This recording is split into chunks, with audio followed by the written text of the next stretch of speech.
You didn't just survive their betrayal, you made their whole army destroy itself. The same mouths that cursed you are now choking on their own poison. They thought they were untouchable, chosen by darkness, protected by numbers. But they forgot one thing. You were never outnumbered, you were outloved, outshined, and divinely backed. They built a trap out of jealousy and tied it with arrogance, but the moment they pulled that string, it snapped right back into their faces. The tables didn't just turn, chosen one. You flipped the entire board and burned the rulebook. Now they're standing in the ashes of their own schemes, trying to figure out how the target became the storm. Now imagine this for a moment. Chosen one, a group of people plotting in secret, thinking they've finally got you cornered. They share smirks, exchange plans, whisper your name like it's a curse, and then silence. One by one, they start pointing fingers at each other. The group chat goes dead. Meetings stop. Friendships crumble. The same energy they used to chase you has turned on them. That's not coincidence. That's spiritual recoil. The universe saying, "Touch not my anointed." And here's a fact that cuts deeper than karma itself. When a chosen one is attacked unfairly, the energy doesn't disappear. It ricochets. Science calls it Newton's third law. Spirit calls it divine reversal. Every dark word, every false rumor, every jealous glare they threw your way, it's all coming back, 3 times stronger, with their names written on it this time, because energy is currency, and they spent all theirs trying to break you. Now they're bankrupt, and you're glowing. And thank you, chosen one, for standing tall through it all. Don't forget to pay this message back by pressing the like button and subscribing. Help this light reach more souls. It's our shared mission to wake the world up. You're part of this divine force, a living reminder that light always exposes lies. You're not alone in this. You are the storm they fear. Now let's get back to it, chosen one. They didn't just turn on each other by accident. They were dismantled by the same energy they unleashed. You see, betrayal has a weird way of looping back. It's like watching snakes in a pit, all biting each other when they run out of prey. You didn't have to lift a finger. Your silence did the talking. Your peace screamed louder than any confrontation could. That's the thing about being chosen. Your existence alone is a threat to the fake. You don't have to expose them. They expose themselves trying to destroy you. The ringleader, the so-called mastermind, thought they were building an empire, but what they really built was a ticking bomb made of ego and envy. They gathered people, made alliances, spread stories, and believed they were untouchable. Yet the moment your light hit them, everything shattered. You were the mirror they couldn't stand to look into. The truth you carry is like sunlight, and sunlight kills everything that hides in the dark too long. Now that ringleader, they're being thrown under the very bus they were driving, abandoned, blamed, ghosted by the same crowd they once controlled. It's divine irony at its best. The one who tried to make you the scapegoat has now become the sacrifice. And the group that once felt so powerful, gone. Their meetings stopped, their bond snapped, and their purpose evaporated the second you stood back up. See, chosen one, you didn't destroy them. Your energy corrected the imbalance. When you rise in authenticity, everything fake collapses. Your power isn't loud or violent, it's cosmic. It's the kind of power that makes liars lose sleep and pretenders lose followers. They can't compete with someone who was built by the same hands that built the stars. You're divinely coded to win, and their failure is just proof of that system working perfectly. So let them whisper, let them regret, let them face what they created, because right now the universe is making sure every fake alliance, every false accusation, every hidden plot folds in on itself like paper in fire. And you? You are the flame. Chosen one, remember this, you are the walking proof that truth doesn't need protection. Lies do. You are the calm in the chaos, the balance that the universe restores when darkness goes too far. They thought you were the victim, but you were the lesson. This is divine order playing out in real time. The ringleader has fallen, the group is gone, and you're still standing, brighter, stronger, untouchable, and chosen one, don't go anywhere. This right here was just the warning shot. The real judgment is still loading, and what comes next will shake your soul in the best way. You're not just watching a story unfold, you're standing in the aftermath of a spiritual war you already won. So if you're feeling this shift, if your spirit is buzzing right now, drop the number 777 in the comments. That's the number of closure, karmic completion, and final chapters being sealed. You didn't just survive their betrayal, you triggered the collapse of an entire fake kingdom. And if you feel called to, bless this channel with a super thanks. Your light fuels this mission. Every message, every truth bomb, every warning that hits the enemy like thunder, it's all powered by you. Let them know the chosen ones are loud, proud, and rising. And now, let's dive into this step by step. And trust me when I say, if you really are one of the chosen, something deep inside you is gonna pull you to stay. It won't feel like just a video. It'll feel like you're remembering something you already knew. Let's get started. Number 1, they thought you were weak. Ha! They called you weak because you didn't bark back, but now they're trembling because you learned how to bite in silence. Let's get one thing straight. They didn't come for you because you were weak. They came for you because they could feel your power before you ever knew you had it. You were calm. You were silent. You kept your head down, your mouth shut, and your energy clean. But they mistook your silence for softness.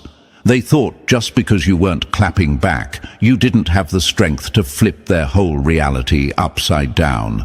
They were dead wrong. They never understood that being chosen isn't about being loud. It's not about flexing online or proving your worth to people who don't even matter. It's about that unexplainable pull, that divine favor that follows you even in rooms you've never walked in. They couldn't figure you out, and what the enemy can't understand, they fear.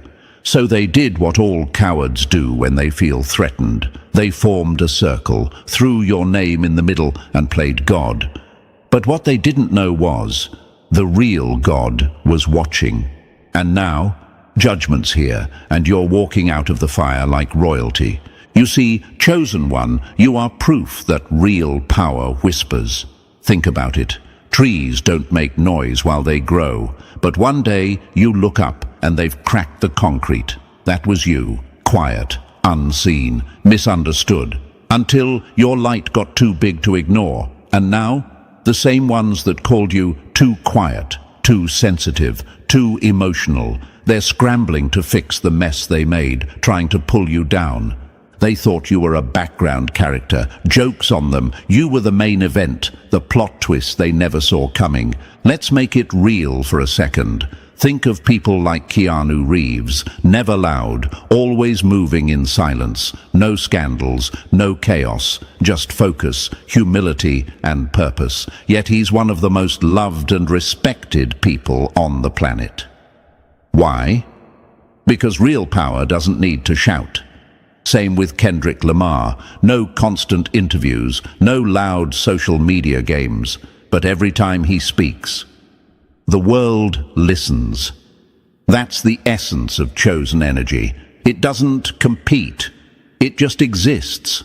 and its existence is enough to make the insecure lose their minds. That's what you triggered. They couldn't handle the way people were drawn to you, the way you walked into a room and shifted the energy without even trying. You weren't trying to be liked, you were just being real, and that scared them more than anything. Your presence alone exposed their fake confidence, their loud insecurities, their borrowed personalities. You became a mirror, and what they saw in their reflection disgusted them. So instead of healing, they hated. Instead of elevating, they attacked. But here's the twist. Chosen One, their attack only activated your evolution. You didn't just take the hit and stay down. You transformed. You grew while they plotted. You evolved while they envied. They had no idea that every lie they spread, every rumor they pushed, every time they laughed behind your back, was feeding the fire inside you, a fire that would soon turn into a spiritual wildfire, burning down everything fake, phony, and foul. And you want to know the best part? You didn't even have to fight back. Your growth was the revenge. Your glow-up, unplanned but undeniable. Your silence, strategic. Your peace, a punishment they never saw coming. The whole time they were talking about you, you were becoming the version of yourself that they'd never be able to touch. And now they're shook, quiet, looking over their shoulders, wondering if you're coming for them, but at all.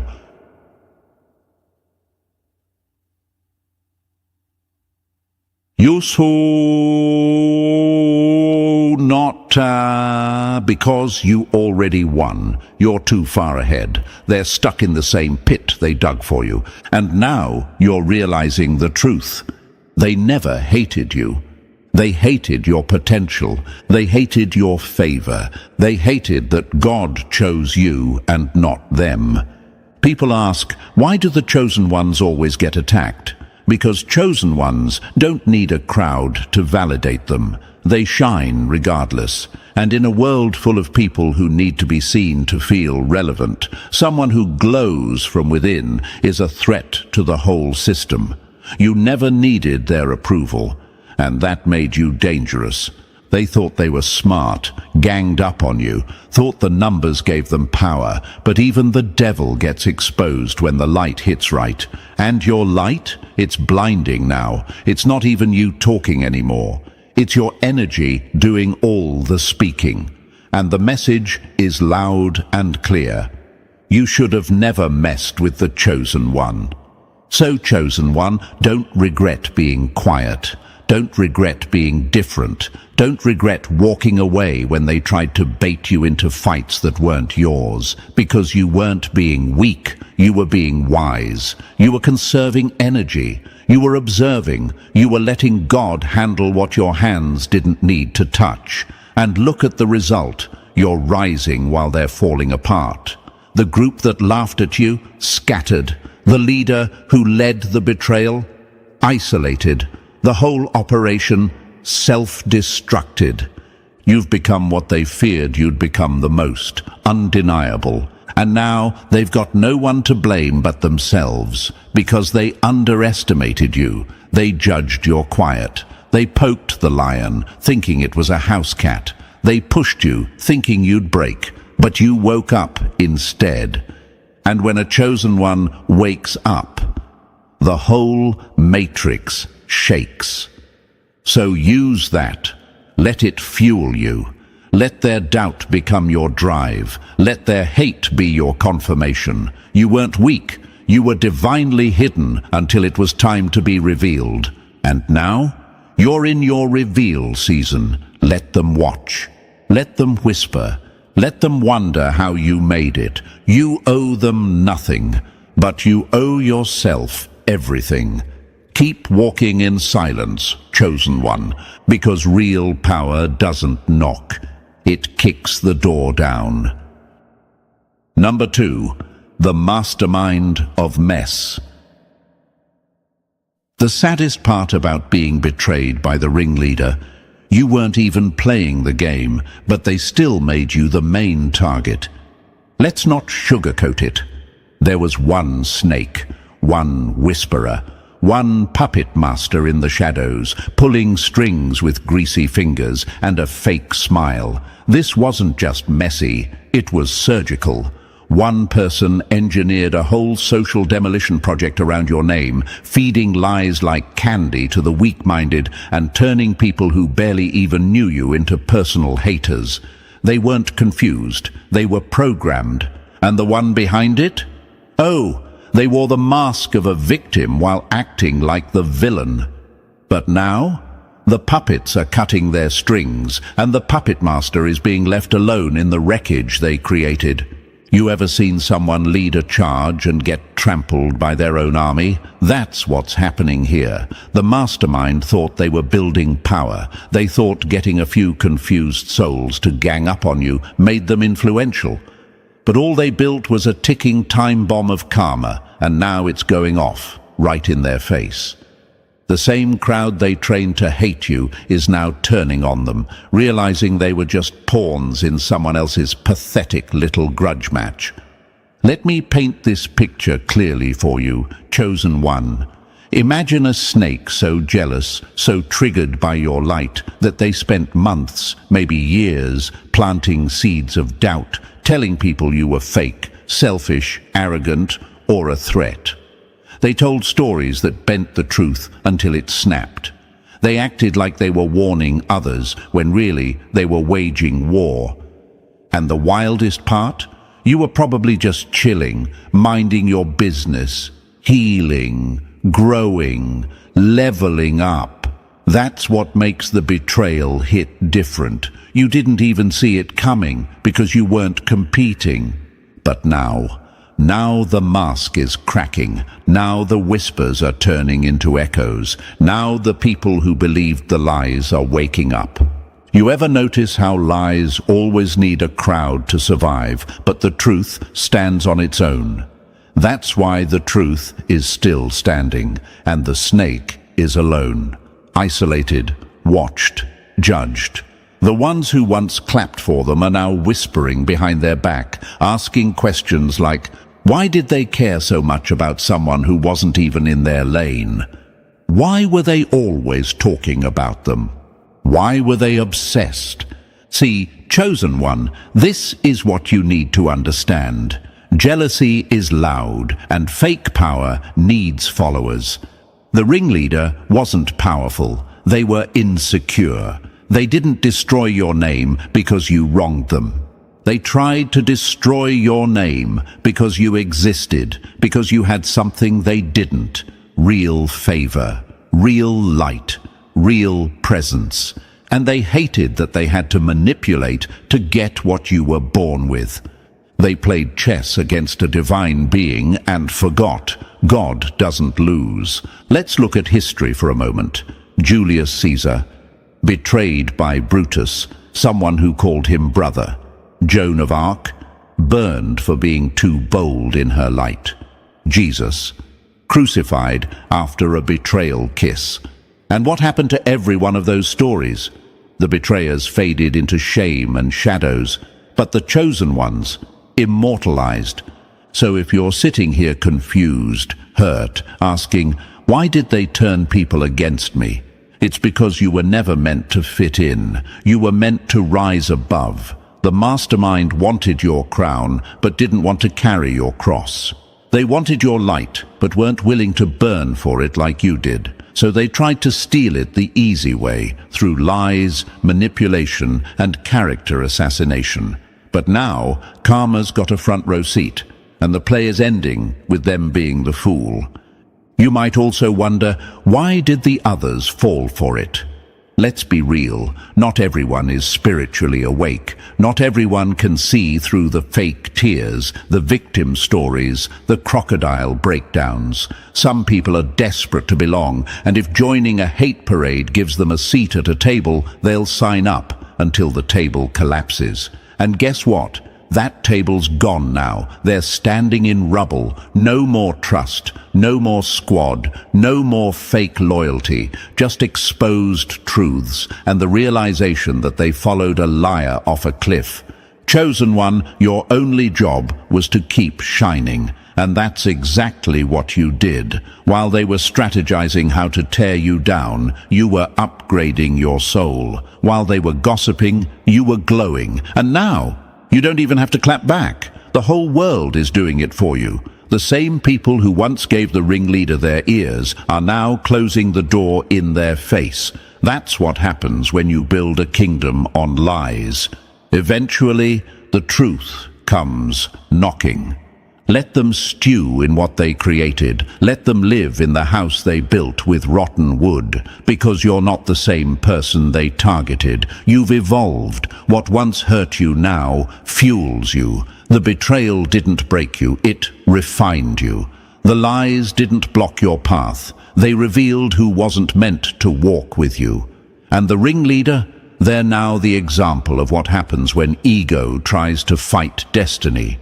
And here's the divine twist. They gave you more power by trying to strip it from you. They made you stronger. They sharpened your discernment. They made you unshakable. So now, while they're getting ghosted by the same crowd they weaponized, you're being elevated, quietly, boldly, divinely, and they can't stop it. They'll watch from a distance as you rise higher than they ever imagined. They'll hear your name in rooms they can't enter. They'll see your face in blessings they swore would never come to you. You didn't lose them, Chosen One, they lost you. And that ringleader, they didn't just lose a war, they lost their mask, their power, and the fake empire they built on your name. So walk with your head high, speak when necessary, move with wisdom, and know this: every mastermind of mess eventually becomes a cautionary tale. And you're the legend that came out of it untouched. You were never the villain. You were the prophecy. And no matter how many snakes slithered in your garden, you still bloomed. Number 3. The trap was set, and you walked right through it, unbothered. They designed a cage for you but forgot. You were never built to fit in boxes. You were born to break them. Let's talk about the setup, Chosen One, because they tried. Behind fake smiles and snake-like handshakes, they mapped out a whole trap for you, with precision, with obsession, with the kind of hate that only insecurity can produce. They thought they could rob you of your light, your name, your blessings, your peace. And the wild part, they were confident. They thought, this time we got 'em. But what they didn't realize is that you're not from this world's system. You're not bound by their rules. They were playing checkers on a board you already outgrew. You weren't just 3 steps ahead. You were divinely guided through their maze like it was nothing. You saw the trap and kept walking, unbothered, untouched, unbreakable. Here's what they'll never admit. Every single move they made only ended up exposing them. Every lie, every trick, every setup flipped back on them like spiritual whiplash. You didn't have to retaliate. You didn't have to explain yourself. Your energy did the talking, and your protection did the rest. Chosen One, you may have asked, why did they go this far? Because your blessings bothered their demons. Because your light triggered their darkness. Because your elevation felt like an insult to their ego. They couldn't take what you have, so they tried to ruin your reputation instead. But the gag is, what's chosen by the divine can't be stolen by the wicked. That crown on your spirit, glued on by heaven, that favor on your name, stamped by the universe, they tried to stop what they didn't understand. And now, they're standing in the very trap they built, wondering how the hell you're still glowing while they're crumbling. Let them wonder. Let them choke on their confusion. Because the truth is, you were never scared of the trap. You just knew it was beneath you. You're not playing defense, you're playing divine offense. You didn't just dodge the bullet, Chosen One. You made the gun backfire. So keep walking, keep glowing, keep winning, and while they try to recover from their own mess, you keep building your empire, brick by spiritual brick. The universe saw it all, and trust me, it's already handled. Number 4. The moment you flipped the script. They thought they were chasing prey, but you were just letting them run ahead so you could strike from behind with power they didn't even know you had. There was a moment, a split-second shift in the atmosphere, when you stopped running, when fear left your body and clarity took over. That was the moment, chosen one. That was when everything changed. You didn't need revenge, you didn't need to scream, you didn't need to prove anything. You just remembered who the hell you are. And that one realization, it rewired the entire story. You were never the victim, you were just awake. And when you turned around, the whole energy flipped like a switch in a thunderstorm. They didn't see it coming because they never expected you to stop retreating and start radiating. The moment you stopped letting their words pierce you, their power disappeared. You became the storm, unapologetic, unstoppable, unforgiving. You see, the enemy had gotten comfortable. They were used to you shrinking, staying quiet, absorbing the hit.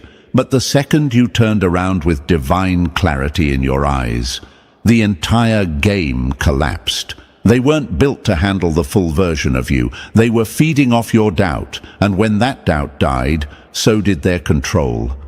Let's get something straight. You didn't become powerful in that moment. You realized you always were. That's what scared them the most. They couldn't handle the light they tried to dim shining at full volume. You pulled every dagger out of your back, dropped them on the floor and said, "That's all you had." That moment, that fire, was ancestral. It wasn't just you standing up. It was every soul before you that was attacked, misunderstood, hunted for being different, finally rising through you. Some of you asked, why me? Why'd I have to be the one to break the cycle? Because you were built different, built with a trigger inside your soul that activates when you've had enough. And now you're walking with that warrior energy that makes fakes flinch and demons flee. They used to say your name like it was a joke. Now they say it with silence, because they know, they feel it. The script has flipped. And now you write the ending. Number 5, you didn't destroy them, they destroyed themselves. The truth doesn't need to swing, it just stands tall, and everything fake crumbles around it. You didn't have to lift a finger, you didn't have to plot, beg, or even explain. All you did was exist, in your truth, in your light, in your calm. And somehow, that alone was enough to make the very people who ganged up on you start devouring each other like wolves with no prey left to chase. Poetic justice? Nah, that's divine law. They thought they had power because they had numbers.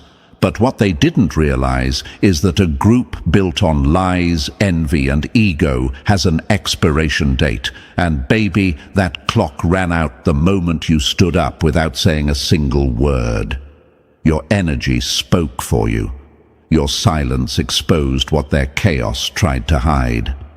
And let's make this crystal clear, chosen one, you didn't destroy them. They destroyed themselves. You were the mirror. The moment they looked too long, they couldn't stand what stared back at them. That's what truth does. It peels, masks off, exposes cracks, and makes shaky foundations fall. And fall they did, one by one. Arguments, betrayals, silent treatments. Everyone trying to figure out who started the fire, but it was never you. It was them, playing with matches near gasoline. You might be wondering, but why did they turn on each other so fast? Because snakes don't stay loyal. They just coil around each other until the heat's up. Once the lies stopped working, once people started asking questions, the whole illusion shattered. The fake unity gone, the loyalty fraudulent, the ringleader ghosted. Now the DMs are dry, the meetings are cancelled, and nobody wants to be seen with the very person who orchestrated the drama. Because people remember who handed them the gun when it backfires. And the sweetest part, you weren't even watching. You were too busy healing, glowing, growing. While they were choking on karma, you were blooming in peace. That's the true flex. So let them burn their own house down. Let them point fingers in circles. Let them stay pressed while you're being blessed. The universe made it so you wouldn't have to get revenge, because their own energy was the trap. All you had to do was stay true. And that truth did more damage than any plan they could have drawn up in the dark. Let it fall, let it crumble, let them watch you shine from the ruins of their own mess. Number 6. Nobody's answering their calls now. They thought they were the center of everyone's universe. Now they can't even get a text back. That's what happens when the darkness uses people like batteries. Once the power runs out, They throw the charger away. let's talk about the downfall, chosen one. The part where the same puppet master who rallied an entire crew against you is now sitting in silence, phone in hand, pride in pieces. Nobody's answering, nobody's checking in. Those little gossip meetings, cancelled. That group chat they used to throw dirt on your name, dry. The same people who once had their back are gone, ghosted, scattered like dust in the wind. You see, when they were the leader of the circus, everyone came for the entertainment. They were the ringleader, the director of drama. But the second that spotlight turned into a judgment flame, everyone dipped. Because nobody wants to sit next to the villain once the truth hits. They built their army on manipulation, not loyalty. So when karma came knocking, their so-called squad pulled a disappearing act. Now they're texting old allies, calling old co-conspirators, reaching for help. But all they're getting is silence, divine silence, blocked, ignored, left on red. Because what's built on fake loyalty dies. The second fear enters the room. Chosen one, I know some part of you might ask, why are they alone now? Because the universe is balancing the scales. This is what it looks like when divine justice plays out. The same person who couldn't go 5 minutes without obsessing over your downfall is now sitting in a room full of echoes. And those echoes, they're all their own words bouncing back. They used your name for attention, for control, to feel powerful. But now your name only reminds people of how badly they were manipulated. It stings, and it should. Here's the real truth. They never had power. They had distraction. And when you stopped reacting, you pulled the plug. You cut off the oxygen. You reclaimed your energy. And without your energy to weaponize, they're nothing. The House of Cards collapsed. And now, they're reaching out from the rubble, hoping someone will save them from the mess they created. But nobody's coming, because the universe isn't just protecting you, it's exposing them, one missed call at a time. Number 7. They built a whole house of lies, and it collapsed. You can build a mansion out of lies, but the truth only needs one gust of wind to bring the whole thing crashing down. They really thought they were architects, huh? Master planners, engineers of your downfall. They put in work, not on themselves, not on healing, not on growth, but on you, obsessively, religiously, plotting your collapse like it was a group project. Zoom calls, late-night gossip sessions, strategy circles. They were drawing blueprints of betrayal like they were building the Taj Mahal of toxicity. And you know what's wild, chosen one? They had backup plans for their backup plans. Just in case the first smear campaign didn't land, they had another rumor ready to go. Just in case people didn't believe one lie, they crafted a more believable one. That's how deep the hate ran. That's how badly your light made them itch. But no matter how many bricks they stacked, no matter how solid they thought their structure was, one thing they didn't account for was divine timing. Because when the universe decides enough is enough, it doesn't knock, it bulldozes, and that's exactly what happened. One by one, their lies started leaking, truths started spilling, people started waking up. That carefully constructed castle of manipulation collapsed like it was made of wet tissue paper, because when something is built on bitterness, the foundation is already cracked. And now, the very thing they spent so much energy building is burning at their feet, and not even the people they manipulated want to help them put out the flames. You may wonder, why would someone work so hard to tear down someone who wasn't even bothering them? And here's the cold, honest truth. Your existence challenged their illusion. You didn't need attention to matter. You didn't need control to feel powerful. You were walking proof that purpose doesn't need permission, and that drove them insane. So they built an empire just to destroy you, and ended up destroying themselves.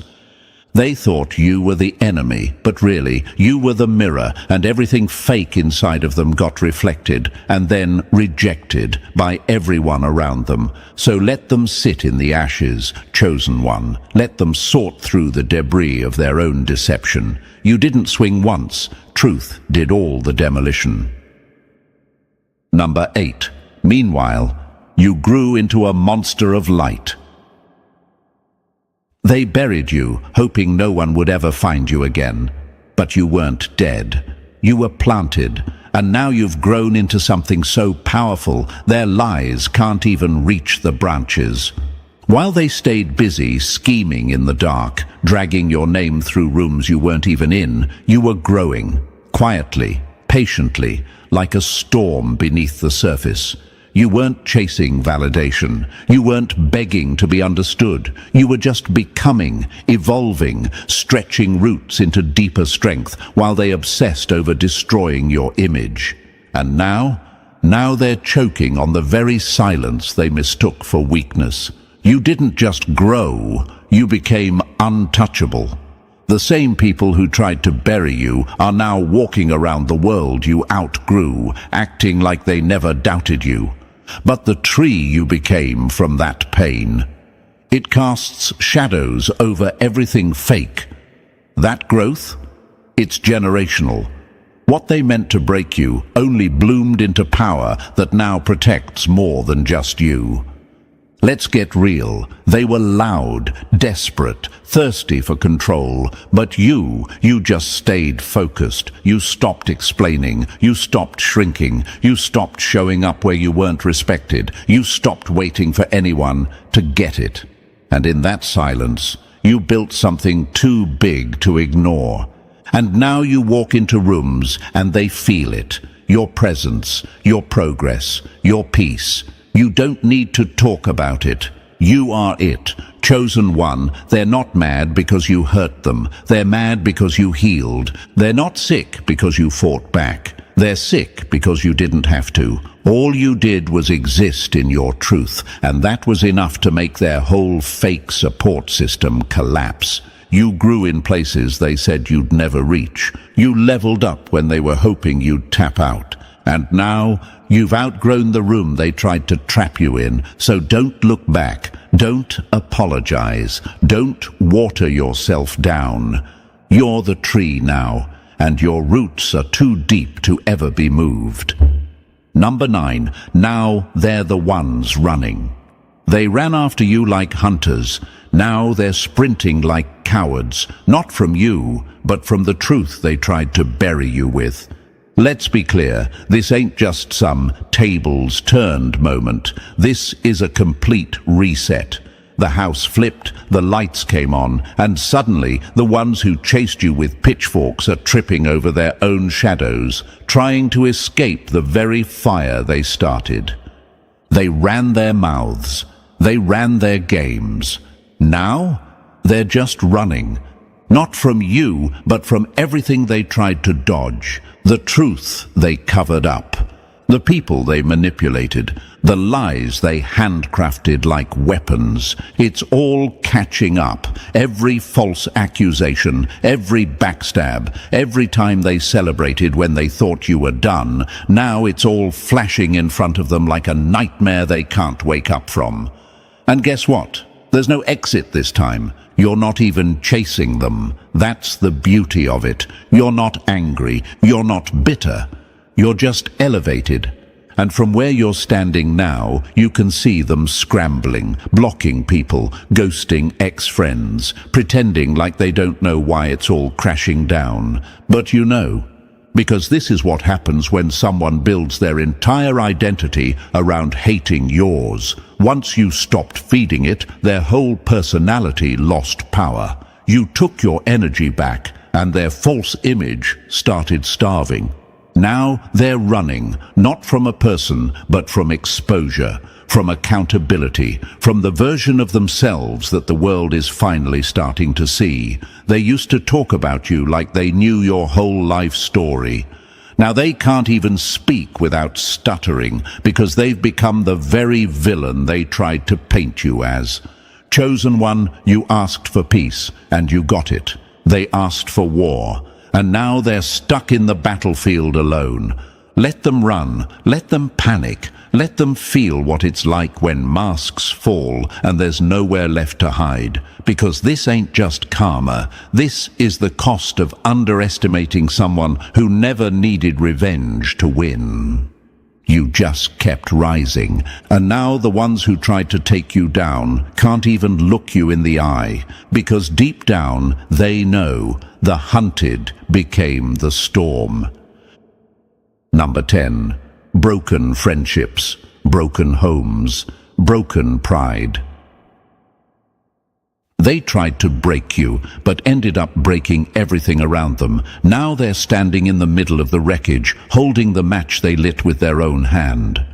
Let's talk about the aftermath, chosen one, because this wasn't just petty drama. This wasn't just some harmless jealousy. This was sabotage, calculated, intentional, and fueled by envy so deep it corroded everything it touched. And now, the same person who couldn't sleep knowing you were at peace has shattered everything they once called their life. Friendships gone, homes divided, relationships dismantled, all because one insecure soul couldn't stomach your shine. You were just existing, trying to grow, trying to heal, trying to move forward, but they couldn't let that happen, so they weaponized gossip, created confusion, and turned people against each other like it was a game. But this wasn't a game. It was real lives, real families, real connections. And now, the very people they manipulated are waking up and walking away. Not just from them, but from everything that came with them. Marriages have crumbled over this. People looked at their partner and said, "Who even are you?" because the lies went too far. Friendships that stood for years cracked in minutes once the truth started leaking. People are embarrassed to admit they fell for the manipulation. They're ashamed they believed the puppet master. And the worst part? It was all over you. Not because you attacked, not because you even knew it was happening, but because they couldn't handle your wins, your growth, your confidence, your light. And here's where it hits hardest. They didn't just lose people, they lost respect. You can fake popularity, but you can't fake character. And when the smoke cleared, their character was dust. Their reputation? In shambles. People don't trust them. People don't call them. People cross the street when they see them coming. You didn't have to destroy them. They pressed self-destruct all on their own, because hate might gather a crowd, but it never keeps one. Now they're alone, and it's loud. So, chosen one, don't even waste energy feeling sorry for them. They got what they earned. While they were busy trying to ruin your name, they stamped an expiration date on every relationship they had. And now, all that's left is broken pieces, and not a single soul willing to help them clean it up. Number 11. You were the test. They failed miserably. You weren't the problem, you were the mirror, and when they saw their own reflection, they shattered trying to blame you for what was inside them. This wasn't random, this wasn't bad luck, this was a setup, but not to destroy you, to reveal everything. You were the test, chosen one, a walking truth bomb, a spotlight in human form. You didn't come to blend in, you came to trigger what was fake, broken and insecure in everyone around you. And oh, did it get triggered. They were sent to test you, to see if you would break, if you would shrink, if you would let their lies define you. But you didn't. You stood your ground. You elevated. You transformed while under fire. And while they were watching, waiting for you to fold, you passed. Not by force, not by clapping back, but by being exactly who you are and refusing to let their hate rewrite your story. But here's the twist. They were being tested too. This wasn't just about your growth. This was about their exposure. And guess what? They failed miserably. Instead of healing their insecurities, they weaponized them. Instead of fixing their brokenness, they projected it. Instead of choosing loyalty, they chose manipulation. And now, the mask is off. They thought they were hiding behind whispers and group chats, but the truth always finds a way through. Now people see them for what they really are: users, liars, jealous souls who dressed it up as concern, fake friends who smiled to your face and schemed behind your back. The truth is out, and it's loud. You were never there to destroy them. You were there to expose them, not because you said a word, but because your growth, your peace, your refusal to play the victim, it all revealed everything they tried to keep hidden. That's the thing about real ones. They don't just survive storms. They reveal who's throwing the lightning. So, chosen one, don't ask why it happened. Now you know. You were the assignment. They were the ones who got it wrong. And the whole world sees it now. You passed. They folded. Case closed. Number 12. You are the throne now.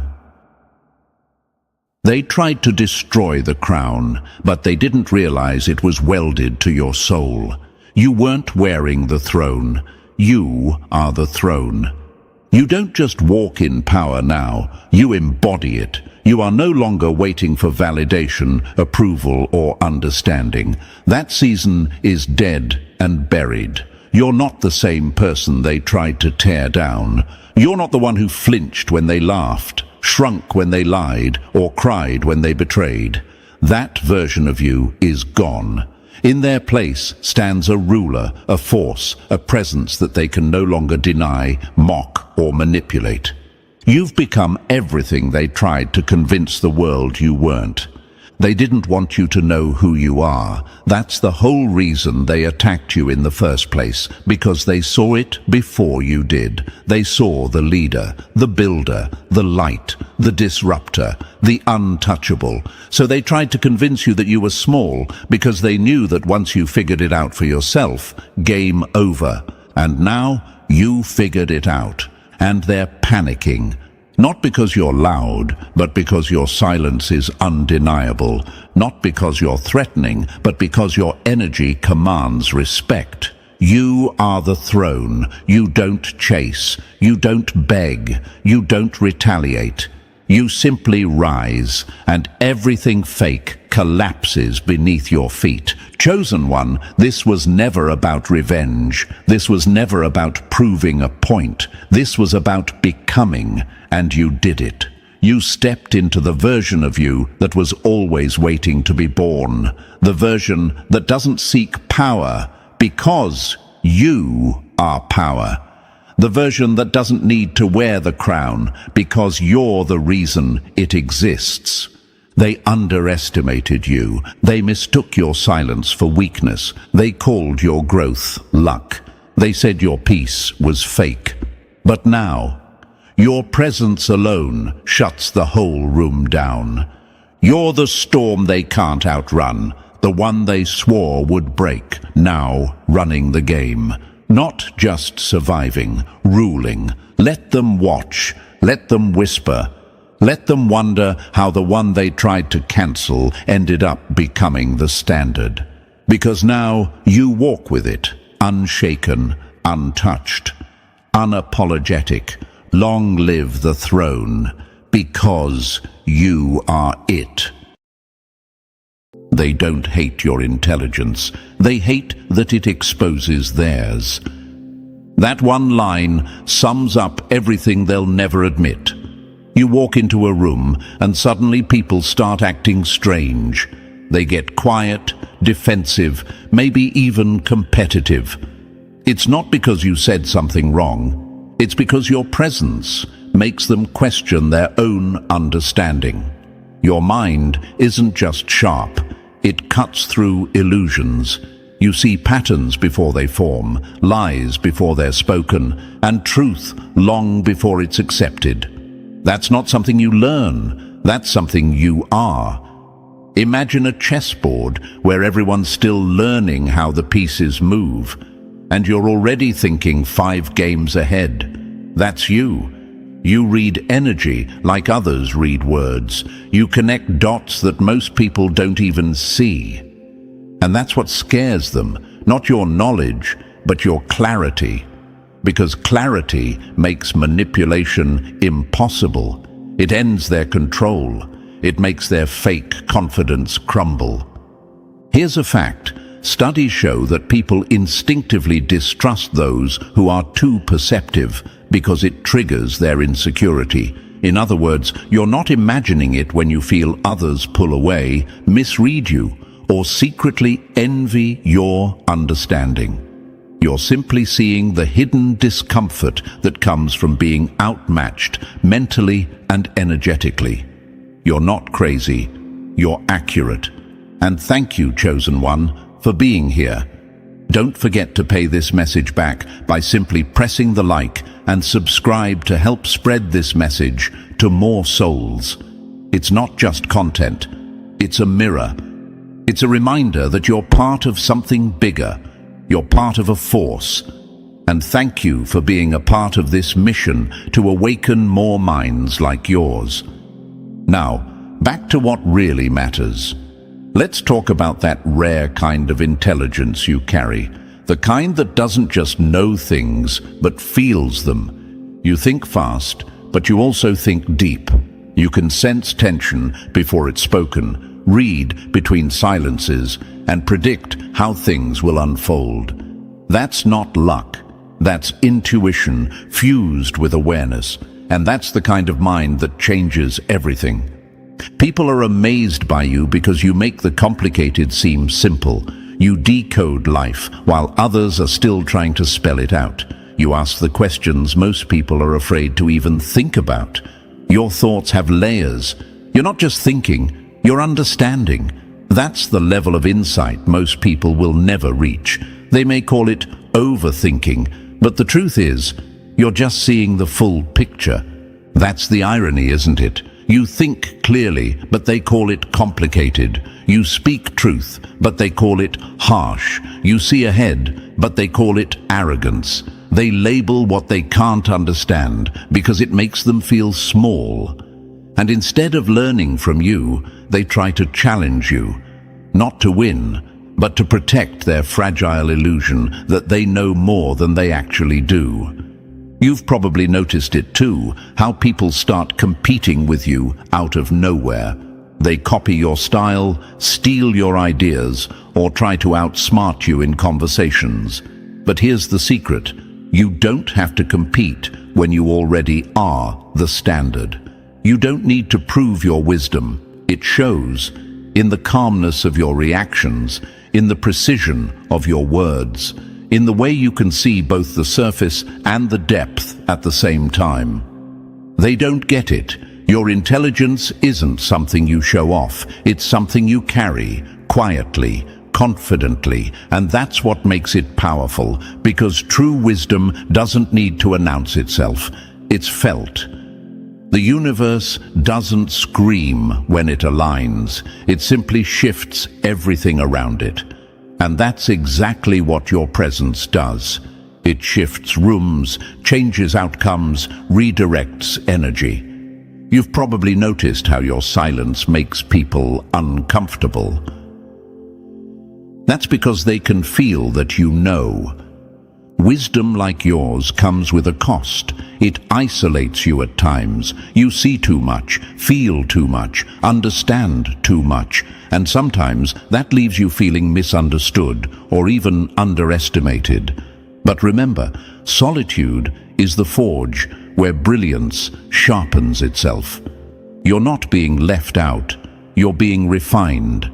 Every misunderstanding, every rejection, every silent room you've had to stand in, it all shaped your perception into something sharper, stronger, and unbreakable. The people amazed by your intelligence, they see the surface. They admire your insight, your problem solving, your ability to think differently. But the people threatened by it, they see what it reveals, their lack of depth. They're not intimidated by what you know, they're exposed by what you notice. You pick up on tone, energy, contradiction, and that makes them nervous because their illusions don't survive around truth. You were never meant to think like the crowd. You were meant to understand what they overlook, to see what they miss, and to move in silence while they're still figuring out the noise. That's why they can't predict your next move. You operate from a different level of awareness. You've evolved past the need for validation because deep down you already know. Let them whisper. Let them speculate. They can try to analyze your intelligence all they want, but they'll never decode the source of it because it doesn't come from books or trends or imitation. It comes from within. It's built from observation, experience, and pattern recognition sharpened over time. You're not just smart, you're wise. There's a difference. Intelligence solves problems, wisdom prevents them. And when you operate with that level of awareness, life starts to feel like a game where you already know the outcome. You don't chase, you attract. You don't argue, you understand. You don't prove, you show. That's the energy that makes people both admire and fear you at the same time. So the next time someone underestimates you, remember this: they're not blind, they're overwhelmed. They see what you are, but can't process it. And instead of admitting that they don't understand, they try to reduce you to something they can control. But you're beyond control. You're guided by a kind of inner knowing that no one can teach, no one can fake, and no one can take. You carry Solomon's wisdom not because you read it, but because you embody it. It's how you move through life with precision, grace, and calm dominance. You don't fight for the spotlight, it finds you. You don't chase understanding, it comes to you. And while they're busy trying to figure you out, you've already seen 10 steps ahead and chosen peace. Because that's what true wisdom looks like: quiet, confident, and unstoppable. And hey, chosen one, thank you for still being here. That alone says everything. You feel the pull because this message was meant to reach you. What comes next? It's not just information, it's revelation. The kind that makes everything click. So drop the number 777 in the comments if you're ready to see through what they tried to keep hidden. And if this message hits something real inside you, consider fueling the mission with a super thanks. Whether it's a cent or more, it all keeps this truth alive, raw, and reaching the ones who need it. Because let's be real, they didn't want you hearing this, but you did. And now they can't stop what's coming. And now let's break it down, piece by piece.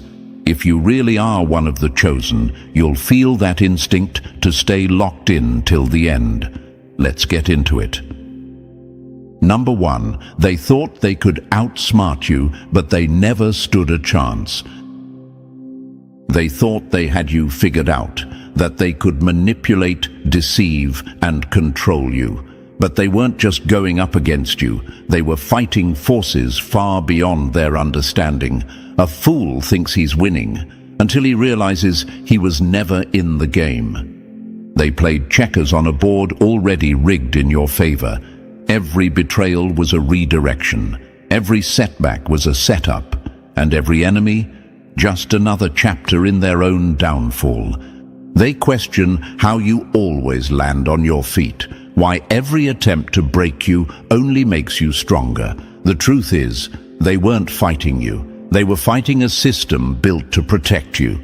They tried to rewrite a script that was already sealed. You were chosen. The chosen don't play by ordinary rules. Some gain wisdom through failure, others through study. But you just know.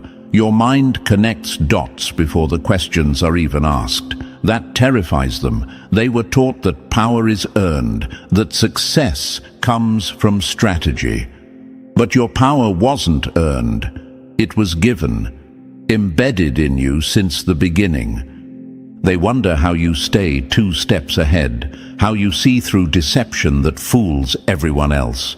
They assume you must analyze or calculate, but you don't need to. Your mind is wired to something greater. Your instincts aren't random, they're ancient memory. Your intuition isn't luck, it's legacy. They cling to illusions, but you see through it all. They don't believe in fate, but when every trap they set for you backfires, they're forced to question everything. If power was man-made, they'd be in control. But it's not, and that truth haunts them. Let them plot. Let them believe they're winning. One day they'll realize they weren't playing against you. They were playing against the universe itself, and the universe never loses. Number 2, they call it coincidence, but you've been reading the code the whole time. They call it guessing, you call it seeing. The difference? You're right, every single time, and that scares the hell out of them. They trip over life like it's some broken sidewalk they weren't warned about. But you walk like you already knew where every crack was, like the map was drawn on your mind before you even took your first step. They label it coincidence. You call it what it is, confirmation. You're not just predicting, you're remembering. That look someone gives, that energy shift in a room, that sudden silence after a lie. You don't need proof, you feel it before the facts show up, and they hate that about you. They say you overthink, but what they mean is you see too clearly for their comfort. They think you're paranoid, suspicious, constantly reading too deep. But every time they laugh at your crazy feeling, reality eventually walks in and proves you right, over and over again. And then what do? They go silent. They don't apologize. They just start watching you a little differently, because deep down, they know something's different about you. They know you're not just reacting to life, you're decoding it. Imagine this. You're in a crowd, everyone's clapping, cheering, smiling, but you can hear the one voice that's offbeat, the one person whose energy doesn't match the moment. Everyone else sees celebration. You see manipulation. You know who's lying even before they speak. And later, when the truth slips out and the mask falls, no one's surprised, except the ones who doubted you. They think you're just good at reading people. What they don't get is people aren't hard to read when you speak the language of energy. You don't study behavior. You sense intention. You can feel when someone's hiding something, when they're secretly competing with you, when they're smiling with envy under their breath. They think they're subtle, You pick it up in milliseconds. You notice patterns, not just in people, but in situations, environments, timing, everything, what they call random. You see as rhythm, and this is what kills them inside. You never brag about it. You don't scream, "I told you so." You just nod, quietly, calmly, because this isn't a performance to you. It's just reality. You've been living in the truth so long that anything fake feels like static. Most people listen for words. You read between the silences. Why does this bother them so much? Why does your awareness feel like a threat? Because your existence forces them to confront their blindness. When you walk into a room, the liars feel exposed. The manipulators shrink. The ones who thrive on confusion and half-truths suddenly get nervous because you see. And when someone sees clearly, control becomes impossible. Ever wonder why people come to you for advice but get defensive when you give it? Why they trust your instincts in private but mock them in public? It's because they know you're right. But admitting it would mean admitting they never had that same inner compass. You make people question themselves, not by force, but by simply existing in clarity. You don't guess outcomes, you remember them before they happen. You're not just intuitive, you've developed a kind of internal guidance system so sharp that it cuts through noise without effort.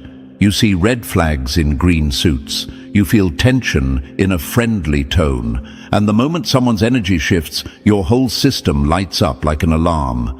You might not always say it out loud, but you clock it, you note it, and when the pieces fall later, you already knew where they'd land. Let's get even more real. They fear your vision because they know it's unteachable. You can't read it in a book. You can't mimic it. You either have it or you don't. And that's what separates you. You can't be manipulated because your mind doesn't process reality the way theirs does. You're not locked into what's normal. You're tuned into what's real. Imagine standing on a beach while a storm is forming in the distance. Everyone's laughing, taking selfies, thinking the skies are just moody. But you smell the shift in the air. You feel the vibration change. And while they dance in the illusion, you already know when and where to take cover. That's your mind. You don't just react to life, you anticipate it. They can't handle the fact that you read truth like a language, and their lies sound like screaming to you. They'll never admit it out loud, but they need you. They rely on your insight to make decisions, avoid disasters, understand people, but they resent you for it, because every time you're right, it reminds them that they're still guessing, and you're not. It reminds them that their understanding is borrowed, and yours is built in. They tell you to lighten up, that you're too deep, too serious, too intense, but they still come to you when things fall apart, because in the chaos, you're the one who sees the code, the patterns, the route, the outcome before it even begins. So don't second-guess it, chosen one. Don't dilute your instincts just to make others comfortable. Don't pretend you don't see what's right in front of you just to spare their ego. You weren't given this level of clarity to play small. You were given it to lead, to protect, to navigate. What they call paranoia is just what it feels like when you're living 10 steps ahead. They'll never understand how much weight it is to carry this kind of knowing, how lonely it feels to always be the one who knows. But here's the beauty in that. You don't need them to understand. You just need to keep trusting your mind, your vision, your pull. Because it's not wrong. It's never been wrong. Let them call it luck. Let them call it coincidence. Let them joke about your hunches. Because behind closed doors, they follow your every move. They mirror your caution. They lean into your foresight. And they never forget the times you called it before it happened. Ever. Because when the truth finally reveals itself, as it always does, they remember who saw it first. They remember you, and that haunts them. Number 3. They thought you were quiet until your silence struck like a sword. They mocked your silence, forgetting that wolves don't howl when they hunt. They wait until it's time to kill. They thought your quiet was weakness, that your silence meant doubt, fear, confusion, that you didn't know what to say, so you said nothing. But here's the truth. While they ran their mouths, exposing every insecurity, every lie, every crack in their story, you were studying, watching, clocking every twitch, every contradiction, every slip of the tongue. You weren't stuck. You were storing ammunition. That's what they never understood. Silence isn't emptiness. It's restraint. And restraint is power. See, people addicted to control always mistake stillness for submission. They think if you're not clapping back, you're powerless. But you were never powerless. You were patient. You let them walk straight into their own trap while they thought they had the upper hand. They thought you were folding, but you were just sharpening the blade behind your back. You don't strike first, you strike right. And by the time you do, it's surgical. Imagine a room full of people trying to prove something, each voice louder than the last. And then there's you, calm, unreadable, dangerous. You're the one nobody sees coming until it's too late.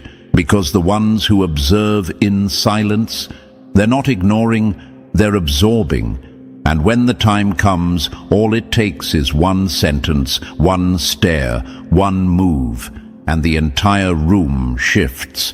They feel it, that tension, that discomfort, that eerie sense that you know more than you let on. And that's what rattles them, not your presence, but the unknown behind it. They want to poke the beast just to see if it's real. But once they do, once they realize that quiet doesn't mean soft, it's already over. They were playing checkers out loud. You were playing chess in silence. They tried to bait you, push your buttons, get a rise out of you.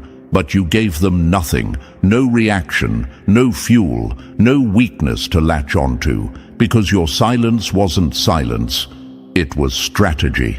And now they're sitting in the wreckage of their own ego, trying to figure out how the one who said the least ended up with the final word.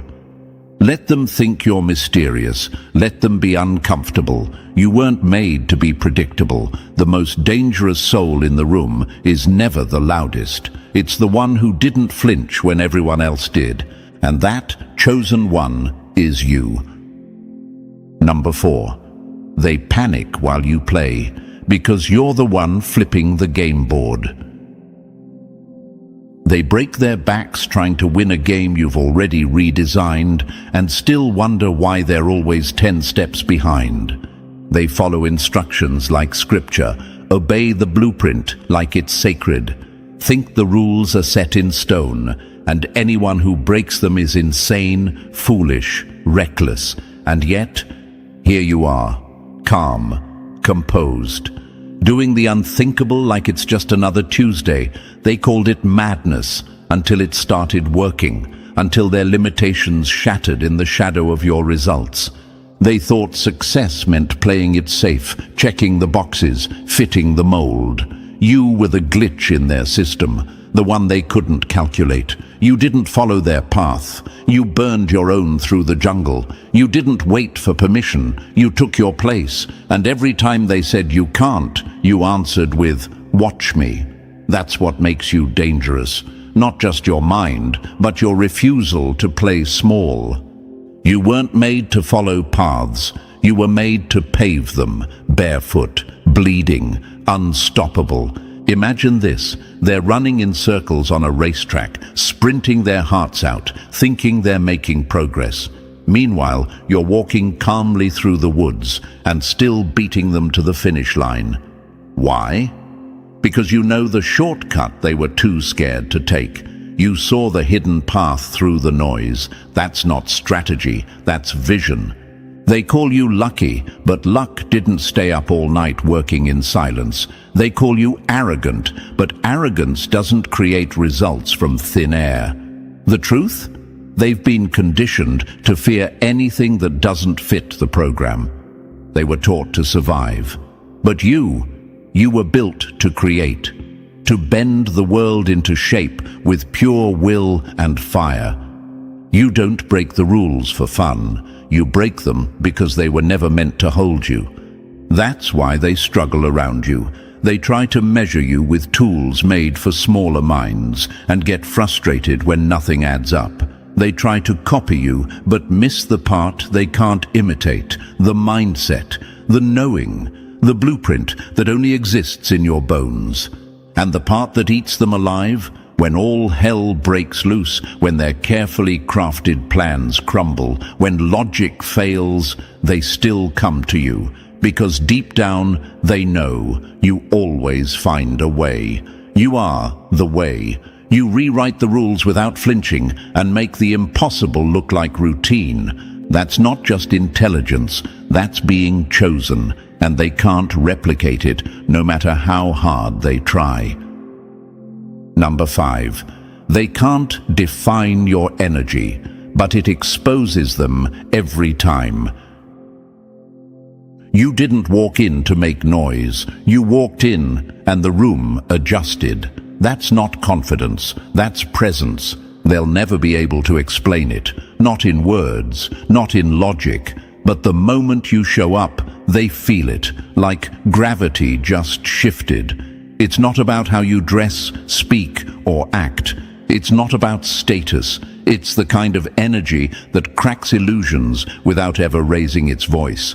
It makes liars stumble over their words. It makes insecure people squirm. It makes the fake ones fidget and the real ones listen. A storm doesn't ask for attention. It becomes the weather. That's you. You don't perform. You don't chase recognition. You carry something deeper, a kind of rootedness, a weight, a silent storm in your spirit that unsettles those who've built their confidence on sand. You walk in with nothing to prove, and still, conversations shift. Eyes lock on you. The atmosphere changes, not because you said anything, but because your existence says everything. They'll call it aura, charisma, intensity. But let's tell the truth, it's not a vibe, it's power. Undeniable, disruptive, silent power. And it terrifies the people who've built their identity on being the loudest, the flashiest, the most seen. Because they've spent their whole lives shouting, and you show up without a word and steal the room. People feel safe around what's real and threatened by what they can't fake. The ones who are aligned with truth.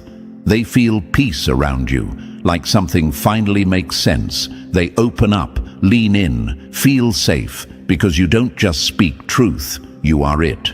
But the ones wearing masks, they get nervous, defensive, cold, not because you attacked them, but because your energy shows them who they're pretending to be. Ever notice how people suddenly change around you? How they get quiet, act awkward, rethink their words mid-sentence? That's not coincidence. That's your field doing what it does, disarming lies, revealing intentions, shifting the dynamic. Without effort, without force. You don't enter rooms, you rearrange them. Your presence is the test, and most can't pass it. And no, they'll never admit it. They'll act like it's nothing, pretend you don't affect them. But deep down, you haunt their thoughts. You linger in their silence. You make them question who they are because you don't just walk in like everyone else. You carry something bigger. They'll argue over what it is. But it doesn't matter because the truth remains. They felt it and they'll never forget it. Number 6. They built their web, and you walked through it like smoke. Liars only fear 2 things, exposure and the one who doesn't buy the performance. They thought they could dance circles around you, spin stories, control the narrative, and have you eating out of their hands. They didn't realize they were dealing with someone who doesn't listen to words. You listen to energy. While they rehearsed lines, you were decoding the silence between them. While they smiled, you were catching the tremor in their tone. You don't need proof to see truth. You feel it, and that alone terrifies them. They tried to manipulate perception to make you question your own intuition, but you were never confused, just patient. You let them talk. You let them dig their own hole, because nothing exposes a liar faster than the sound of their own voice.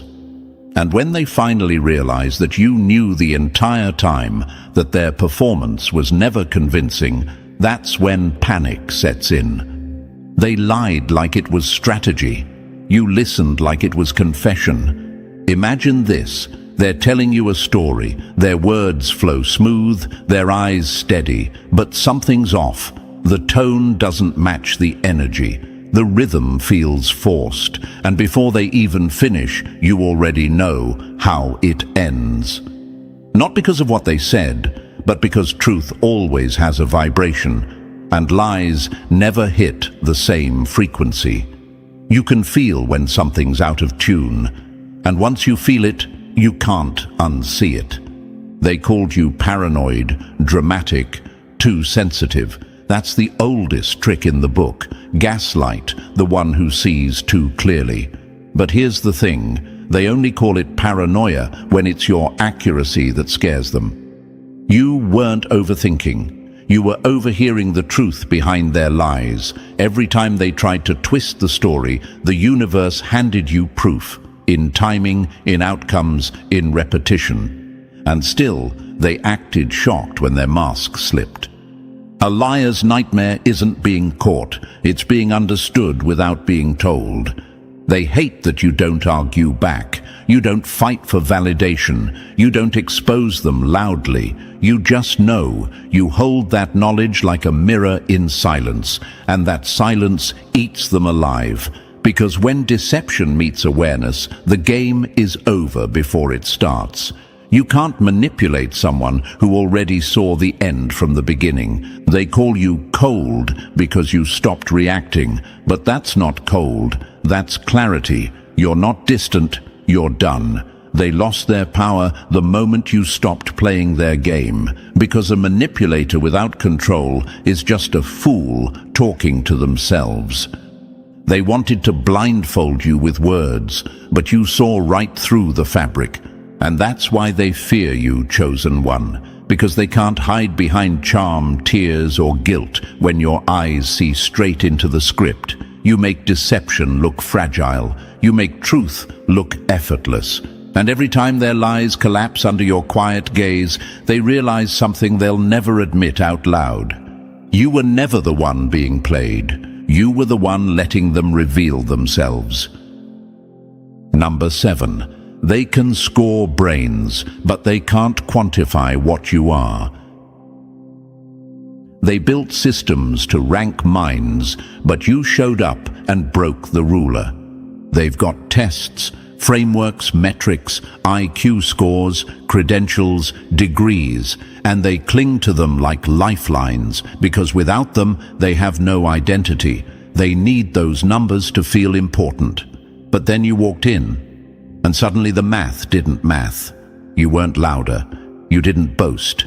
You didn't need a spotlight. But you knew. Before they even opened the book, you were quoting the ending, not from study, but from alignment. They grind for knowledge like miners digging for gold. You just are the gold. They stack books trying to reach something you were born carrying in your bones, and it haunts them because they can't explain you, can't measure you, can't replicate what you have. You don't just process information, you download truth from a deeper signal. While they're busy decoding, you're already 6 steps into application. They memorize facts. You merge with reality. They try to put labels on you: gifted, talented, intuitive. They try to break you into categories they understand, but you were never meant to be categorized. Your mind doesn't follow their algorithm, it writes new ones. They try to test you, push you, find your ceiling, but every time they think they've hit your limit, you shift again, evolve again, outsmart them again. It's like trying to trap air in a box. You're uncontainable. Ever notice how uncomfortable they get when you answer something they didn't even ask yet?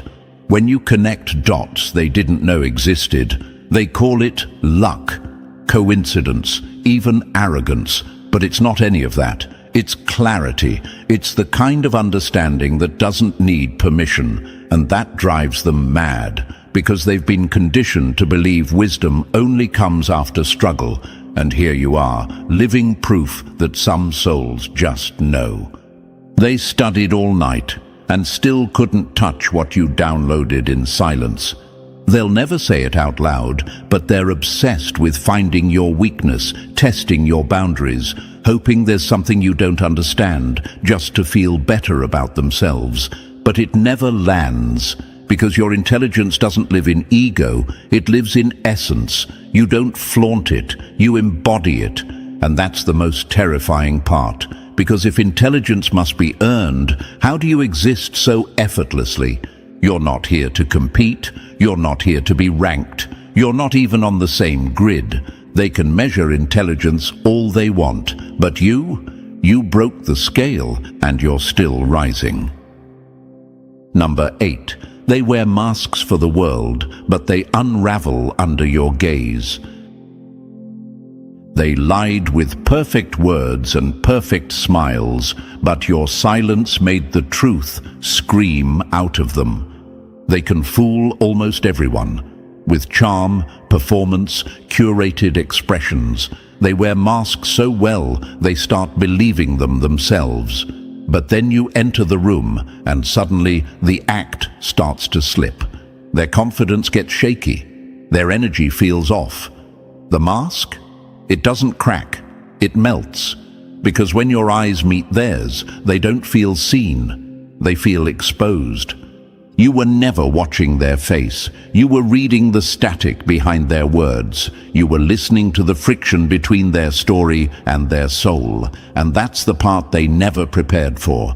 They rehearsed what to say, but they forgot what it feels like to stand in front of someone who sees them anyway. They trained their mouth to lie, but their soul betrayed them the second you looked too long. You don't interrogate, you don't accuse, you don't even have to speak. You are the confrontation, and they feel it in their skin. You see the guilt in their grin, the tension in their tone, the cracks in their charisma. Most people fall for what someone presents, but you catch what they hide, and that, to a liar, is a death sentence. They won't say it. But it's why some people avoid you, why they act weird, defensive, or throw shade behind your back. It's not because you're rude, it's because they don't feel safe wearing masks around you. And for people who only know how to be fake, that's terrifying. You don't destroy illusions with force, you destroy them by being real. You didn't reveal their truth, your existence made their lie impossible to maintain. And still, some people will love you for it, because being around you is like finally breathing without pretending. They can exhale, be seen, be real, because you don't judge, you recognize, you see them without distortion. And for someone who's been hiding their whole life, that's powerful, that's rare, that's healing. But the ones who thrive in illusion, they'll try to turn others against you, say you're too intense, too much, too cold. But the truth is, you're just too clear, and clarity is the enemy of anyone living in disguise. You don't need to call them out. You don't need to prove a thing. You are the proof, and your presence alone is their unmasking. Number 9. They fought for the crown, but you were the kingdom all along. They built castles out of ego, climbed ladders made of lies, and still couldn't rise higher than the calm in your presence. They claw, they beg, they posture. Every move they make is a scream for validation. They want to be seen, worshipped, obeyed. They want people to fear them and call it respect. And still, you walk in, calm as ever, say nothing, and they feel smaller. That's the wound they can't patch. You didn't fight for power. You are power. Not earned, not borrowed, inherited. They wear titles like armor, flash their achievements like currency. But you don't need status to be seen. You don't need noise to be heard, because people don't follow words, they follow frequency. And yours hits different. It's that grounded, effortless authority, the kind you can't fake or force, the kind that makes people quiet down without even knowing why. They chase thrones. You carry the gravity of one wherever you stand. Imagine a room full of people performing, competing, shouting to be recognized, and then imagine the moment you step in, without effort, without theatrics, and suddenly all that noise starts to feel irrelevant. It's not magic. It's presence. It's the weight of knowing who you are. That's the part they can't manufacture. That's what breaks them. You never played their game, and still, you keep winning. They try to outshine you with confidence, but theirs is synthetic, built on fear, inflated with attention. Yours is quiet, rooted, ancient, and that silence, that stillness, it speaks louder than their entire performance. You don't lead by force, you lead by resonance. That's why people trust you without needing to be convinced. You don't demand loyalty, you attract it, because truth attracts truth. Their power is a costume, yours is your skin. They get mad when people listen to you over them, when rooms shift in your favor, when your calm dismantles their chaos. But what they don't get is, you're not trying to compete. You're not trying to dominate. You just exist, and your existence alone pulls things into order. People gravitate toward what feels real, toward what doesn't try so hard, and that's what threatens them most, your effortlessness. They've spent their whole lives building a pedestal. You became the mountain. They don't hate your power. They hate that no one had to give it to you, that it came from somewhere they'll never access. Not because it's locked between but because it requires truth, and they're still hiding from theirs. So let them scramble, let them put on the crown, flash the title, play the king. You never needed a throne to rule. You were the storm, the compass, the force behind it all, and they know it, even if they'll never say it out loud. Number 10. They drown in study while you drink from the stream. They chase knowledge like prey. You just breathe, and the truth walks to you. They treat wisdom like a prize, something to fight for, prove, and possess. They build towers out of textbooks, cram theories like code, obsess over credentials and certifications, thinking the next lecture, the next book, the next guru will finally unlock it.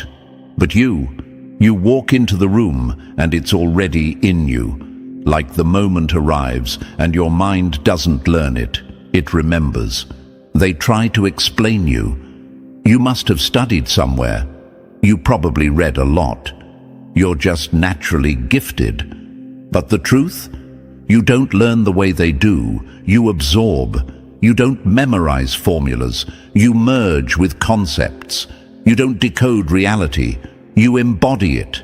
It's in your wiring, your design, your rhythm. That's why when you speak, it lands. Not as theory, but as truth. You didn't climb the ladder of knowledge. You are the sky it reaches for. Imagine them hunched over desks, studying for hours, repeating what they were told to believe. And now, picture you, watching, observing, breathing in life, and somehow understanding more than they ever could. They chase clarity, with noise. You find it in stillness. They download information. You integrate meaning. That's the gap they can't close, no matter how hard they try. They need data. You just need silence. They think you're lucky. But deep down, they know. Luck can't explain how you read between the lines of a situation you've never even seen before. How you sense shifts in people before the signs appear. How you connect dots from different worlds like it's second nature. It's not magic. It's not mystery. It's alignment. The universe streams information to the ones who are tuned in. And you, chosen one, are tuned in deep. And yes, they resent you for it. Because you break their formula. You challenge their belief that wisdom must be earned through suffering and years of grind. You are the exception they can't swallow. You exist as living proof that some people came here ready, that some minds don't wait for knowledge, they are the knowledge. They study from books, you study from existence, and that's why they copy you, mimic your tone, echo your thoughts like they discovered them, but no matter how close they get, they never become it. Because what you carry, it's not transferable, it's not teachable, it's soul-level intelligence. That's why people don't just listen to you for advice. They study your energy. They lean in, not because they want information, but because they crave clarity. You hold a vibration that cuts through confusion like a blade. You speak, and the noise goes silent. You don't chase truth. You are what truth gravitates toward. And that's why they'll always come back. Not for knowledge, but for you. Number 11, they never stood a chance, and now it's too late to catch up. By the time they realized what you were, they were already beneath your feet. They didn't just underestimate you, they bet their entire identity on the belief that you were ordinary, that you were like them, breakable, predictable, trapped by the same fears and boundaries they obey without question. But you weren't. You never were. You didn't move like them, think like them, or need what they craved. And while they were busy fighting for scraps of attention and fake status, you were building in silence, watching, growing, evolving. You didn't need applause. You didn't need the crowd. Your presence alone broke their illusion, because you weren't trying to be noticed. You were simply undeniable, and that's what made them panic. The loudest ones in the room suddenly fell silent around you. The self-declared leaders stumbled over their own egos. The fake ones got exposed just by standing next to you, because your existence alone showed them what they weren't. They never stood a chance because they were playing for recognition. You were becoming the reason people would recognize truth. You weren't chasing power, you were channeling it. You weren't seeking validation, you were already chosen. Built different from the inside out, and they tried to keep up. They mimicked your tone, stole your style, quoted your words as if they could inherit the wisdom behind them. But imitation has a limit. Essence doesn't. They studied your moves, but couldn't handle the silence that made those moves powerful. They ran their mouths, threw shade, tested you, all hoping you'd crack, react, fold, but you never bit. You let their games play themselves out while you stayed grounded, unmoved. Their need for attention exposed their desperation. Your calm exposed their emptiness. And when the dust settled, they weren't just defeated, they were revealed. They thought they could wear crowns made of ego and expect the world to kneel. But you wore none, and the world still listened. Why? Because you weren't operating from fantasy. You were built on truth. That's the difference. They think power is volume. You know power is gravity. It pulls, it doesn't scream, it doesn't plead, and it never explains. Imagine this. They're sprinting on a treadmill, thinking they're racing ahead. Meanwhile, you're already at the summit, watching the sunrise. That's the level of difference we're talking about. They were chasing trophies. You are the reward. They kept trying to prove something, and you were simply living it. You didn't skip steps. You became the staircase. Let them try to catch up now. Let them scramble to rewrite the story, pretend they were never threatened. Deep down, they know. They felt it. In the way people turned to you instead of them. In the way the spotlight bent your way. Not because you asked for it, but because it couldn't ignore you. That kind of presence can't be bought, can't be faked. It's real, it's rare, and it's earned in silence. They thought they had time, that you were harmless, that if they just kept the pressure on, you'd break eventually. But they were playing checkers while you were designing the whole board. You let them think they were ahead, right up until they realized you weren't even running the same race. You were building a kingdom while they were busy clapping for themselves on borrowed stages. By the time they saw the throne, you'd already outgrown it. And now, it's too late. You've outpaced them mentally, spiritually, energetically. They're still chasing trends. You're shaping timelines. They're still trying to get picked. You picked yourself long ago. And they can't stand it, because nothing is more threatening to a fraud than someone who never had to fake it. So let them talk. Let them compare. Let them pretend they're in the same league. You don't need to defend your brilliance to people who can't even define it. You don't need to stoop down to their level to show you've won. The scoreboard is in your silence. The proof is in their obsession. They'll replay your words, copy your energy, study your presence like it's a manual. But no matter what they do, they'll always be behind. Not because you tried to outdo them, but because you were never meant to be matched. Some people are built to follow the rules.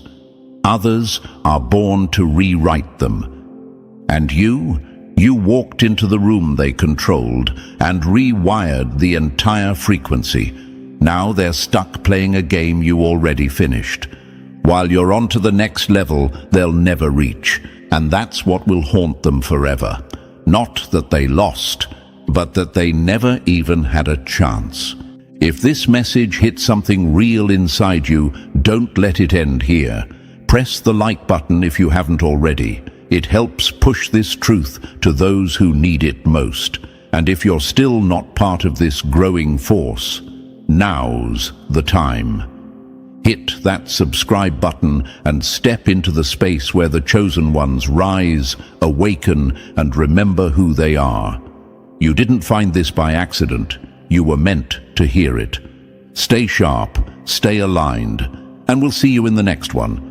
The mission continues, and you're part of it now. They built the stage for your downfall, but forgot you were the director the whole time. They thought they were slick. They studied you like a lab rat, mirrored your tone, copied your kindness, and moved their chess pieces with fake confidence. To them, you were predictable, the perfect target. But here's the part that eats them alive. You played along just long enough to let them think they were winning. Every fake smile, every breadcrumb they dropped, every accidental compliment, you clocked it.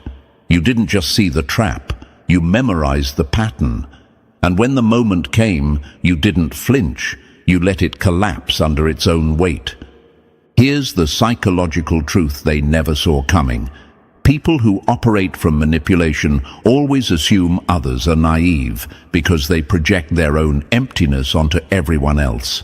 Studies show that narcissists genuinely believe their victims are too emotional to notice the setup, but they didn't account for one thing: awareness. Once a person learns to read behavior, manipulation becomes a silent comedy.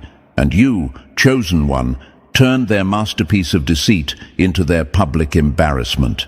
And thank you, chosen one. Don't forget to pay this message back by simply pressing like and subscribe to help spread this message to more souls. It's the responsibility of all of us to spread the light. You are part of a force that's changing the way this world sees energy, intention, and truth. Thank you for standing in it. Now let's talk about why their trap failed so beautifully. See, people like them don't build traps out of logic. They build them out of ego. They wanted control. They wanted to feed off your reaction, your confusion, your fall. But when you didn't break the way they expected, it shattered something deeper in them. They realized you weren't predictable anymore. You weren't operating from emotion. You were operating from awareness. And that's the scariest thing for someone who thrives on control. Because when awareness enters the room, manipulation stops working. They built this whole setup like a movie scene, every character rehearsed, every prop in place, every line timed to hit just right. But they forgot the one thing no actor can fake: energy. You can dress lies in politeness, you can mask deceit in empathy, but you can't hide your vibration. You felt it.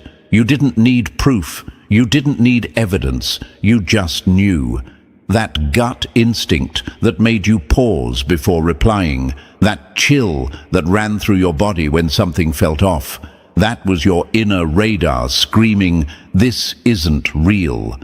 And while they were celebrating your downfall, you were quietly upgrading your perception. Every trap you've ever survived made you sharper. Think about it. People who constantly face manipulation develop micro-awareness. That ability to read tone changes, delayed responses, fake laughter, and sudden interest out of nowhere. It's not paranoia, it's pattern recognition. You learn to see beyond words, and that's why you walked out untouched. Now they're furious, not because you fought them, but because you didn't. They built a battlefield, and you refused to show up. They crafted chaos, and you chose calm. That's what truly destroys people like that. When they realize you won by doing nothing.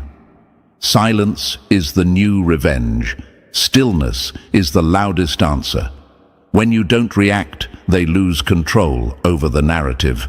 And that's what kills them. Your peace became their punishment. Let's get real. Most people never recover from this kind of setup. The emotional bait, the fake concern, the twisted loyalty, it's all designed to drain you. But chosen ones have this weird resilience that confuses manipulators. They expect you to fall apart. Instead, you observe, you process, you grow quieter, stronger, more precise. You don't chase closure, you create it internally. And that's how they lost power over you. You're not paranoid, you're perceptive. You don't overthink, you oversee. There's a difference. Overthinking is fear-based, but overseeing is awareness-based. You started seeing patterns instead of people, energy instead of excuses. And when that switch happened, you became untouchable. They're furious because they can't study you anymore. You stopped being predictable, and they don't know what version of you they're dealing with now. The one who used to explain, defend, justify, gone. The one who used to internalize blame, buried. The new you observes in silence, responds strategically, and disappears when needed. That kind of power doesn't just scare enemies, it exposes them. You didn't just see through the trap, you made it your classroom. Every failed betrayal became a lesson in human psychology. Every fake friend became a mirror showing you who you'll never be. You learned that people don't destroy what they don't envy. And that's the truth that burns them most. They set the trap because they wanted to feel powerful, but your awareness turned their whole setup into their own humiliation. Now they're stuck replaying everything, wondering how you knew. That's the part that eats them alive. They can't figure out how you saw it coming. They think someone warned you. They think you got lucky. But no, it was just you being you. Observant, intuitive, calm. You're not mystical. You're just paying attention in a world where most people don't. So next time you sense a setup, don't panic. Smile. Let them think their performance is working, because when the curtain drops, the truth always steps into the light, and it never needs to raise its voice to be heard. They built a perfect trap, chosen one. But what they didn't know is that you're the architect of awareness, and no trap can contain a mind that already saw the blueprint. And thank you, chosen one, for locking in and seeing through this message just like you saw through them. You already know what's coming next isn't just content, it's confirmation. Every part of this breakdown will feel like someone finally put your experience into words. If you've ever questioned your sanity after sensing a setup, this is where it all clicks. Drop a 444 in the comments if you're done second-guessing your instincts and ready to own the fact that you saw everything. And if you'd like to support this message, even the smallest gift keeps this mission alive, because exposing traps like these takes more than just time, it takes real energy. Whether it's a comment, a like, or a super thanks, it all helps push this truth further into the light. You're not just watching, you're part of the movement. And now, let's break this trap apart, step by step, from how they built it to how you silently destroyed it. If you really are who we know you are, the chosen one, you'll feel it in your bones to stay with this till the end. Let's begin. Number 1. They thought you were an easy target until you became their worst mistake. You underestimated me so badly. You actually trained me how to destroy you. They looked at your softness and saw an opening, a weak spot, an easy win. They told themselves you were too emotional, too forgiving, too gentle to ever catch on. You see, manipulators don't go after the loud or the loud-minded. They target the quiet ones, the ones who listen more than they speak, the ones with soft eyes and big hearts. They thought your silence was stupidity. But what they didn't realize is that your silence was surveillance. You were never asleep. You were watching everything, every fake smile, every staged compliment, every sudden interest in your life. You weren't clueless. You were collecting data. They kept performing, and you kept recording. You let them dig their own graves while they thought they were outsmarting you. Like a lion pretending to sleep while its prey gets comfortable, you waited until the perfect moment. Then you struck. Not with noise, but with precision. Now they're not just confused, they're haunted. Because the trap they set for you didn't just fail, it exposed them. Let's get one thing straight. Your empathy was never a weakness. It was a scanner, a lie detector, a spiritual X-ray machine. You weren't naive, you were just giving people the benefit of the doubt while analyzing their energy in real time. You picked up on the passive aggression, the guilt trips, the shifting tones. You heard what they didn't say. You felt what they tried to hide. They thought you were soft, but softness with awareness is lethal. That's what they never saw coming. And now they're mad. Not just because they got caught, but because they got caught by you. The one they mocked, the one they underestimated, the one they swore would never catch on. They're embarrassed, exposed, furious that you didn't just survive, you outsmarted them with the very traits they thought made you weak. They're asking themselves, how did we not see this coming? And the answer is simple, because ego makes you blind, arrogance makes you loud, and both make you overlook the quiet ones. That's the danger of targeting a chosen one. We evolve through betrayal. We grow teeth through silence, and we learn everything we need to know in the shadows you think we're lost in. They trained you without knowing it. Every fake moment sharpened your instincts. Every lie refined your intuition. Every manipulation built your emotional IQ. You didn't just walk away, you leveled up. You're not paranoid, you're not sensitive, you're sharp. They saw kindness and assumed ignorance, but kindness without awareness is innocence, and you lost that a long time ago. So now they're spinning, confused, panicking, because you're not giving them a reaction, you're not chasing, you're not explaining. That silence, that distance, that's your power, and it's driving them insane. They don't know what you're thinking, they don't know what you saw, and worst of all, they don't know what's coming next. Let them sit in that. They earned it. Number 2, you let them set the stage, then you made them perform their own downfall.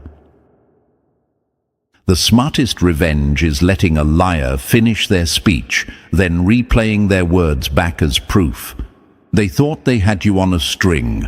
They thought you were too quiet, too soft, too trusting to question what they were building behind the scenes. But you weren't confused. You were calculated, and instead of stepping in early and blowing your cover, you leaned back, observed. You let the show go on. You watched them put up the lights, arrange the props, rehearse the lines, and you waited until the curtain dropped, because real exposure needs a full performance. That's what burns them the most. You didn't stop them. You didn't interrupt. You didn't give them a chance to shift blame or deny the setup. You let them play the game until they ran out of moves. And now their whole plan is sitting in the open, tangled up in their own hands. Exposure isn't about shouting first. It's about letting people prove who they are with their own actions. Imagine this. Someone's digging a hole right in front of you, convinced you don't see it. Every day, deeper and deeper, smiling in your face while stacking the dirt behind them. You could stop them. You could scream, call them out, throw it all into chaos. But instead, you let them keep digging. Why? Because you knew the minute they thought they'd succeeded, that's when their mask would drop. And when they finally invited you to step forward, they fell into the pit they dug. All you had to do was nothing. And that's what shook them. They couldn't read you. They expected tears, arguments, drama. But you gave them stillness. They assumed you were clueless, unaware that your silence was the sound of strategy. You were building something too, but yours was internal. You were gathering facts, watching patterns, noting behavior. And when the mask finally slipped, there was no debate. They were exposed, not by accusation, but by their own actions. Never expose a snake mid-shed. Let it think it's safe, then catch it when it thinks it's invisible. This is what master manipulators never understand. Real intelligence isn't loud. It doesn't need to shout, doesn't need to prove. It watches, it studies, it allows chaos to complete itself, because truth doesn't need force. It just needs time. And you gave them all the rope they needed. While they smiled in your face, you were taking mental screenshots. While they staged their kindness, you were listening to the tone behind the words. And when their trap finally revealed itself, you didn't scream, "Gotcha." You just stepped back and let them trip on their own blueprint.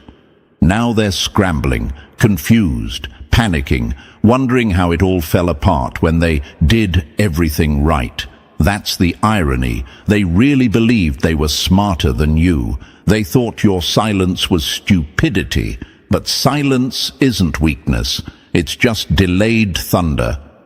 You don't have to set people up when you already know they'll self-destruct on schedule.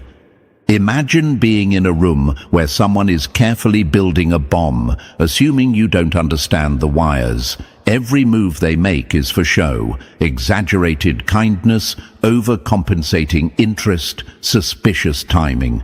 They're laying it all out like a magician setting up for a trick. But you're 5 steps ahead. You're not stopping them, not warning them, not reacting. You're just letting them build, because you know that once it's done, they won't be able to hide their fingerprints anymore. That's how you flipped the setup. You turned their illusion into evidence. They can't twist it now. The trail is too clear. Every text, every fake gesture, every copied emotion. It's all there. And here's what really stings.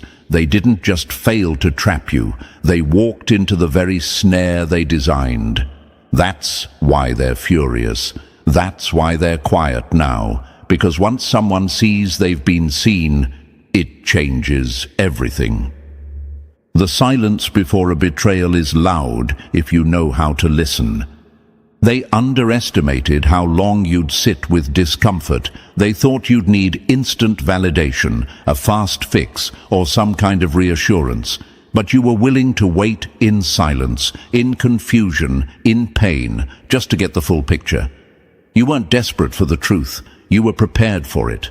And now that it's come, you're not even surprised. Just validated. Let's be honest, part of you always knew. You felt the weird energy. The timing didn't add up. Their interest came too quickly. Their compliments felt rehearsed. You weren't paranoid. You were perceptive. But instead of panicking, you watched it unfold. Like a detective who lets the suspect talk too much, you let them speak freely, knowing every word was just digging the hole deeper. And now they're the ones who feel trapped. Not because you exposed them publicly. You didn't need to. You didn't go loud. You went deep. That's what's killing them. You didn't give them a scene. You gave them silence. And in that silence, they were left alone with their own guilt, their own fear, their own unraveling.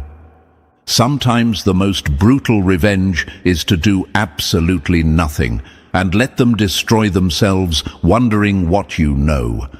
They're looking over their shoulder now, not because you said anything, but because you could. They're rereading messages, backtracking conversations, wondering when you caught on. They don't know which part exposed them.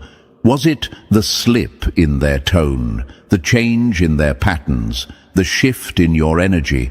They're haunted by the fact that you saw them the whole time and just never said a word. That's your power, chosen one. Not just the ability to see through masks, but the patience to let people keep wearing them until they can't anymore. You don't chase truth, you attract it. You don't force exposure, you allow it. And you don't seek revenge, because watching their illusion collapse is satisfying enough. And they'll never admit it, but deep down, they're scared of you now. Not in a physical way, but in a spiritual way, because once someone sees you're unshakable, once they realize their best manipulation couldn't break you, once they feel the mirror you held up to their soul, they know they can't ever lie to you again. Not successfully. You didn't just survive the setup, you used it. You turned the whole thing into fuel, into wisdom, into confirmation, and now you walk with receipts they can never erase. You didn't need to prove anything, you just had to watch and let them reveal it all. That's what makes you dangerous now. You don't panic, you pause, you don't confront, you confirm, and you don't react. You record. That's not weakness, that's emotional mastery. And they will never, ever underestimate your silence again. Number 3, they came for the old you and got wrecked by the upgrade. They built a trap for your past, not realizing your evolution burned that version to ashes. They did their homework, but they studied the wrong textbook. Every move they made, every guilt trip, every strategic silence, every emotionally loaded sentence, it was all aimed at the version of you that no longer exists. They were banking on your old wounds, counting on your past patterns, assuming you'd fold the same way you used to. But what they didn't see coming was the upgrade. You see, the trap they designed, it was built for the person who used to over-explain, who tolerated fake peace, who stayed in rooms where respect was optional and apologies never came. They thought you were still that person, the one who would swallow pain just to keep the vibe smooth. But you're not a peacekeeper anymore. You're a truth wielder now, and truth doesn't bend for comfort. They tried to weaponize your empathy, dangle nostalgia like a leash, bait you with memories they thought still had power. But the truth is, you already grieved that version of yourself. You buried the old you in silence, rebuilt in private, and resurrected as someone they've never met. The new you doesn't flinch at guilt, doesn't chase closure, doesn't return to pain just because it's familiar. Imagine trying to unlock a door with a key that no longer fits. That's what they did when they tried you. They set a trap for a ghost, and ghosts don't bleed. You didn't just survive your past, you outgrew it. You learned your patterns, broke the loops, upgraded your boundaries, and chose discomfort over disrespect. So when they made their move, they triggered nothing. No reaction, no confusion, just a wall of stillness that screamed, "You're too late." And now they're sitting with their useless blueprints, wondering how their perfect plan collapsed. Simple, because they underestimated your healing, and once you heal, you become uncatchable. Number 4, they used your scars as weapons, but you turned every wound into armor. They thought they had ammunition, not realizing you already disarmed the bomb inside yourself. They went digging through your past like vultures looking for leftover pain to feed on. Every trauma you shared, every mistake you admitted, every insecurity you once whispered, they kept it all like bullets in their back pocket, waiting, planning, thinking that when the time came, they could fire those shots and watch you break. But what they didn't know is that you already walked through that fire and came out flame-proof. They were counting on the old triggers, the guilt, the shame, the spirals of self-blame you used to fall into. They wanted to press the same emotional buttons that once had you unraveling, but this time nothing happened. Why? Because while they were preparing manipulation, you were preparing mastery. You studied yourself harder than they ever could, faced the dark corners, healed the cracks, and owned your story with no apologies.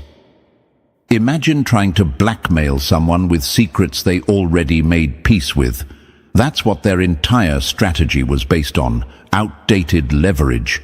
They expected chaos. You gave them calm. They expected you to cry, rage, defend, beg, but you just stood there, unbothered, unreadable, unbreakable. And that silence, that peace, that's what shattered them, because nothing terrifies a manipulator more than a person who is no longer controllable by their own pain.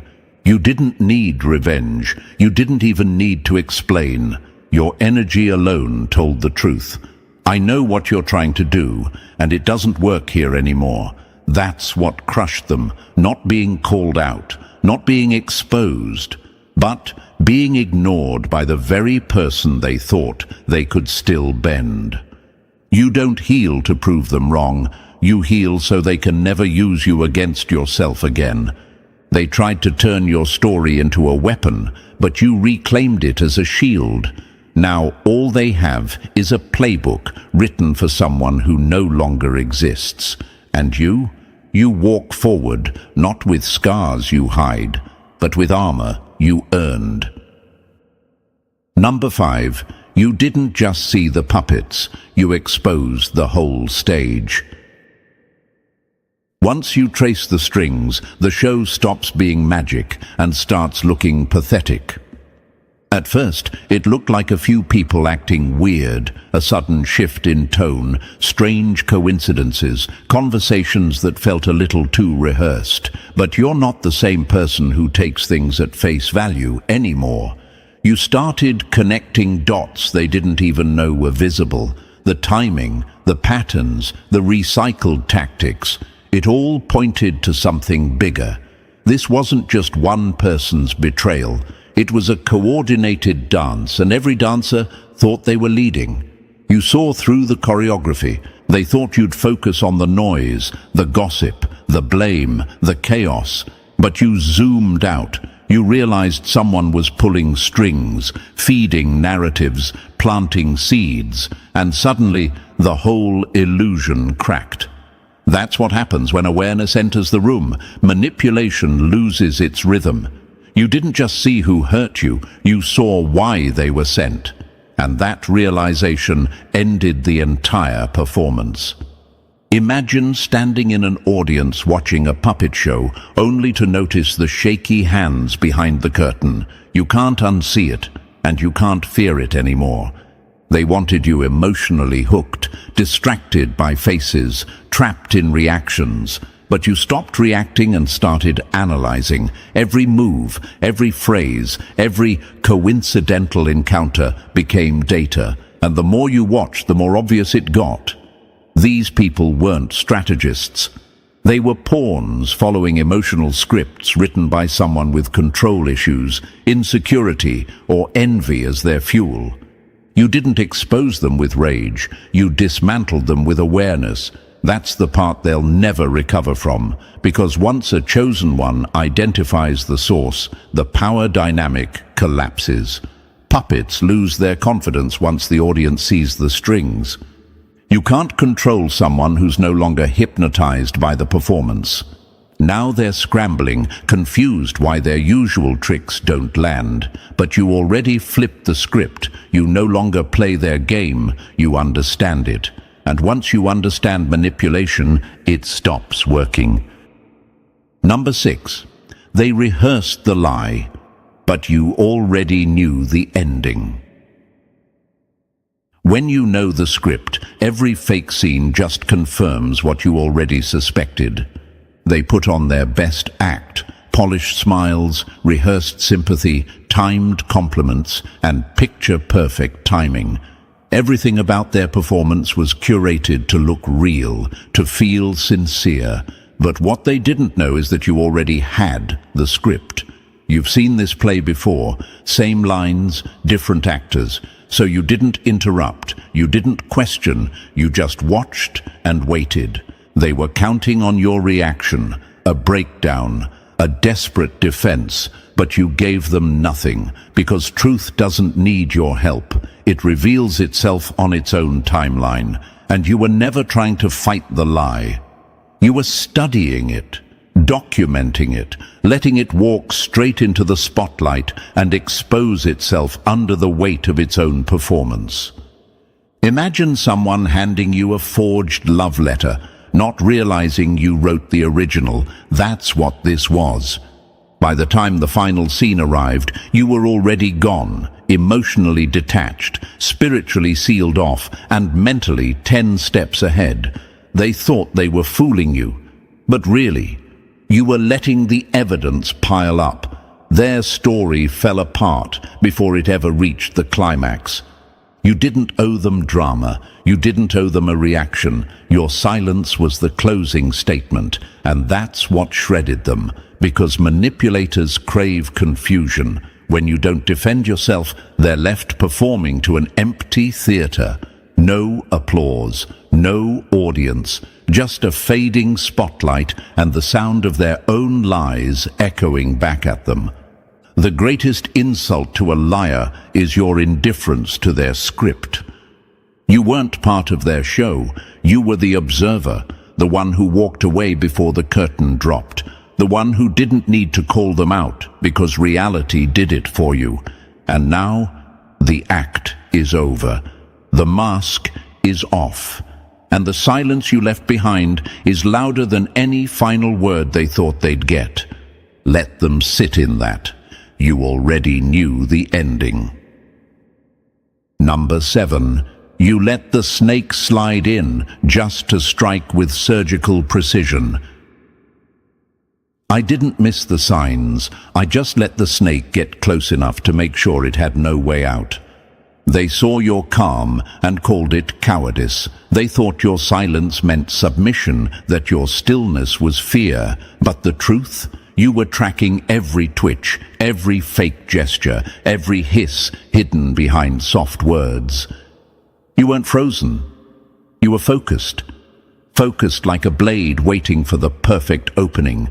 And while they crept closer thinking you were asleep, you were mapping the strike zone.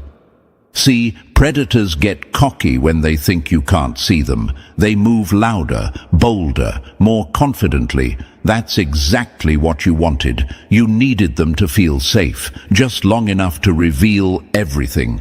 Every lie, every motive, every hidden connection. You gave them space, not because you trusted them, but because you knew what was coming. Imagine watching a venomous snake slither closer, not because you're unaware, but because you're holding the machete behind your back. And when you finally moved, it wasn't chaos, it wasn't emotional, it was surgical, clean, final. One decision from you, one boundary, one truth, one exit, and their entire web collapsed. That's what shook them. It wasn't rage, it wasn't drama. It was the quiet, calculated cut of someone who had been awake the whole time. They thought they fooled you. What they didn't realize is that you were letting them hang themselves, slowly. And when the moment came, you didn't need to shout. You didn't need to justify. You just walked away and let the silence bleed truth. You don't kill the snake with noise. You kill it with timing. Now they're left choking on their own venom, not because you exposed them publicly, but because you ended it so calmly, so decisively, that it forced them to realize you saw it all. You were never blind, just patient, just sharp, just deadly in stillness. Number 8. They banked on your silence, but you gave them consequences instead. They thought your loyalty would cover their lies, not knowing your silence had an expiration date. They counted on your kindness like it was a contract. They thought you'd protect their reputation no matter what they did behind closed doors. They were so used to you absorbing damage, brushing it off, and swallowing truth just to keep the peace. But what they didn't know is that silence, when abused, turns into clarity.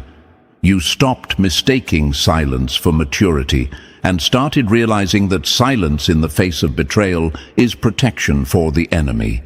You never wanted revenge. That's what separates you from them. You weren't trying to destroy their name, but once you saw the pattern, the disrespect, the lies, the entitlement, you knew protecting them would mean betraying yourself. You couldn't keep shielding people who would never take a bullet for you. That's when everything changed. Loyalty ended where self-respect began. Imagine holding up a crumbling wall for years, only to realize the people inside would have let it fall on you without blinking. They thought you'd take the fall quietly, smile through it, play nice, stay soft, but you outgrew the guilt.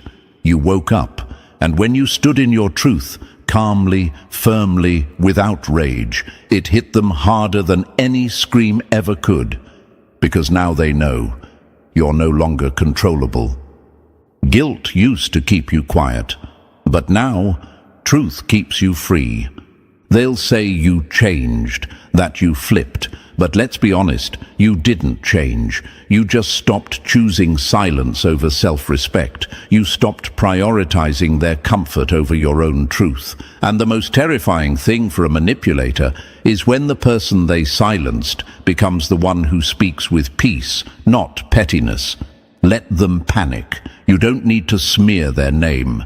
The truth they tried to bury is now the only thing echoing when your name is mentioned. You didn't destroy their image. You simply stopped hiding what they built.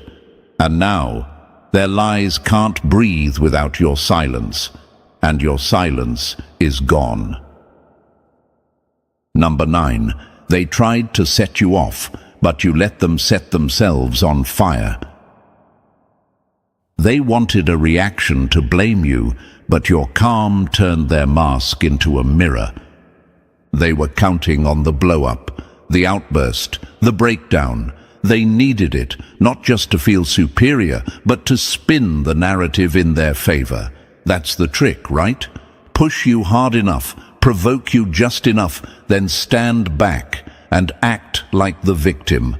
Classic manipulation. They didn't want the truth. They wanted your reaction to bury the truth, but instead you gave them the one thing they couldn't handle: composure. You didn't flinch, you didn't scream, you didn't bite the bait, and that's what shattered them. Because when they couldn't provoke the chaos, they had to sit in the stillness, and in that stillness, their lies got loud. Their contradictions came to the surface, their shaky tone, their fumbled justifications, their defensiveness, all of it exposed them without you having to lift a finger. Imagine handing someone a match, hoping they'll burn the bridge, but they just stare at you while the gas can in your hand starts leaking. You didn't need a meltdown to tell your side. Your piece did all the talking, and what people don't realize is, silence isn't always softness. Sometimes it's strategy. You chose not to react, not because you were weak, but because you already knew what they were trying to do. Weaponize your emotions to protect their reputation, but you've outgrown that game. You saw through the setup. You understood that whoever stays calm controls the narrative, so you held your line, and the more grounded you became, the more they fell apart. That's not just emotional intelligence, that's power. Your calm didn't just protect your image, it destroyed their illusion. Now they're the ones scrambling, stuttering, contradicting themselves in front of everyone. You didn't have to expose them. They exposed themselves trying to provoke you. That's what they'll never recover from. Not that you fought back, but that you didn't need to. Your stillness triggered their unraveling, and now everyone sees it. Number 10. They wrote you off, but the universe rewrote the whole script. They designed your downfall like a finale, not realizing the universe had you marked for a sequel they'd never survive. They thought they had the perfect plot twist: betrayal timed like a clock, lies lined up like dominoes, isolation served cold and calculated. They wanted the world to watch you crumble, to point at you, laugh, whisper, disappear. But here's what they never understood. Chosen ones don't collapse under pressure. We transform in it. The setup they designed wasn't the ending. It was the turning point. You didn't just survive the sabotage, you flipped it. While they were busy playing villains in a story they thought they controlled, the universe stepped in like a plot editor with a red pen and said, "Nah, this isn't how it ends." Suddenly, doors they tried to close on you cracked open again. People started questioning their version of the story. Truth had a strange way of resurfacing, not with a scream, but with undeniable timing. And it was loud. Imagine trying to trap someone in a scene and realizing they weren't the character, they were the author. They wanted the fire to consume you, but it refined you instead. The silence they forced on you gave birth to clarity. The loneliness they shoved you into became your sanctuary. And the same betrayal they thought would break you?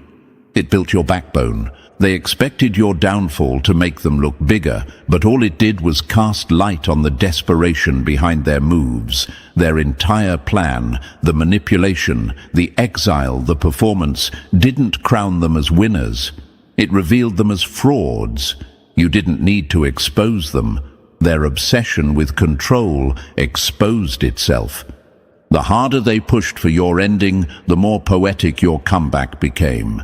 Now you're not just back, you're better, elevated, unbothered, and untouchable. They don't know how you survived it all, how you came out glowing when they swore they dimmed your light forever. But that's the thing about universal justice. It's silent, it's precise, and it never loses track of the chosen.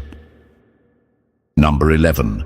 You weren't sent to break. You were planted to expose. They thought you were collateral damage, but you were the surveillance camera they didn't know was rolling. They didn't just try to ruin you, they tried to erase you. Strip your voice, your clarity, your sense of self. But what they never realized is, you weren't put in that situation to fall. You were sent there to see. to witness what no one else would have caught, to observe the snakes while they shed in plain sight, thinking no one noticed. Every lie, every shift in tone, every betrayal wasn't random. It was a system unraveling right in front of your eyes. And you? You were the evidence collector. You didn't fight dirty. You didn't sink to their level. You didn't even try to clap back, because you knew this wasn't about revenge. This was about recording. Every silence, every smirk, every setup was a red flag waving itself in your face, and you stood still, unmoved, watching it all like a storm through a window. They thought you were broken. What they didn't see was that you were documenting. Imagine thinking you're setting someone up, not knowing they're taking mental screenshots of your every move. You didn't walk away shattered. You walked away smarter, stronger, wiser, and the best part, you didn't need to prove anything. Your growth, your glow, your peace, that is the proof. You were protected the entire time, not by force, but by position. You were never supposed to blend in with the chaos. You were sent to observe it clearly, so you'd never be fooled again. And now, you're living, breathing proof that their scheme failed. You weren't buried. You were briefed. You didn't fall. You learned. And your ability to rise without retaliation is what truly exposes them. Because nothing haunts a liar more than the one who saw everything and chose healing over revenge. Number 12, you smiled through the setup, and it shattered their illusion of control. The calmest one in the room is usually the one holding the truth and the power. They designed the perfect trap, rehearsed every betrayal, and lined up the fall like clockwork. They expected the usual collapse, panic in your voice, fear in your eyes, a desperate scramble for answers. But instead, you smiled. Not a fake smile, not a mask. A real, quiet, all-knowing smile. The kind that says, I've seen enough, and I'm not afraid. That moment, that's what shook them to their core. Because manipulators need chaos to win. They thrive on your confusion, your overreaction, your desperation. But your peace? That was the plot twist they didn't prepare for. They were counting on emotional instability, and you gave them divine stillness. You weren't ignoring the trap. You saw it. You understood it. You watched it being set. And you smiled because you knew they weren't in control. You were. Imagine setting a fire for someone, only to watch them walk through it barefoot, unburned and unbothered. That smile wasn't weakness. It was strategy. It was awareness. It was the subtle flex of someone who's been through worse and came out sharper. And that's what unhinged them. Because when someone can smile through betrayal, it forces everyone to question who really held the power all along.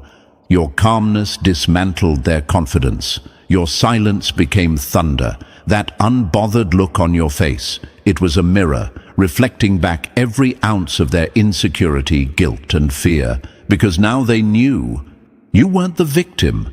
You were the witness. The one who didn't break. The one who let it happen, took mental notes, and still chose peace. You don't have to fight for revenge when your composure becomes the thing they can't explain or erase. Let them wonder why you didn't collapse. Let them obsess over how you knew. That smile haunts them now, because it confirmed everything they feared. You weren't blind, you were ready, and they never stood a chance. Number 13. You read the energy long before the knife came out. The body can lie, but energy always snitches first. They thought they were slick, smiling in your face, pretending nothing had changed. But you felt it. Before the lies came, before the silence hit, before the betrayal unfolded, the energy told the truth before their words ever could. The warmth disappeared. The tone got weird. The check-ins stopped feeling real. That familiar spark between souls? Gone.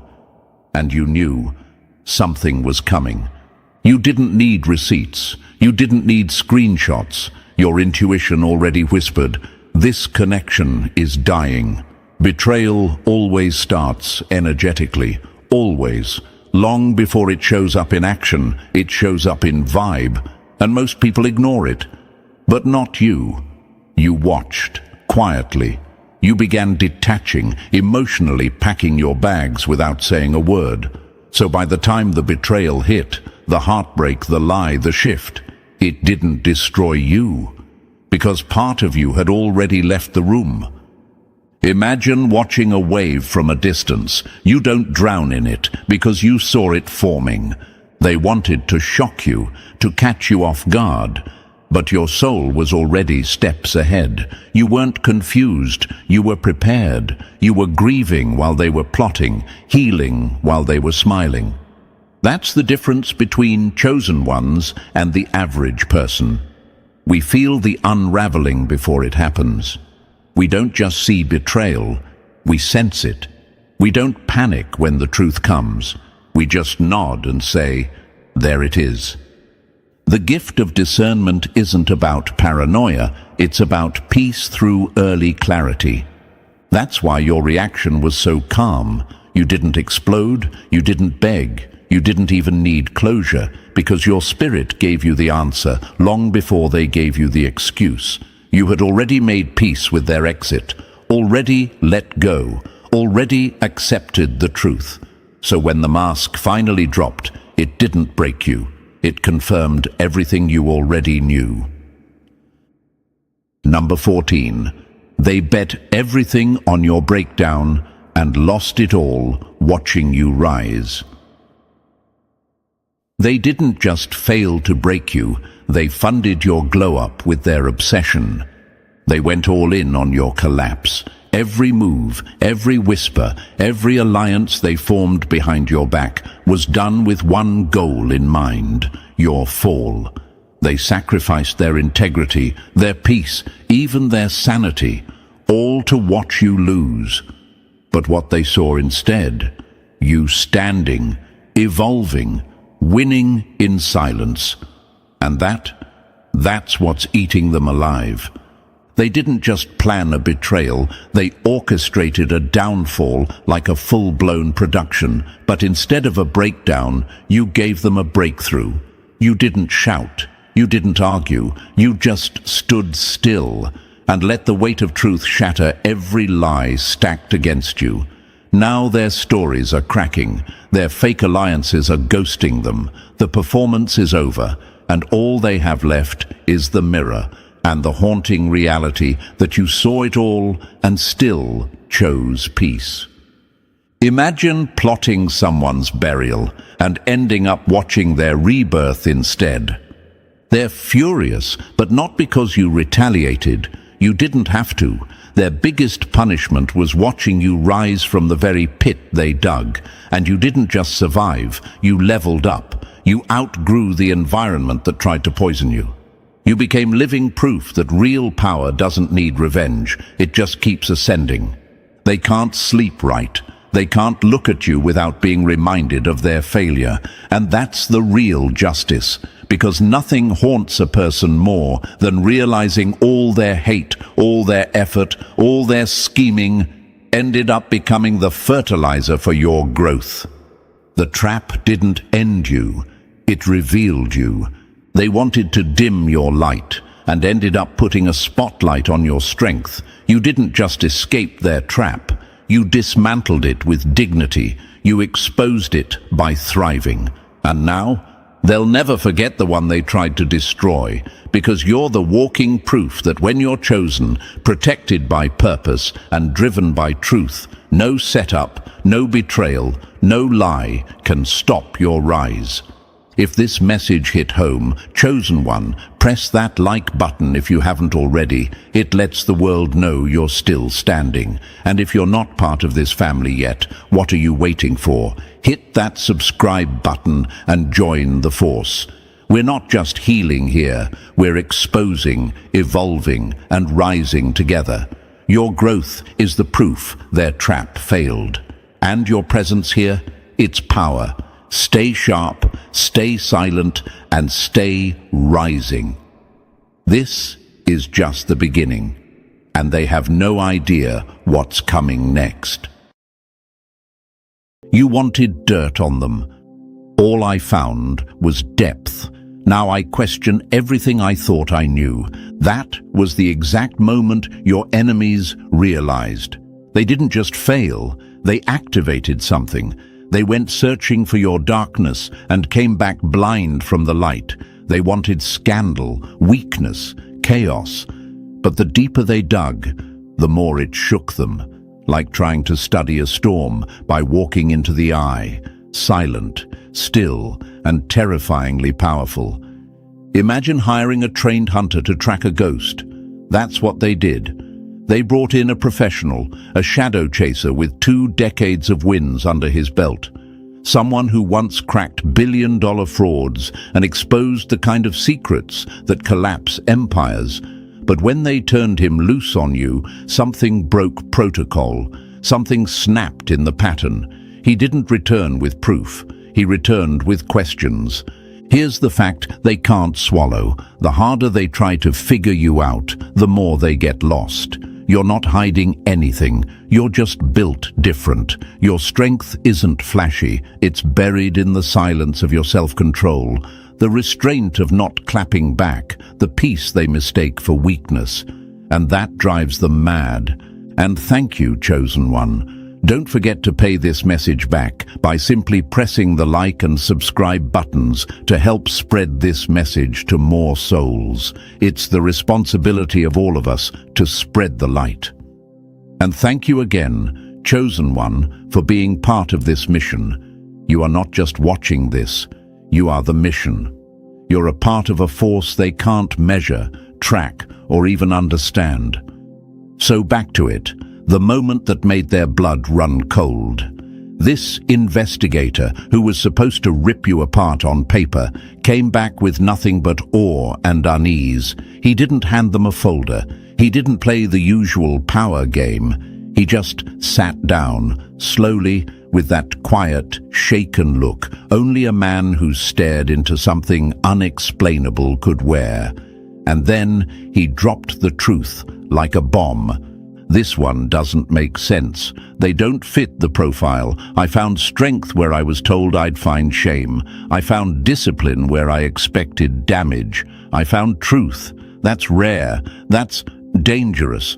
You see, Chosen One, what they don't understand is that you're not hiding from your past. You faced it, made peace with it, and walked forward with scars that became armor. They assumed your calm was cowardice. Your silence, guilt. But what the investigator found was the real reason they fear you. You're not broken, you're whole. In a world where everyone's trying to wear a mask, you've already accepted your face, your truth, your path. That scares the hell out of people who've been running from themselves their whole lives. What scares them isn't that you might win, it's that you already did, internally. They just couldn't process it. So they tried to outsource their doubt. They brought in someone to confirm their delusion, hoping for a weakness to exploit. But they got a mirror instead, and it didn't show you falling apart. It showed them. The private investigator said something else before he left. You're not dealing with an ordinary person. You're dealing with someone who's survived psychological warfare and still walks with empathy. That's not just strength, that's evolution. Let that sink in. They tried to weaponize information, but when truth is your weapon and you've got nothing to hide, their tactics fall flat. You didn't flinch, panic, or fold. You watched. You let them do what cowards do. Scheme, poke, investigate. And the result? Even their own hire couldn't join the attack. Because there's nothing to attack. They didn't just lose the battle, they embarrassed themselves trying to start it. You, chosen one, are what happens when a soul goes through fire and doesn't come out bitter, but sharper, quieter, and 100 times more grounded. They tried to dig up evidence of weakness, but all they found was resilience, a pattern of growth, a timeline of healing. Not the kind of healing that posts about it for clout, but the kind that bleeds in silence and blooms when no one's watching. You are not a file, you are a force, and now the people who thought they were investigating a problem are staring at something they can't label, so they freeze. That silence, that stunned look, that's fear, dressed up as confusion. You made them question everything because your life, your presence, your strength, it breaks their rules. You are proof that not every quiet person is hiding. Some are waiting, watching, studying, growing. So here's what you need to know, chosen one. You weren't found out. You were confirmed. The enemy knows now. You're not built for drama. You're built for destiny. You're not avoiding destruction. You outgrew it. You don't scream to prove your power. You walk into rooms and make the loudest one question themselves. You've become a paradox that breaks small minds, a soul that's been through hell, yet still radiates peace. A heart that's been betrayed, yet still shows compassion. A mind that's been hunted, yet remains sharp, still, and unshaken. The investigator didn't find dirt. He found discipline. He didn't uncover secrets. He uncovered silence, a silence so loud it shook the very people who thought they were in control. And now, they don't know whether to attack you or study you. You didn't win the war by fighting. You won it by being undeniably, unapologetically you. And that's the truth. No file, no report, no investigation can ever capture. They wanted proof you were fake. Instead, they got confirmation you're the realest thing they've ever encountered. And thank you, chosen one, for showing up to this message, not just to hear it, but to feel it. What we're about to break down next isn't theory. It's the real stuff they don't want getting out. The investigator may have frozen when he saw the truth about you, but you're just getting warmed up. So don't even think about scrolling away now. If this message found you, it's because it was meant to. Drop 777 in the comments if you know deep down this isn't just a video, it's a mirror. And if you feel called to support the mission, whether it's a cent, a word, or a click, just know it helps us keep this truth alive and spreading. This isn't content. This is disruption. And now, let's crack this open step by step. If you truly are who I think you are, if you're one of the rare few walking around with a past that can't be read, a silence that can't be decoded, then trust me, you're going to want to stay until the final word. What's coming next will shake more than just your enemies. Let's get into it. Number 1, they sent a hunter to expose you. He came back, hunted. You sent me to dig up their dirt. All I found was everything you're afraid of becoming. That's the moment the energy in the room flipped. The investigator wasn't supposed to come back spooked, but he did. He wasn't supposed to hesitate, but he couldn't even hold eye contact. They wanted a report that would ruin you. Instead, they got a reality check that ruined them.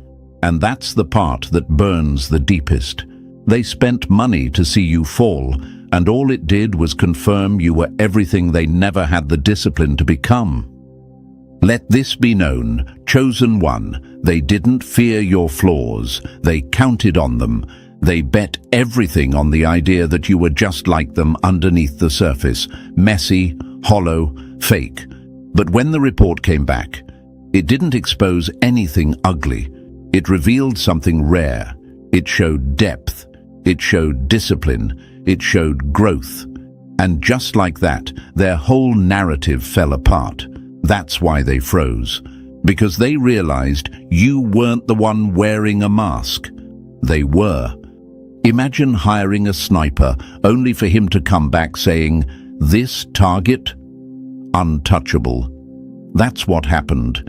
They sent a professional, a man who's made a career tearing reputations, limb from limb, and for the first time in decades, he hit a wall.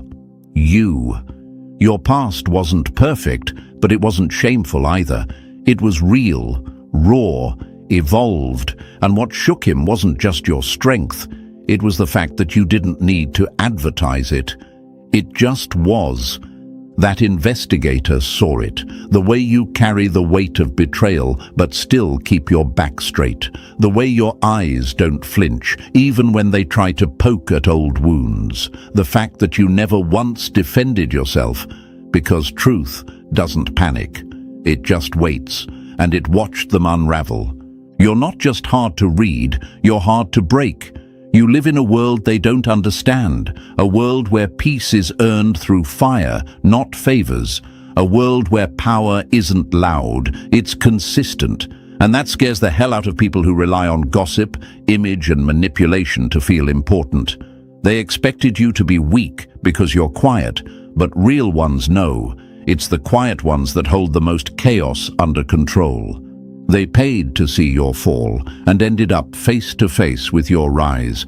Chosen one, you don't need to speak for yourself. Your life already did. Every time they expected you to break and you didn't, that was your answer. Every time you healed in silence and came back stronger, that was your proof. And now? Now they know the truth. You're not their victim, you're their reminder of what they could have been if they had your resilience. Let them sit with that. Let them stare at that one-page report, shaking in their chairs, trying to figure out how you exist without shame, without guilt, without weakness, because that's what the investigator saw. Not a target, but a force. Not a scandal, but a standard. You weren't exposed, you were revealed, and now they can't unsee it. Number 2, they pointed the finger at you, but it was always themselves they feared. Every time they accused you of being fake, toxic, selfish, they weren't describing you, they were confessing their own reflection. This is the part that rips the mask off.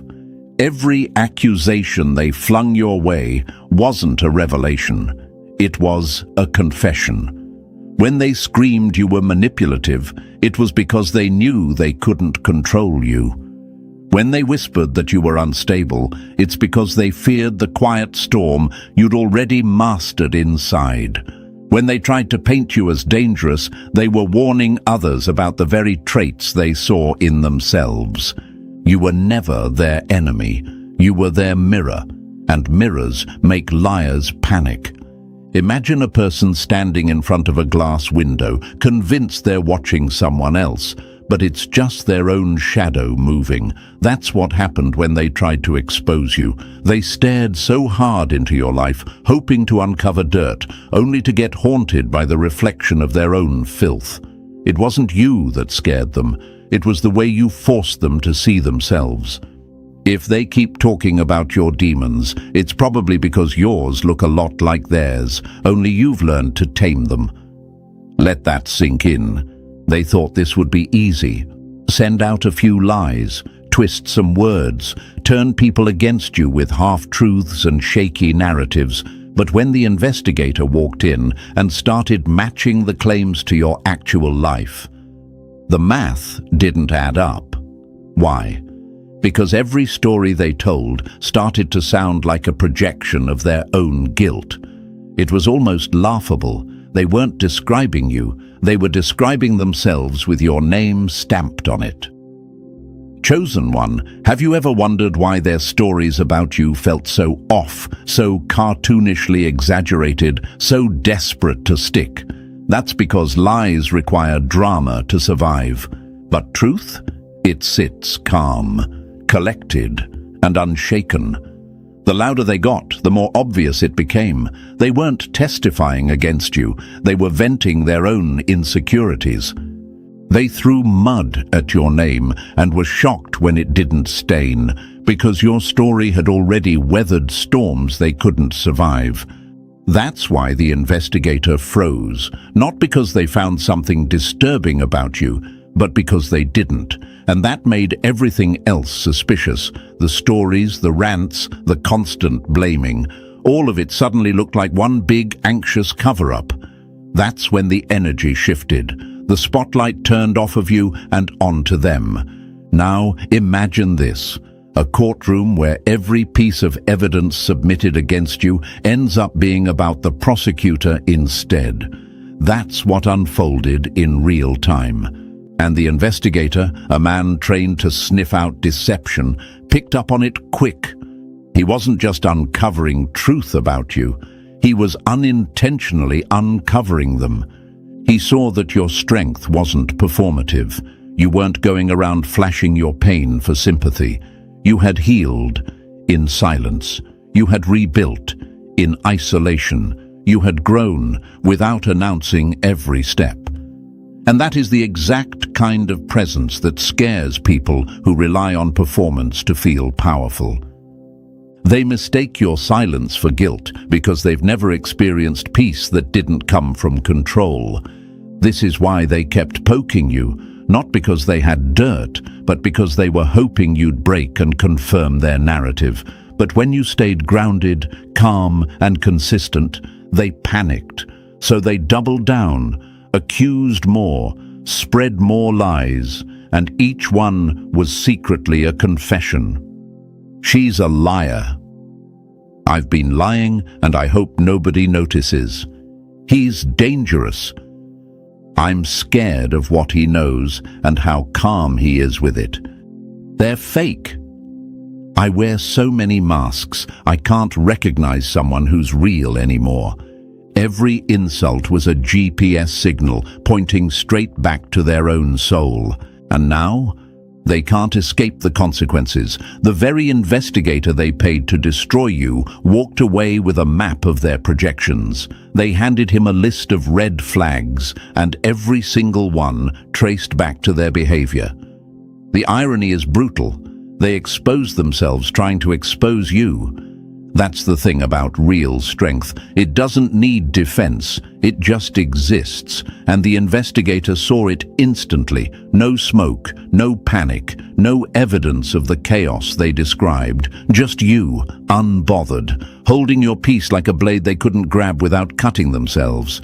They studied your silence and called it suspicious because they've never seen someone who didn't need validation to feel whole. And now they're scared. Because once someone like that, someone neutral, outside the circle, trained to find flaws, confirms you're not who they said you were, the whole illusion breaks. The web they spun starts to dissolve. And what's left? Their reflection, their lies, their exposed fears. Chosen one, you don't even need to retaliate. You being you is enough. Your growth, your discipline, your ability to move forward without bitterness, that's your revenge, that's your power, and now it's documented.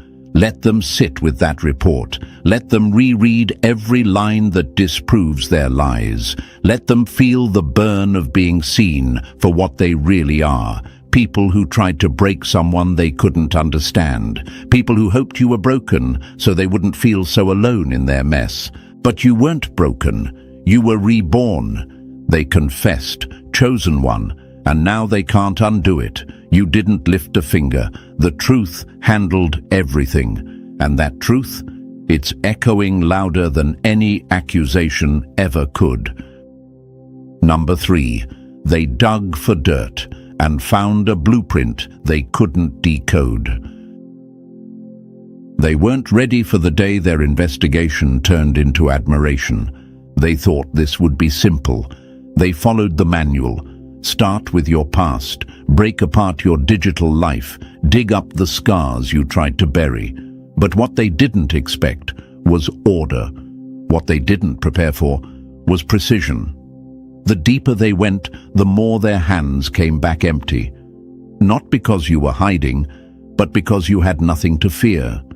They combed through your life with forensic gloves, school files, work logs, tax history, deleted texts, court records, old devices. Even software designed to resurrect data long buried couldn't deliver a hit. What did that tell them? That maybe you were never the mess they prayed you'd be. Imagine chasing someone into a forest expecting chaos, but finding a perfectly paved path, each step thoughtful, every turn deliberate. That's what shook them, because they realized this wasn't luck. This was intentional living.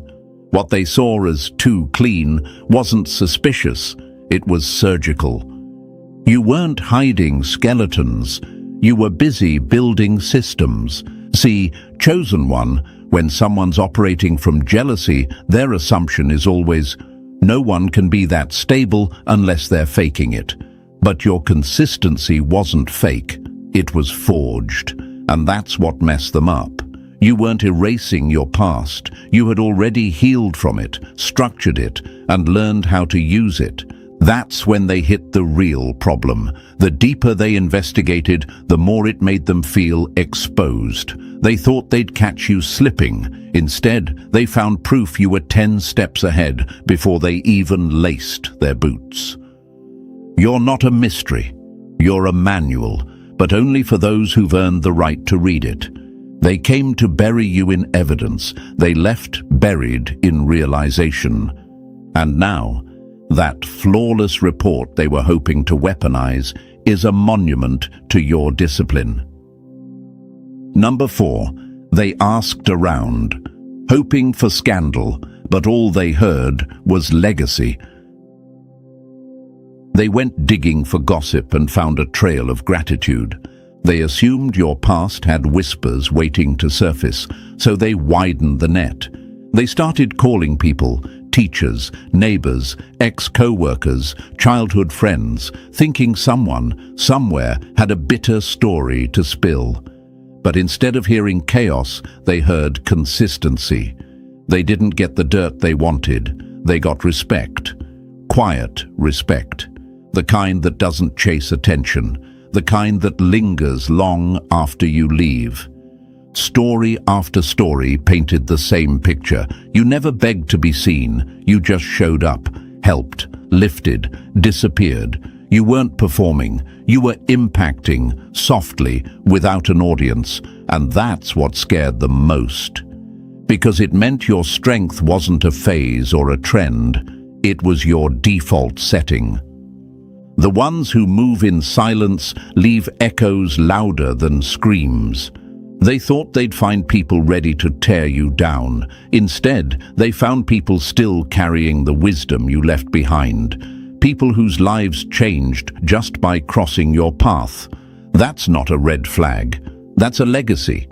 And the investigator? He started to see the pattern. Not of scandals, but of alignment. Now imagine this. They were hoping for testimonials of drama. Instead, they got testimonies of depth. You didn't make noise. You made waves. Waves that carried people further, steadier, without ever asking for credit. That's why no one had anything ugly to say. Because you didn't live to impress. You lived to impact. They wanted a past that would haunt you. They found a trail that honors you. And here's the irony. Everyone who tried to harm you in the past ended up falling on their own sword. You didn't curse them. You didn't chase revenge. You just moved forward, and karma handled the rest. That's what real power looks like. So now the question isn't, what are you hiding? It's, how the hell did they miss your worth for this long? Because everyone who really knew you already saw what they're just now figuring out. Number 5, they searched the system for you, and the system glitched. You weren't hidden. You were erased from where chaos had no authority. At this point, they were desperate. The surface gave them nothing. Interviews gave them awe. So the investigator went deeper, way deeper, past the public, past the protocols, into the shadows of the internet. Encrypted databases, old government logs, surveillance networks, secret archives built to track and contain threats. And what did they find? Nothing. Not cover-ups, not redactions, absences, like parts of your life had been swallowed whole, not erased manually, but never recorded in the first place. Cameras that glitched the moment you passed. Medical records that began normally, then devolved into cryptic remarks. Things like, "Patient has patterns we've never seen before. They don't respond to traditional models of behavior. Presence triggered unexpected silence in others." Imagine being so rare that even digital systems can't process you. This wasn't just strange, it was unsettling, because these weren't people forgetting you. It was systems failing to contain you, files that should have tracked every second of your life, empty. Notes from officials meant to observe and report, vague. You were in the machine, but the machine couldn't render your code. Some people break rules. You broke the algorithm, and chosen one, that's the real power. They wanted a record of your flaws, but the system couldn't even keep up with your presence. You don't fit the templates, you don't follow predictable timelines, you move differently, and everything around you bends to compensate. That's why they panicked, because when a world built on surveillance and prediction can't define you, you become dangerous to it. Not in the way they try to sell danger, but in the way revolutionaries disrupt comfort. You don't crash systems by force. You crash them by not conforming. You weren't missing. You were misfiled under "not of this pattern." Now they're not just questioning who you are. They're questioning what else is possible, because you exist. Number 6. They tried to destroy you, and the universe cashed their own check. They called it coincidence, but coincidences don't hit like clockwork. By this point, even the investigator couldn't explain it. The data didn't align with logic. Every single person who tried to smear your name, twist your story, or sabotage your peace fell apart within months. Not because you lifted a finger, not because you plotted revenge. It just happened. Like reality itself had a response system that auto-corrected when someone crossed your line. They called it luck. But mathematicians hate luck when it repeats with precision. 6 months, over and over. A pattern that shouldn't exist, yet kept happening. The investigator started charting it out, and it looked less like chaos, more like code. Every betrayal triggered a quiet storm, one that didn't roar, didn't announce itself, just rearranged the pieces until truth stood on top again. You don't chase revenge when the universe already keeps receipts. Imagine this. They spread lies about you online, expecting to watch you crumble. Instead, their credibility crumbled. They laughed behind your back, and months later, they were the ones explaining why everyone suddenly stopped trusting them. You didn't curse them. You didn't expose them. Reality just did what it does around clean energy.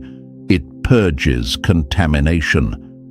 The investigator saw the pattern and froze, because patterns this consistent aren't random. Every timeline ended the same way. The liars lost their voice, the betrayers lost their mask, and the chosen one walked forward untouched. It was too poetic to be coincidence, too precise to be luck. The truth doesn't defend itself loudly. It just waits for lies to collapse under their own weight.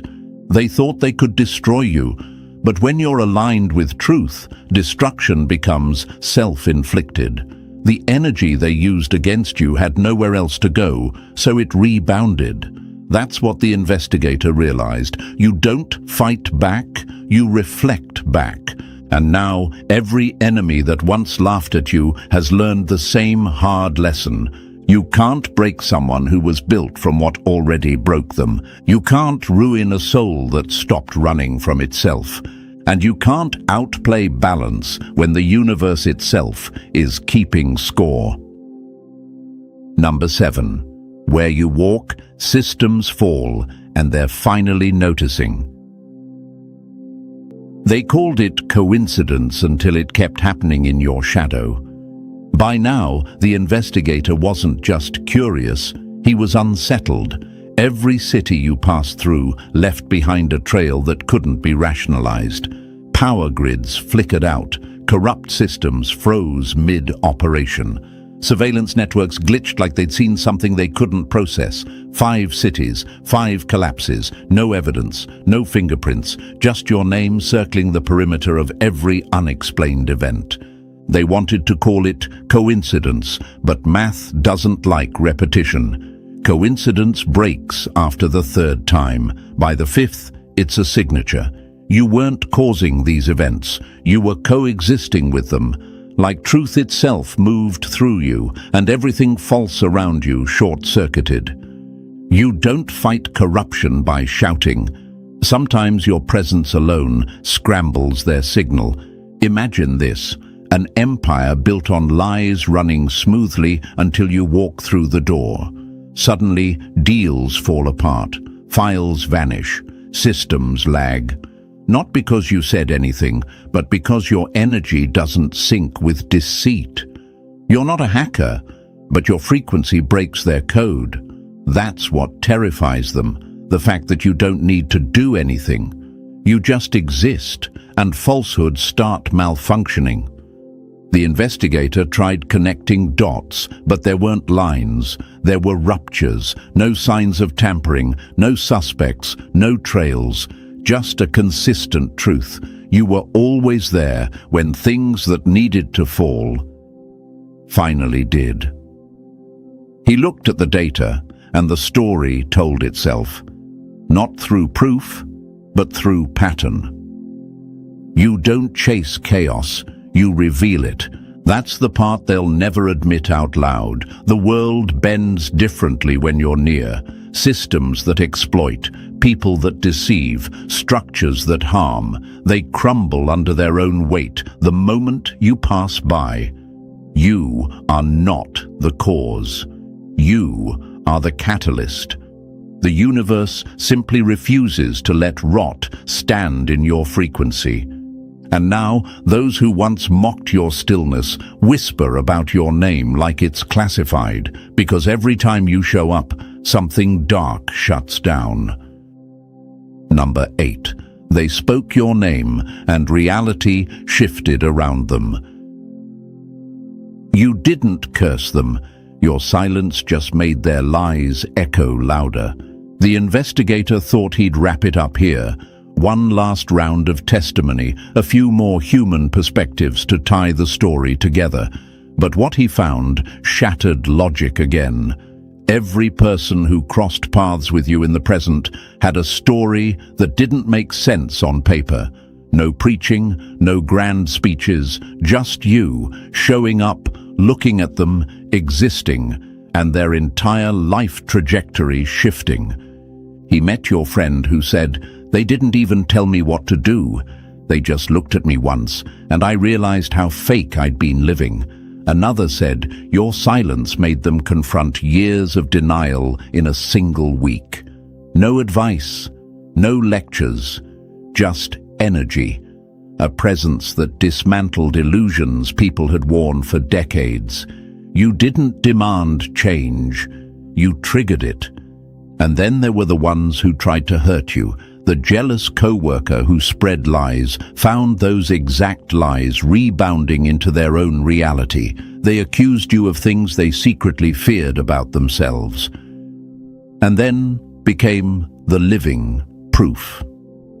The one who tried to turn others against you ended up isolated, surrounded by the same distrust they created.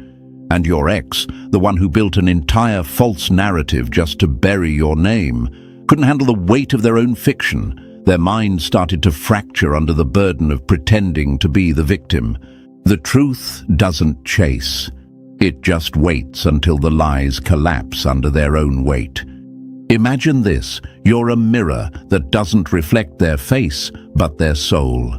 That's what unsettles people about you. You don't punish them, you reveal them. You don't expose anyone, you just exist with such clarity that whatever's false can't survive near you. The investigator wrote it down in disbelief. No retaliation, no manipulation, yet everyone who betrayed them met their own undoing. They tried to play the chosen one story like a game, forgetting the board flips itself when truth is involved. That's when it hit him.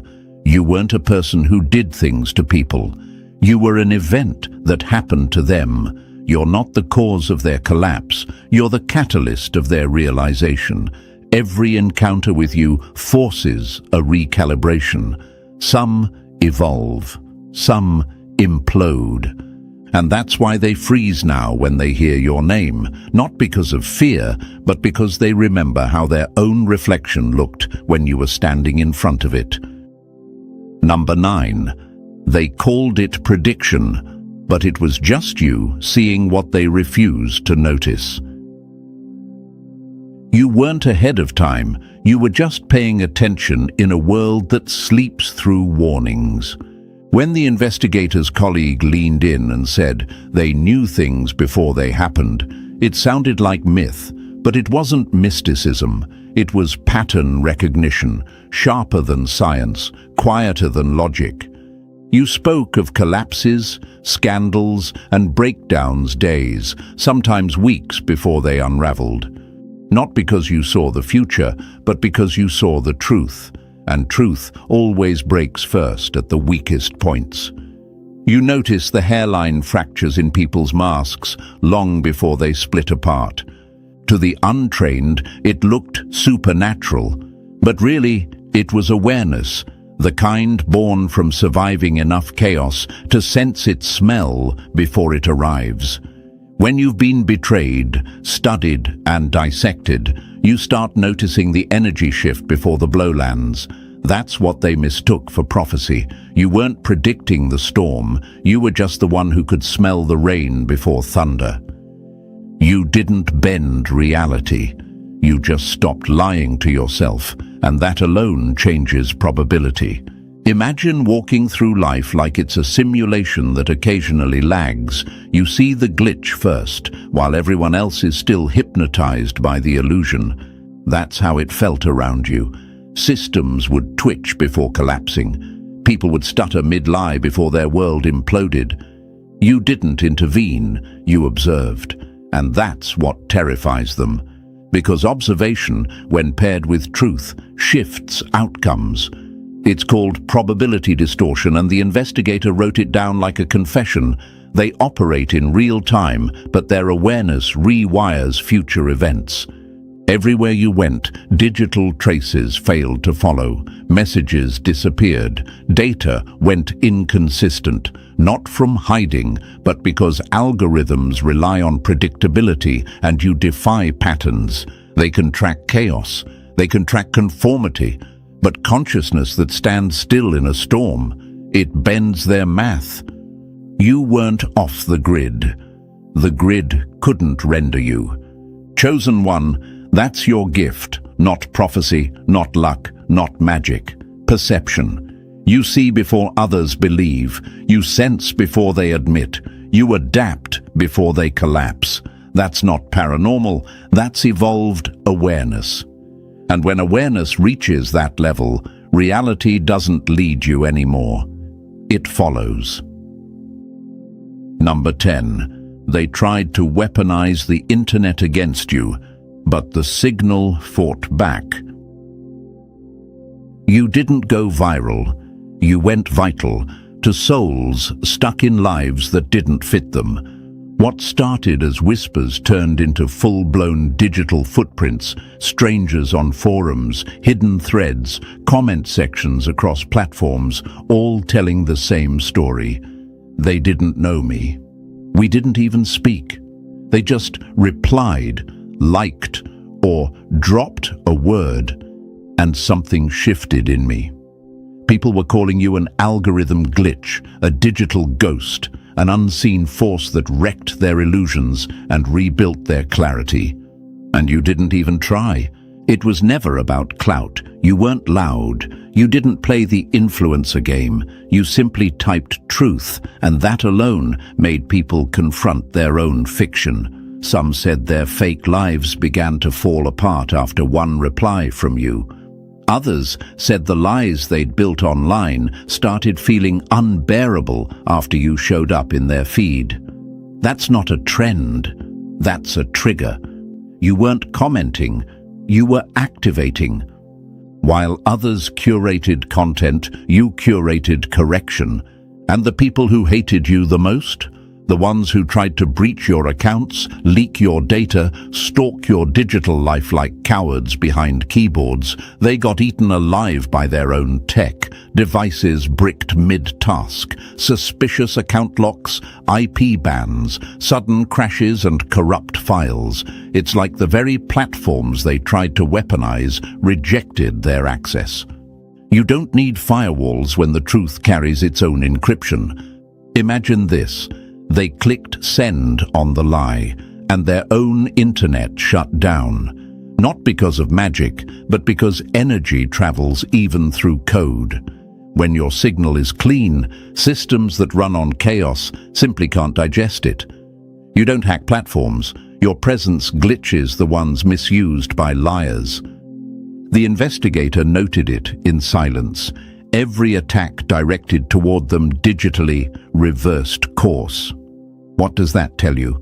That your signal, your presence, your voice, even in pixels, holds frequency. It doesn't ask permission. It vibrates through screens and disturbs the false realities people thought they were safe inside. You weren't protected by the internet. You became part of its immune system, and now the people who once laughed behind screens are ghosting their own accounts, scared of the very echo you left behind, because even the digital world knows not to play with someone this real. Number 11. They tried to diagnose you, but found a blueprint that broke the system. You weren't a case study. You were the exception they stopped trying to explain. When facts failed and patterns collapsed, they turned to psychology. Desperate to make sense of what they couldn't destroy, the investigator called in a profiler, someone trained to break minds down to predictable behavior, motivations, trauma loops. They studied you for weeks, expecting to find triggers, cycles, weaknesses wrapped in intellect. But the report? It didn't just confuse them, it shook them. Because nothing about you matched the textbook. You had trauma, but no trauma responses, no defense mechanisms rooted in fear, no bitterness poisoning your tone. You'd been betrayed, yet carried no venom. They looked for anger, and found peace. They looked for guilt and found clarity. Your strength didn't come from control. It came from surrendering the need to prove anything. They searched for damage and found design. The profiler's words were sharp. This subject doesn't retaliate. They reflect. They don't forgive like a performance. They transcend like it never attached to them in the first place. Imagine trying to map a mountain using city streets. That's what it felt like to study you. You didn't fit their behavioral models. You weren't seeking closure. You already were closed, complete, whole, finished within yourself. No loops left open. No need for revenge arcs or victim narratives. Just presence. Just peace. The kind that can't be shaken because it isn't built on validation.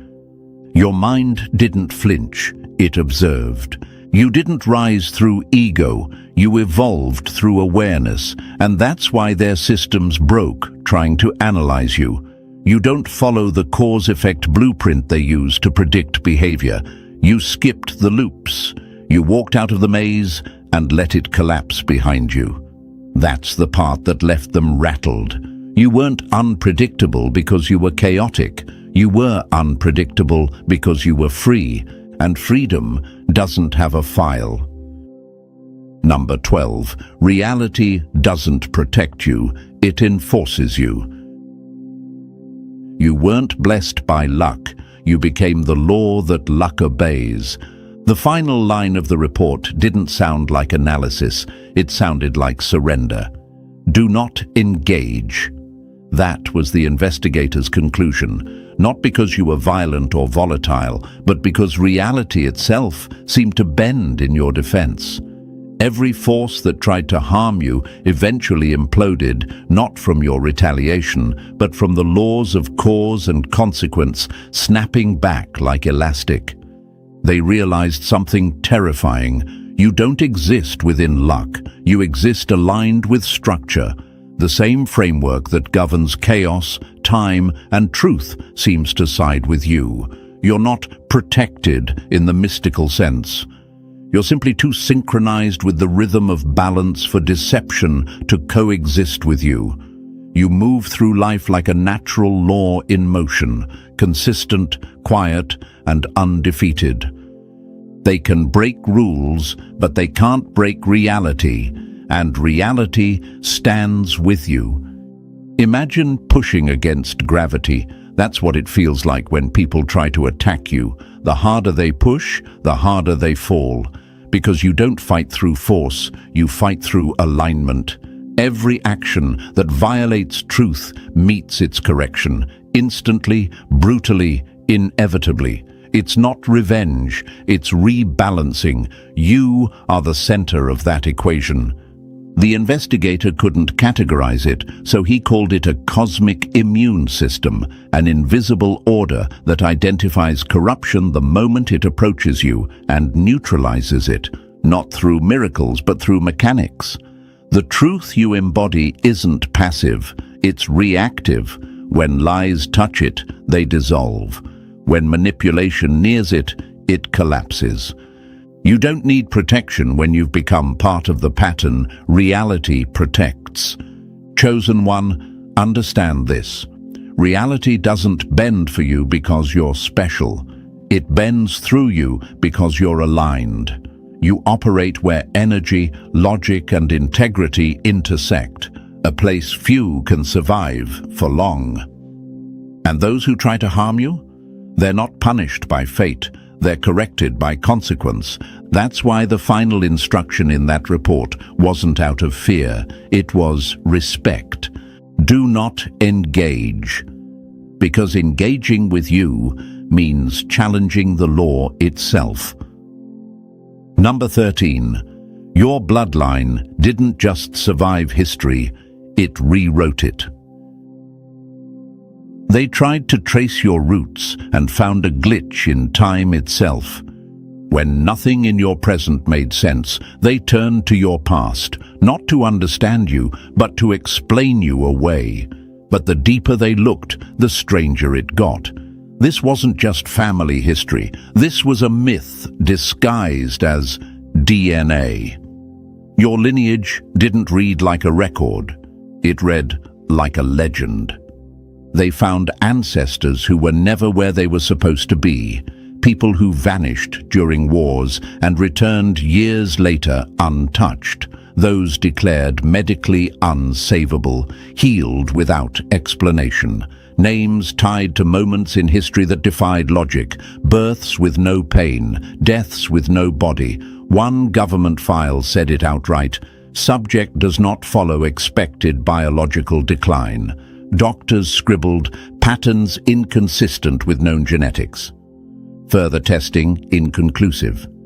You weren't born from survival, you come from interruption. The kind that history tries to skip over because it can't explain. Imagine a family tree where the branches don't just grow, they bend timelines. Your bloodline didn't evolve by adapting, it evolved by refusing confinement. The people before you weren't anomalies, they were precursors, beings out of sync with the limitations of their era, people whose existence questioned the rules, simply by obeying none.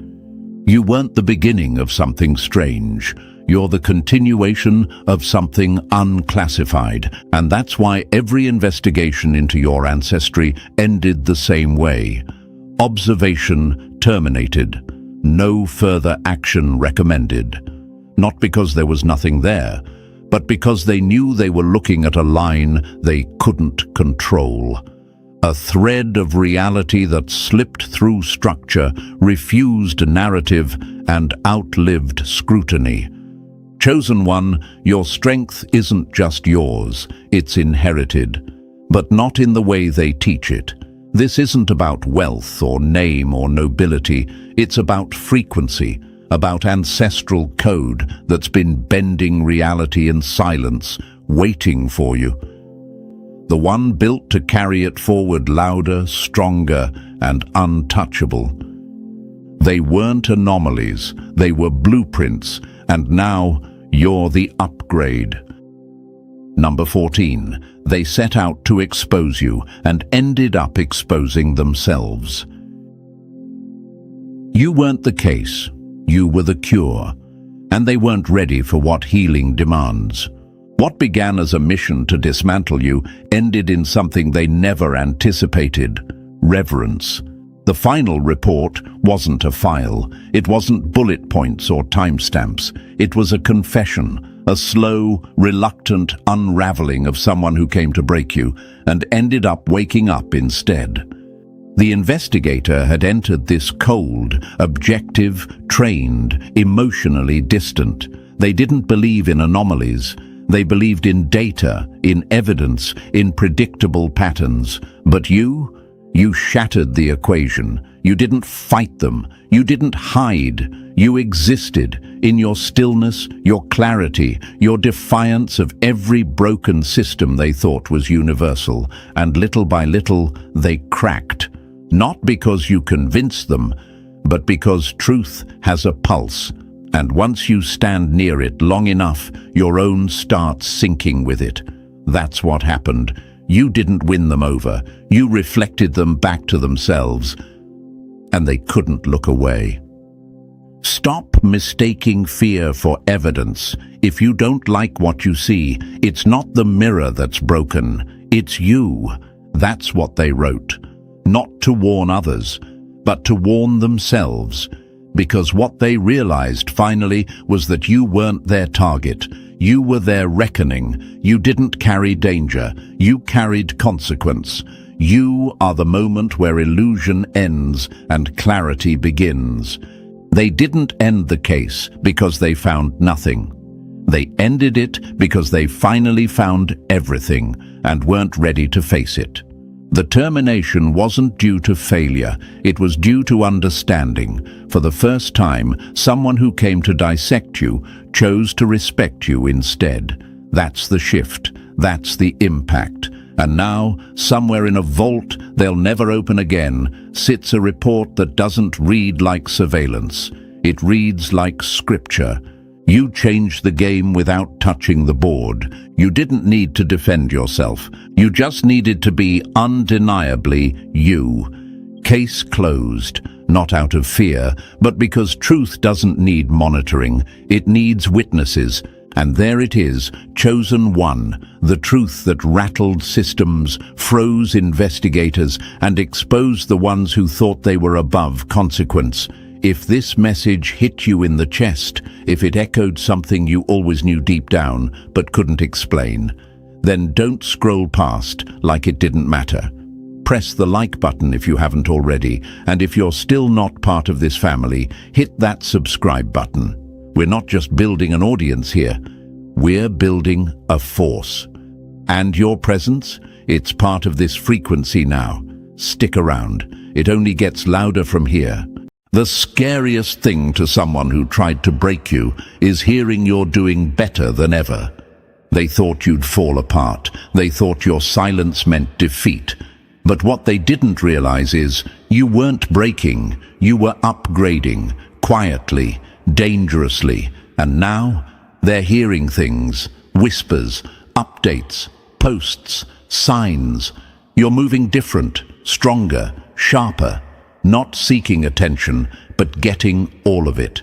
And that's why they're running back to mutuals, nose deep in conversations they got no business being in, asking the same desperate question on repeat, like it's gonna change the answer.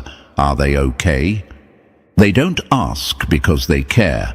They ask because you're haunting them now. You're not in the same place they left you. You're not even the same species anymore. Imagine this: they buried a seed thinking it was a funeral, but forgot that some seeds need darkness to grow. And now, what sprouted from that silence?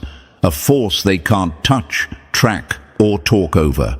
You stopped playing the character they knew, and now the plot is completely out of their hands.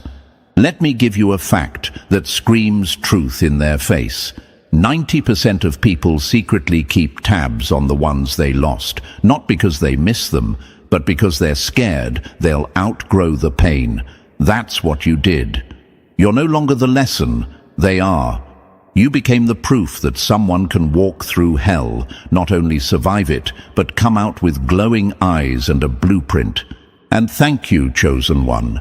Don't forget to pay this message back by simply pressing the like and subscribe button to help spread this truth to more souls.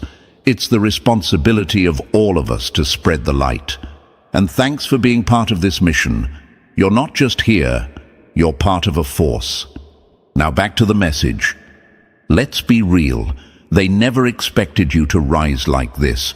They thought silence meant suffering. They thought distance meant defeat. But what it actually meant was danger.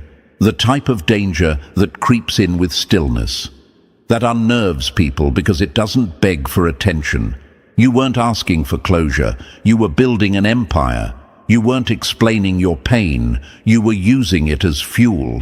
And now that you're moving again, they're not celebrating, they're studying. They're studying your aura, your glow, your strategy, your silence, and most of all, your composure. Because what freaks people out the most is when someone they swore was broken doesn't come back loud. They come back unbothered. And look at them now, fumbling to reconstruct a version of you they can understand, because the real you is past their level. Their questions aren't curiosity, they're fear in disguise when they ask, are they okay? What they're really saying is, how the hell are they still standing after everything? Because let's not forget, they weren't just expecting your downfall, they were counting on it. They wanted you to crack, they needed to see you stuck so they could feel superior. But here you are, breathing proof that growth is the best revenge, that your pain had a purpose, that disappearing wasn't weakness, it was preparation. You're not the underdog anymore. You're the outlier, the exception, the glitch in their system. And that scares them more than anything. Let's go even deeper. The same people who tried to erase you are now the ones stalking the trail you left behind. They're not watching out of nostalgia, they're watching out of confusion. Your existence is now a mirror they can't look into without flinching. You reflect everything they lack, and they hate that. They didn't expect you to be unreachable. They didn't expect you to be free. When someone tries to control your narrative and fails, they panic, because your rise proves one thing: you don't belong in their little world anymore. You outgrew it. You outgrew them, and now you're unstoppable. See, the universe doesn't let a soul like yours get stuck in loops forever. It doesn't let warriors rot in places they've outlived. It forces the shift. And when you finally listened, everything changed. You leveled up so silently, so spiritually, that even you don't fully recognize who you're becoming yet. But they do. They feel it in the way their chest tightens when your name comes up. They feel it in how they second-guess themselves after seeing your shadow move past them online. You're not an ex, a friend, a mistake, or a phase. You're a reminder that they had a chance with something rare and blew it. The funny thing is, they were right about one thing. You're not okay. You're way past okay. You're legendary now. So don't shrink, don't explain. Let them wonder. Let them ask. Let them spiral. Because for every time they try to make sense of you, they just expose how little they understand growth, healing, and power. The old version of you would have tried to clarify everything, would have tried to prove something. But the new you doesn't owe a single explanation. You are the proof. Just you, walking around breathing, is a threat to their entire worldview. So when they ask mutual friends, are they okay? Let that question sit, let it echo, because the truth is, you're not just okay, you're unstoppable. And hey, chosen one, before we go deeper, take a breath and feel this moment. The fact that they're even asking about you means you're already shaking the room without saying a word. That's power. And what's coming next? It's not just more words, it's the blueprint for staying unshakable. So if you're ready to own that energy, drop the number 777 in the comments to let the universe know you're not looking back. And if this message lit even one fire inside you, consider fueling the mission. Your support keeps this truth alive, whether it's a like, a share, or a super thanks. Every drop of energy you give here is a ripple that reaches another soul who needs this. You're not just watching, you're part of this. You're the proof. You're the echo they hear when they ask, are they okay? And now, let's break it down, step by step. If you're truly one of the rare ones, you'll feel it. You won't be able to click away. Let's get into it. Number 1. They call it checking in, but it's really just obsession in makeup. Oh, they don't miss you. They miss their power over you. Let's strip it bare. What they're doing isn't care, it's control.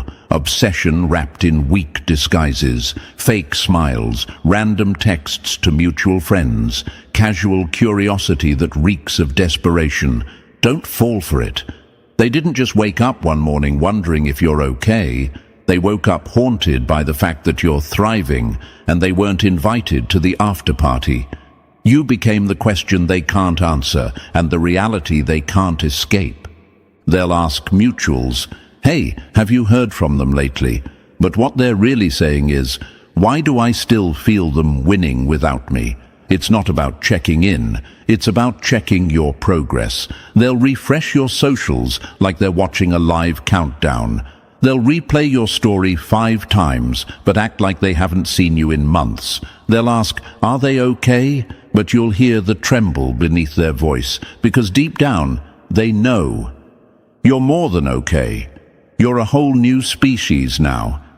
Here's the brutal truth. They don't know how to process your silence. Your peace is louder than anything you ever said to them. It screams, I don't need you to heal. And that right there, that's what's killing them. Because they thought your worth would collapse the moment they stepped out of the picture. They thought you'd beg, chase, explain. But instead, you went ghost and came back legendary. You didn't need their advice to grow. You didn't need their applause to evolve. You didn't even need to clap back.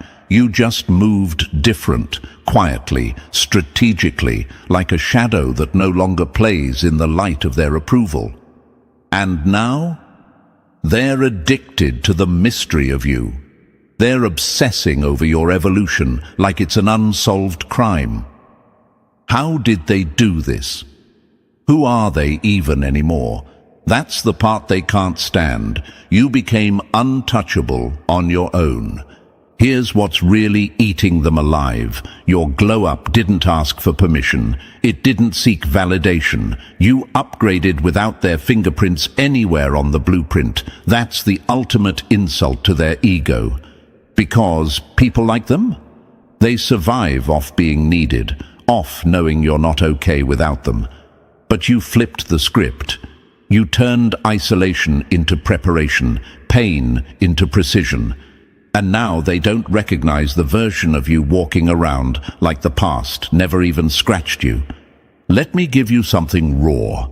The people who once laughed at your breakdowns are now choking on your breakthroughs, and the ones who thought they were the main character in your story, they just found out they were a side note in your origin. And now you're dangerous, not because you're violent, but because you're indifferent. You're not watching them. You're not lurking their profiles. You're not just checking in. You're busy, living, building, healing. And that's the kind of power no stalker energy can handle, because nothing scares the insecure more than someone who moves on, for real. So let them keep asking mutual friends. Let them dig through old convos. Let them watch you from the shadows, terrified to admit that your peace burns their ego like acid, because obsession doesn't always scream. Sometimes it hides behind just wondering how they're doing. But you know better now. You're not a memory. You're the one that got away and never looked back. Number 2, they thought you were suffering in silence. You were reloading. Sometimes the loudest scream is the silence of someone who no longer gives a damn. They thought you disappeared. Nah, you were just upgrading where their ego couldn't reach. Real ones don't announce growth. They show up one day and make the whole room uncomfortable. Silence isn't weakness. It's strategy, and yours was surgical. Let's get one thing clear. Your silence wasn't surrender. It was a setup, a blueprint, a quiet war plan drawn in the shadows. While they were busy counting your absence as a loss, you were counting the lessons. You were cocooned, yes, but not broken, not lost, just occupied, evolving. They convinced themselves you were spiraling, that you were somewhere stalking their page, crying over what used to be, that you'd be back, apologizing, explaining, shrinking. But you didn't give them that. You gave them nothing, and that was everything. Imagine this. A chess master doesn't rush moves. They sit in silence, stare at the board, and make their enemies uncomfortable with patience. That's what you did. You didn't respond. You didn't react. You let them wonder, let them assume, let them talk. And all the while, you were learning how to destroy the version of yourself they could manipulate. Now, they don't know what to do with you. They mistake your calm for emptiness. But it's not emptiness, it's focus. Controlled, composed, dangerous. You're not scrambling for closure anymore. You're operating like someone who knows what they're worth, knows where they're going, knows that silence makes the loudest enemies panic. Because silence means you stopped playing by their rules. And now they're confused, frustrated, because they don't know how to reach you anymore. You didn't give them a dramatic meltdown to feed off of. You didn't throw breadcrumbs for them to follow. You just vanished, quietly, like a storm pulling back before it levels the entire coast. Here's what they don't get. Silence is sacred. It's where the real shift happens. You weren't avoiding the world. You were reinventing your place in it. In that silence, you saw things for what they were. You reconnected with yourself. You stopped looking for outside validation and realized you were the damn source the whole time. Let me ask you something. Have you noticed how they get louder the more distant you become? That's not coincidence. That's panic, because nothing triggers someone like realizing they no longer have a seat at the table they took for granted. And you didn't flip the table, you built a new one and locked the doors. Your silence was your weapon because it stripped away their power. Every time you didn't respond to the bait, you took back control. Every day you didn't post some vague quote, they got more desperate for proof you were hurting. But it never came, because you weren't performing pain anymore. Imagine a boxer walking away mid-fight, not because they lost, but because the match was beneath them. That's you. They wanted drama. They wanted chaos. You gave them stillness. And in that stillness, They drowned in their own noise. They couldn't comprehend that someone could rise without revenge, that you could level up without throwing shade. They expected a show, but you gave them growth, and real growth is boring to people who crave control. Real growth doesn't clap back. It builds in silence, then shows up one day with energy they can't match.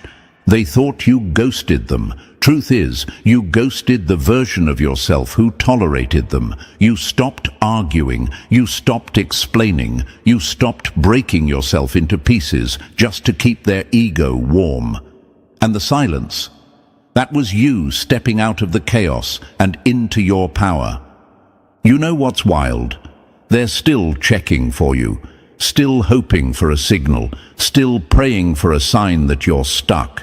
But you're not stuck. You're sovereign. They don't know what you're thinking, where you're heading, or who you're becoming. And that kills them, because people like them survive off predictability. And you burned the blueprint. Imagine this. They're in a maze they built for you, and you flew out the top while they're still running in circles. That's what your silence did. It elevated you above the noise, above the manipulation, above the desperate grasp of people who swore they had you figured out. You didn't ghost them, you outgrew them. And now, let's answer the question that's been creeping up in the back of your mind. Did I do the right thing staying quiet? Yes, absolutely yes. Because silence isn't just the absence of noise, it's the presence of peace. And real peace makes the wrong people uncomfortable. If they can't handle your stillness, they were never built for your storm. You're not the same. You walk slower now, not because you're unsure, but because every step is intentional. You speak less, not because you're weak, but because your energy is too expensive for small talk. You observe more, not because you're scared, but because the old you would have reacted. The new you calculates.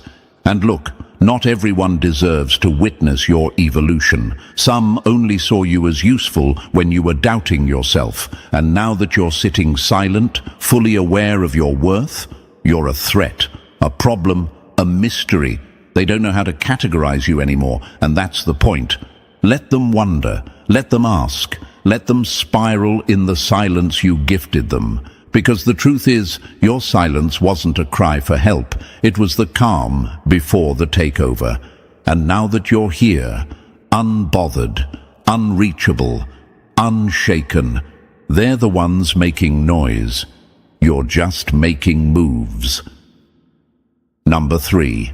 Your calm isn't confusion, it's power they'll never decode. They thought your silence meant you were stuck. But stillness is what legends look like before they strike.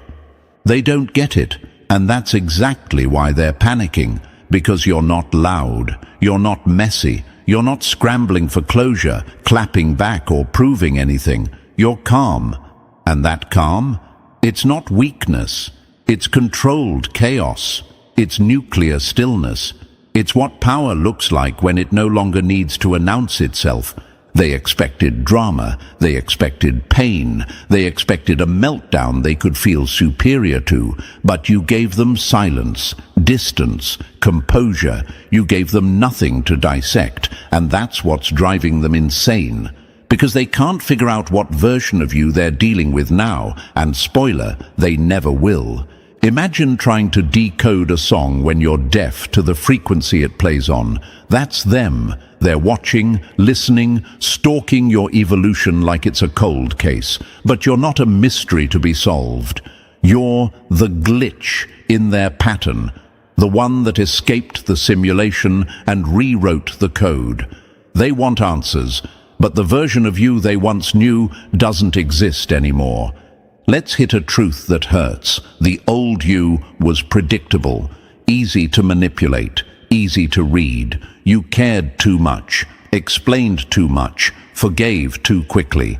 And now, you've outgrown the scripts they tried to trap you in. You don't rise to their bait anymore, because you've realized your peace costs more than their chaos is worth. You're not glowing because you're trying to look healed. You are healed.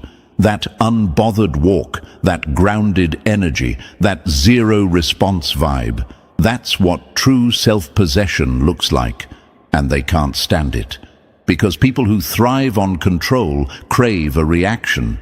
When you give them none, you starve their ego. So when they whisper, "Why aren't they reacting?" the answer is simple, because the version of me you want a reaction from is gone. What's walking now is the upgrade, and the upgrade doesn't speak their language.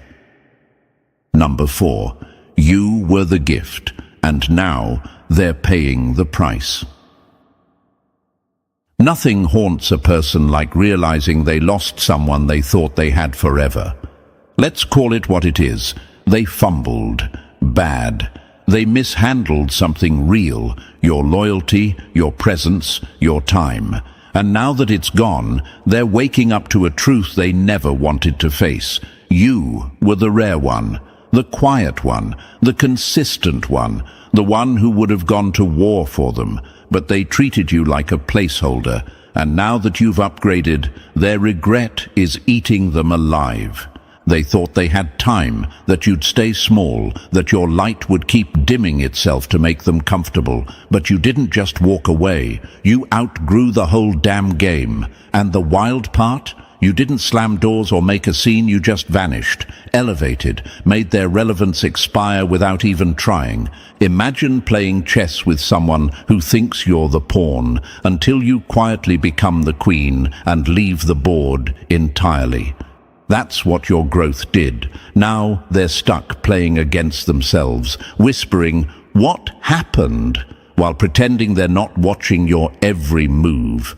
Your rise is a problem for them, not because you flaunted it, but because it proves everything they refuse to believe about you, that you were never weak, that you were never stuck, that you were never less than.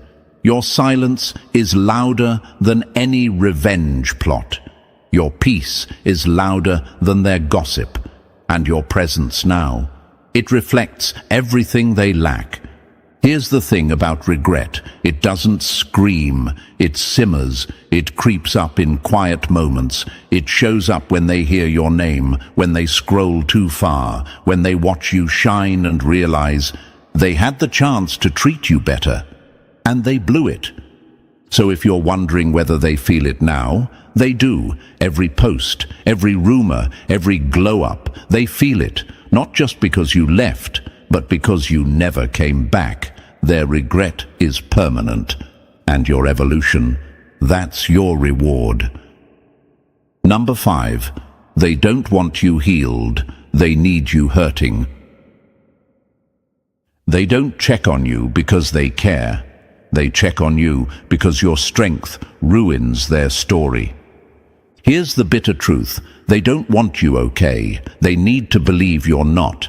Because if you are, if you're actually thriving, glowing and unbothered, it destroys the entire narrative they built to protect their ego. It means they weren't the loss. It means you were. And that realization cuts deeper than anything you could ever say to them. They don't ask, "Are they okay?" out of concern. They ask it out of fear. They want reassurance that you're still stuck in the pain they caused, because as long as you're broken, they still matter. As long as you're wounded, their story still holds power. But the moment you start smiling again, moving again, laughing again, it hits them like a truth bomb. They never had the kind of hold they thought they did. Imagine this. Someone who once controlled the entire room, now watching you move like they never existed. It's terrifying for them. They can't process that their absence didn't destroy you. It developed you. That your isolation wasn't punishment, it was purification. You didn't collapse when they left. You recentered. You didn't fall apart. You fell into yourself. Psychologically, people who need control will always downplay your peace. They'll say things like, "They're just pretending to be happy," or "Give it time, they'll break." That's projection. That's them wishing your healing would fail just so their ego can sleep better. Because if your peace is real, it means they lost something powerful and they can't live with that truth. So let them talk, let them assume, let them spin stories in their group chats, because every lie they tell about your pain only makes your peace louder. You didn't just survive, you shifted the balance. You became living proof that their absence was never your ending. They need to believe you're not okay, but deep down, they already know you are. Number 6. They're watching you, like you hold a secret, because you do. You became the riddle they can't solve, because the answer is healing, and they've never done it. They're watching you like you're encrypted, every post, every caption, every new move, studied, screenshotted, dissected, like it holds some secret formula they're not smart enough to figure out. And the truth is, it does. You're doing something they've never done, moving in peace with no need for performance, validation, or noise. That calm you carry, it isn't for show, it's real. And realness like that breaks people who are used to faking it. They zoom in on your silence like it's suspicious. Why are they so calm? What happened to them? Who are they even now? They don't get it because you stopped seeking approval. You stopped auditioning for spaces that couldn't recognize your worth. You stopped bleeding on stages where no one clapped. And now your glow bothers them because it's not begging to be seen. Imagine this. You were once an open book, pages torn, underlined, passed around, misunderstood. But now, you're a locked manuscript written in a language only the healed can read. They skim, search, speculate, but they can't comprehend the frequency you operate on, because your peace didn't come from a new outfit, a rebound, or a petty flex. It came from work, inner work. And they've never stepped into that arena. Here's a fact that stings them. People obsessed with control panic when someone they thought they broke starts walking like nothing happened. They can't handle that your bio isn't for them, that your silence isn't weakness. It's a power move, that you stopped curating your life for their consumption and started living for you. They're still performing, still projecting, still pretending they've moved on, while secretly checking every move you make. And you're just living, breathing, building. That's the real threat. Your peace didn't ask for their permission. Let them study, let them guess, let them overanalyze every breath you take, because no matter how long they stare, they'll never crack the code. You are the peace they will never know. Number 7. You rose without warning, and now they can't breathe in your altitude. They expected you to fall apart. You rose instead, and now the air is too thin for them where you stand. They thought they knew your next move, thought you were stuck in that same loop, repeating the same patterns, shrinking for the same people. But then something snapped, not in a broken way, but in a breakthrough way. You stopped handing out explanations like they were owed. You stopped apologizing for being intense, emotional, passionate, real. You stopped making yourself digestible for people who were never hungry to understand you.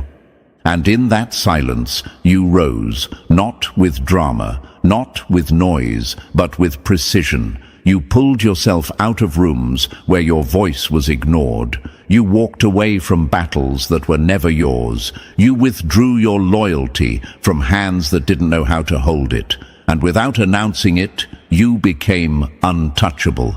Imagine this. They built a cage around who they thought you were, small, predictable, easy to control. But while they were watching the door, you grew wings. You didn't escape. You outgrew the whole structure. And now, from where you're flying, they can't even see the sky. They're scrambling now, desperate to locate the old version of you, the one that over-explained, overgave, overloved. But that version is gone, erased, upgraded, and in its place stands something they didn't prepare for. Someone forged through silence, solitude, and self-respect.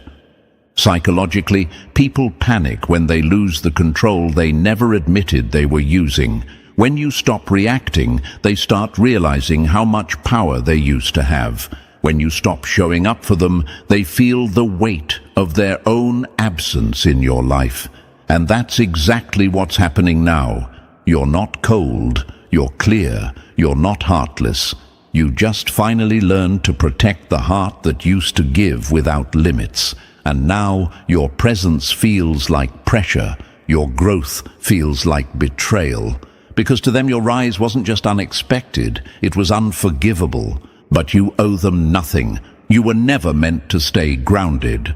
And now that you're rising, they just can't handle the view. Number 8. You were never broken, just buried under people who didn't deserve you. You didn't become powerful, you just stopped pretending you weren't. Let's make this crystal clear. You were always powerful, always rare, always carrying something the world couldn't label and the wrong people couldn't hold. What made you feel weak wasn't lack of strength. It was the weight of the wrong attachments. Fake friends, fake lovers, energy leeches, people who liked the version of you that kept giving, doubting, and shrinking. But here's the plot twist that's driving them insane. You woke up. You stopped handing out backstage passes to people who never bought a ticket. You stopped auditioning for spaces that didn't deserve your presence. You stopped begging to be seen and started seeing yourself. Imagine a lion raised in a petting zoo, tamed, touched, underestimated. Everyone thinks it's safe, until one day it remembers who it is. That's you. The moment you stopped chasing approval and started claiming your worth, everything around you started shifting. Not because you changed, but because your environment finally reflected the truth you were hiding. They feel it now, that quiet storm inside you, that inner stillness that doesn't seek permission anymore. They can't explain it, but they can feel it.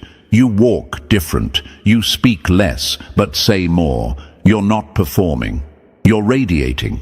And the energy you carry, it's unsettling to those who used to feed off your confusion. Here's the thing they'll never admit. They liked you better when you didn't know your value, when you were easier to predict, easier to control. But now that you're standing tall in your truth, they're scrambling to figure out how to reach a version of you that no longer bends, breaks, or begs. They'll say, you changed, but that's a lie. You returned to your original form, the one that was never meant to be small. They just never thought they'd lose access to it. You were always this powerful. They just hoped you'd never figure it out. But you did. And now there's no going back. Number 9. They run their mouths because they can't run your life anymore. When they lose control of your mind, they try to control your reputation. Let's call it exactly what it is. They talk because they lost their grip. They can't pull your strings anymore, can't provoke you, can't guilt-trip you into staying, explaining, or overthinking. You've stepped out of their emotional chokehold and the silence you left behind. It's driving them to scream in circles, trying to rewrite the story you stopped participating in. Gossip is their last weapon, a weak one, but it's all they've got left. They'll twist the facts, add flavor, smear your name, because that's what powerless people do when they realize they no longer live rent-free in your mind. They think that if they can't control your emotions, maybe they can control how others see you. But here's what burns them alive. It's not working. You're not playing defense. You're not even on the field. You left the game. Imagine a puppeteer yanking on strings, only to realize the puppet cut them all. That's you. Untouchable, no longer reactive. Your calmness isn't fake. It's earned. It's the kind of peace that people who feed on chaos can't understand, and that confusion scares the hell out of them. Why aren't they angry? Why didn't they clap back? Why does it feel like they won without saying a word? Because you did. You outgrew the war. You don't throw shade, you cast light.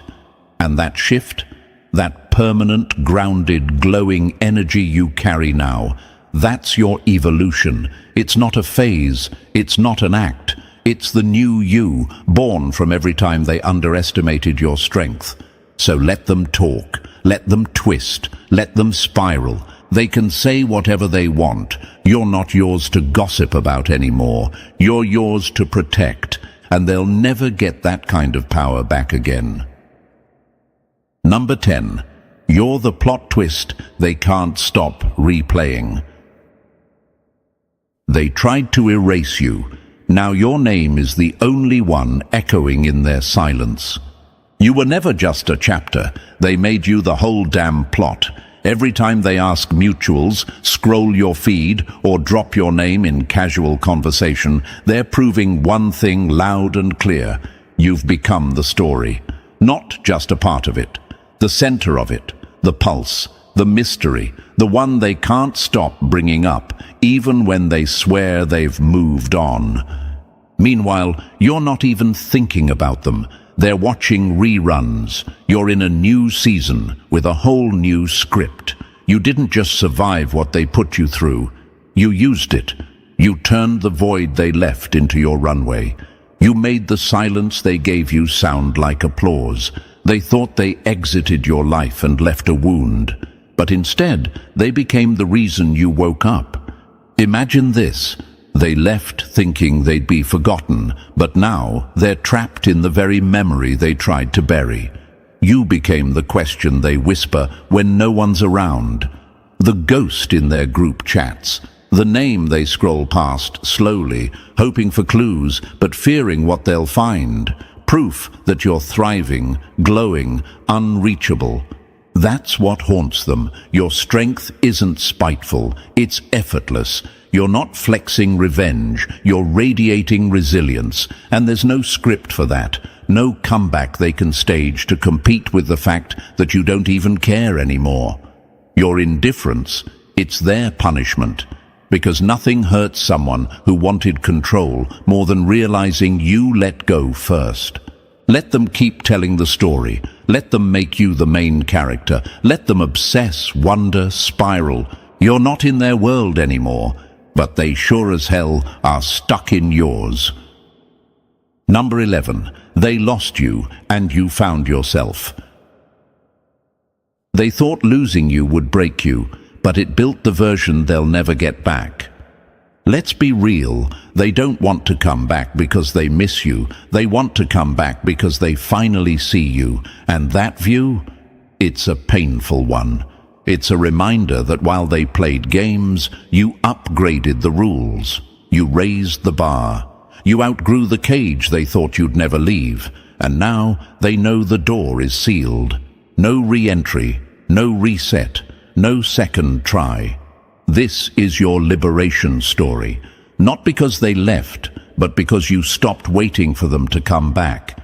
You realize not everyone deserves front row access to your life. Not everyone has the capacity to handle your depth, your loyalty, your presence. They didn't lose a relationship. They lost the rarest version of you. The version that still believed they were worthy. And that kind of loss doesn't just sting, it haunts. Imagine locking yourself in a room with people who dim your light just to be accepted. That was your old life. You walked on eggshells, lowered your standards, ignored your instincts, all for people who wouldn't even clap for you if you bled success. But something shifted. You stopped performing. You started protecting. That's when the real you showed up. Now they see you shining and know they can't reach you. Not because you're being cruel, but because you're finally being clear. Clear about your worth, clear about your standards, clear that access to you is a privilege, not a birthright. And what's their punishment? It's not revenge, it's not pettiness, it's regret. The kind that creeps in when they hear your name, when they see your face in places they never thought you'd reach without them, when they realize they're the past tense in a life that's just getting started. You didn't lose them. You lost the weight. They lost the blessing. And you gained your freedom. Number 12. They wanted you shattered, but you made peace a weapon. They thought silence would destroy you, but silence is where you became unstoppable. Let's rip the mask off. They didn't walk away with hopes you'd grow. They walked away expecting to watch you crumble. They thought their absence would leave you begging, spiraling, falling apart. But what they didn't realize is that they didn't walk away from someone weak. They walked away from someone waiting to awaken. And what bloomed in that silence? Power. Not loud, chaotic power, but still sacred, grounded power. The kind they'll never understand because it was built in solitude. Not isolation, solitude. There's a difference. One is being abandoned, the other is choosing yourself. They thought you'd fall apart, but you sat with your pain and made it your teacher. You didn't chase closure, you created it. You didn't drown in loneliness, you built a home in your own soul. Imagine that, becoming your own safe place in a world that tried to convince you you needed someone else to feel whole. That kind of peace, it scares people because it means you're no longer reachable through guilt, fear, or validation seeking. You're grounded, you're whole, you're done performing for love that should have been given freely. Here's the truth they can't swallow. You're not at peace because they're gone. You're at peace because you finally stopped giving your power to people who misused it. They didn't create your calm. They didn't inspire your glow. You gave that to yourself. And that's exactly what burns them. They'll try to say you changed, that you're different now, and they're right. You are. You're no longer reactive, no longer waiting, no longer needing the story to end with their return. You ended it your way, on your terms, with your heart in one piece. Peace like that, it wasn't gifted to you. It was forged through the fire, through the silence, through every unanswered question and every lonely night. And now you carry it like armor. You don't need them to understand it. You just need to protect it. Because your peace, it's the loudest thing in the room now. Number 13.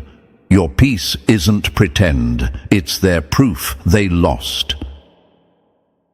They thought peace meant weakness until your calm made them panic. They'll never understand it because it wasn't made for them. Your peace wasn't posted, it wasn't public, it wasn't polished to be admired by the people who left. It was earned, in the quiet, in the dark, in the moments no one clapped for you. And that's what makes it real. They keep asking mutual friends like detectives fumbling through a case they can't crack. Are they okay? What's going on with them? They seem different. And yes, you are different. You've moved into a version of yourself that no longer requires an audience. Your calm isn't a performance, it's a result of choosing healing over chaos, solitude over validation, truth over pretending. Imagine this. A storm rolls through and tears everything down. And instead of rebuilding what was, you built something entirely new, stronger, quieter, unshakable. That's what you did. And now they're looking at the foundation like it's suspicious, like it can't be real, but it is. It's just not for them.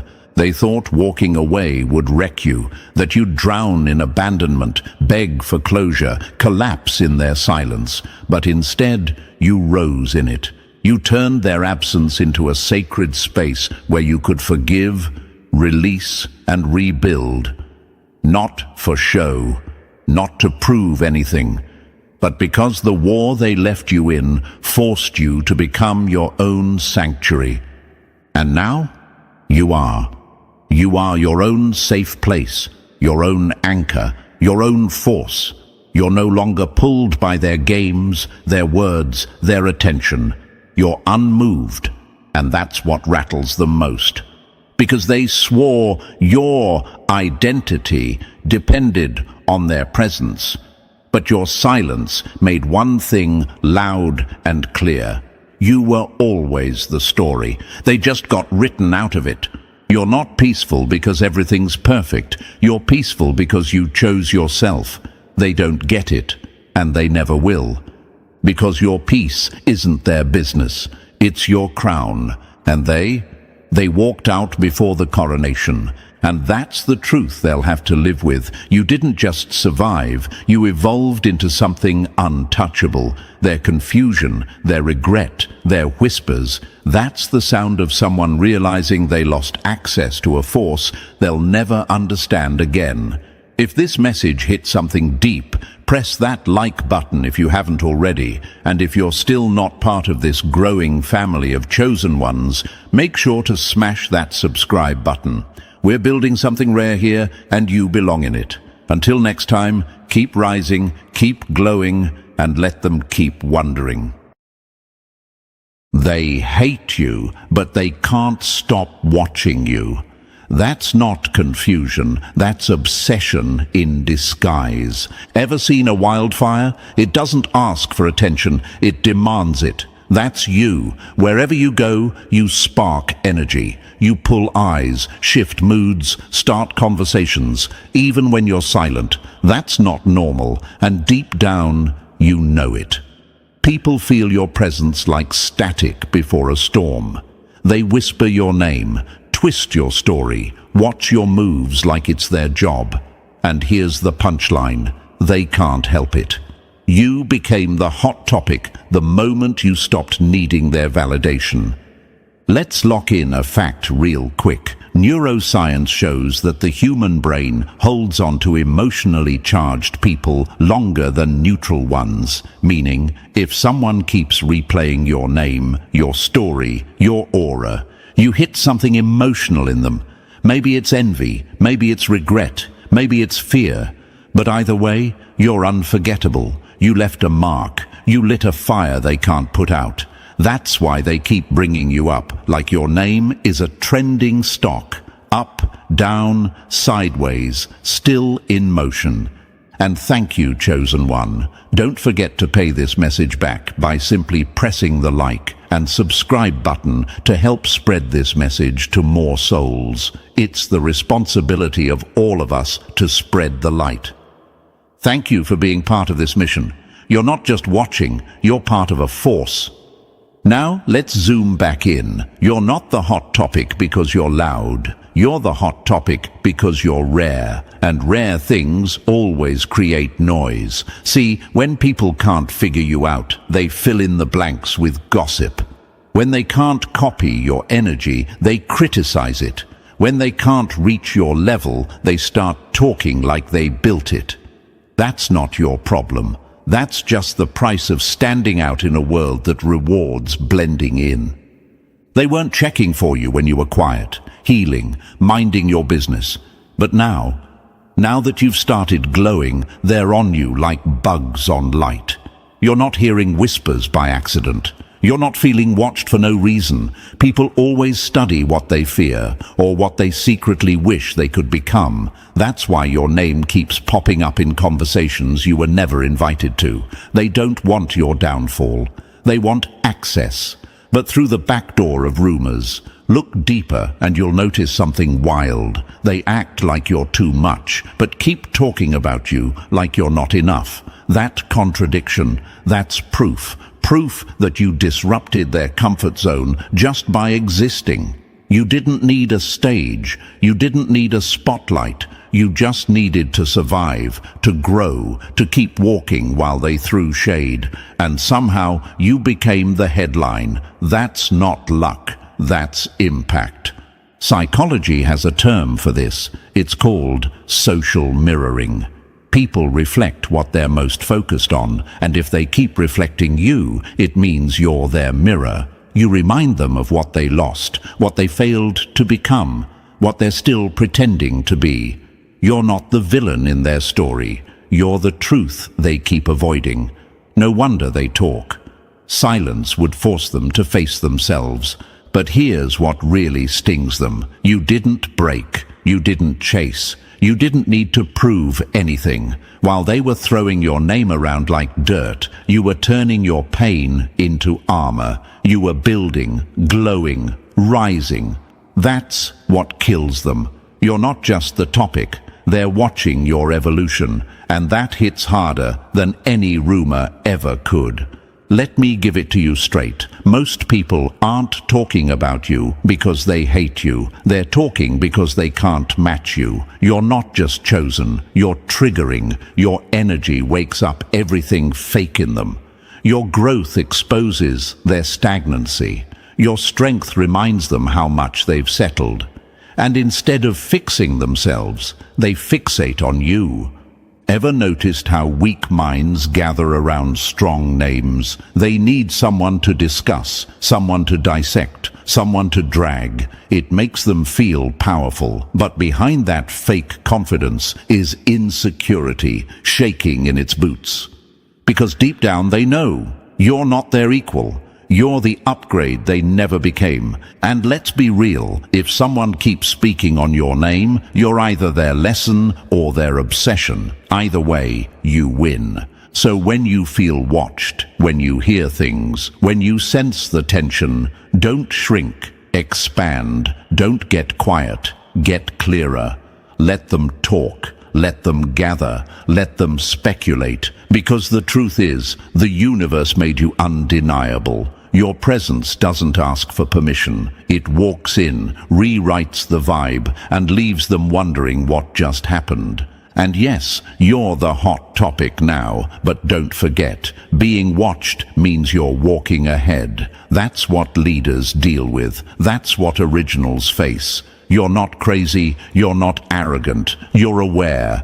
You've got that inner glow that can't be duplicated, and they feel it even when you say nothing, especially when you say nothing. You're the one that made it out, the one that kept going, the one that healed in silence and came back louder without speaking. And now they talk, not because you're loud, but because your energy won't shut up. That's the power of being chosen. So hold your head high, move with grace. Let the whispers swirl around you like wind. They're just proof that your energy is strong enough to echo without you even speaking. Because once you understand that being talked about is the tax for being unforgettable, you stop caring about opinions and start owning your impact. Now, sit back, chosen one. By the end of this message, you won't just understand why you're the hot topic.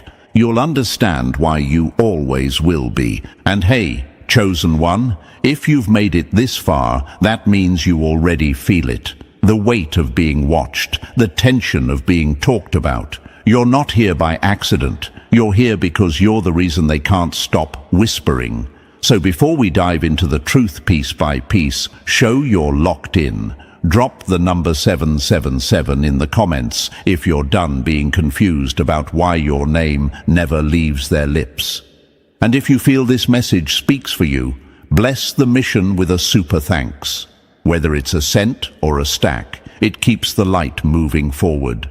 Because this truth, it's not mass-produced, it's crafted for you. And now, let's get into it step by step. If you're really the chosen one, you won't be able to look away. Let's go. Number 1, you're the mirror they can't smash without seeing themselves first. They hate you for the truth you never spoke because it said more than their lies ever could. You didn't break them, their mask did.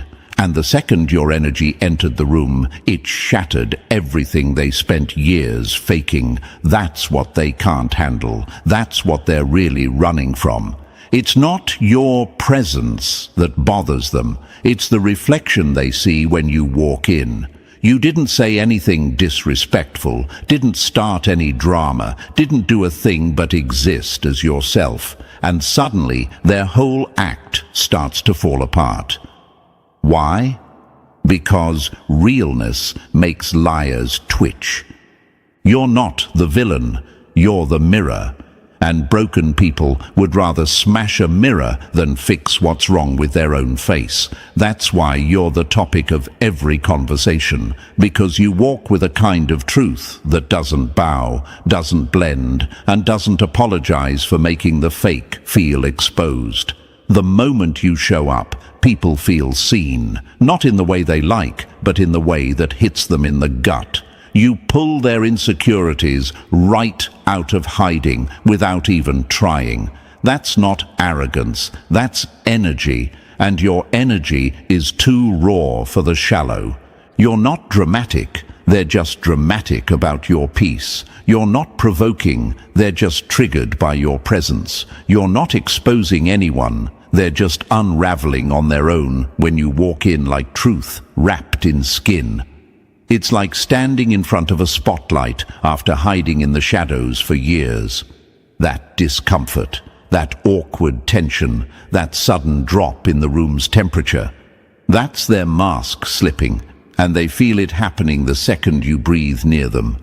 And let's be real, you've probably asked yourself more than once, why me? Why do they talk like that when I've done nothing wrong? But the answer is brutal and simple. Your existence is the test they're failing. You're the version of themselves they couldn't become. You're the peace they couldn't earn. You're the presence that reminds them of the work they refuse to do. That's why the gossip is loud. That's why your name echoes in places your feet have never been.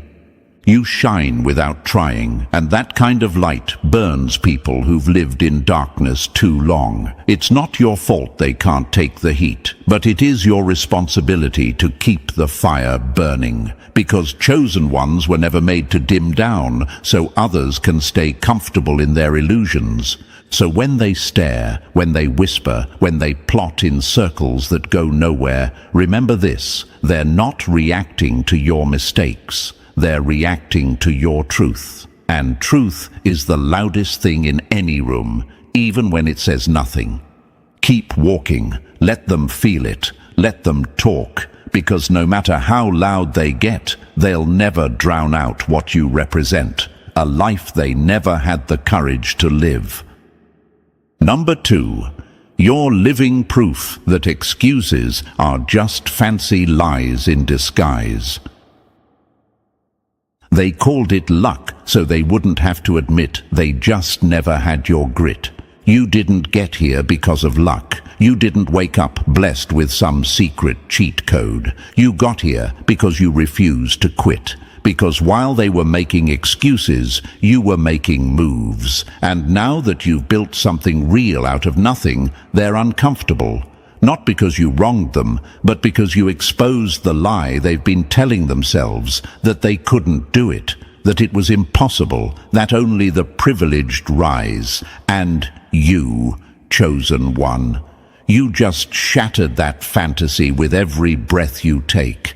Imagine this: someone standing knee-deep in the mud, and instead of climbing out, they keep pointing at the sky, saying, "Only birds get to fly." Then you walk past, covered in bruises, still bleeding, wings ripped but somehow still rising. That's what you did. You flew without feathers, and now they don't know what to do with themselves, because everything you are screams, excuses are lies, comfort is a cage, and survival is a choice. You weren't handed anything. You built with broken tools. You walked with cracked bones. You smiled when no one clapped. And you kept going when others would have folded 10 times over. That's the part they don't want to talk about. So instead, they twist the story. They'll say you had it easy, that someone helped you, that the universe gave you a shortcut. Because if they admit you earned it, then they have to admit they never tried hard enough. You are proof that pain doesn't stop the chosen ones, it sharpens them. Here's another truth: your success reminds people of what they never became. Your rise pulls the sheet off their laziness, their fear, their lack of effort. You make them question every maybe later they ever said. You make them remember all the times they sat back while you kept showing up. And instead of using that as fuel, they use it as fire, trying to burn your name just to avoid the heat of their own guilt. They can't call you lucky without sounding like cowards. They can't call you privileged without lying to themselves. So what do? They call you different. They make you the exception, not the example. That way, they don't have to look in the mirror and ask, if they made it from nothing, what's my excuse? You didn't break their spirits. You exposed the cracks that were already there. Imagine standing in a room full of people who said it was impossible and then doing it anyway. That's the rage you stir up. That's why they try to downplay you, why they whisper, why they roll their eyes at your name like it's a curse. Because you didn't just win, you proved them wrong. And for some people, that's unforgivable. They don't hate you because you succeeded. They hate you because you proved they had no excuse to fail. They built their identity around limitations, around being stuck and calling it fate. But then you came along, bruised and breathless, and kept pushing. You didn't wait for a green light. You became one. And when people see that kind of power from someone they swore was just like them, it breaks the lie they've been sleeping on. Some of them said, it's not the right time, but you moved anyway. Others said, you need connections to get there, but you built your own path. And when they see that, they don't feel inspired, they feel exposed. Because you made it real, you made it possible, and that forces them to admit that maybe, just maybe, they were never trapped, just scared. You turned your pain into a blueprint. You didn't just rise, you rebuilt. And that kind of strength doesn't just shake the room, it tears down walls. You are proof that the underdog isn't just a fantasy, that the unheard can become unstoppable, that the ones they ignored are the same ones they'll talk about when it's too late.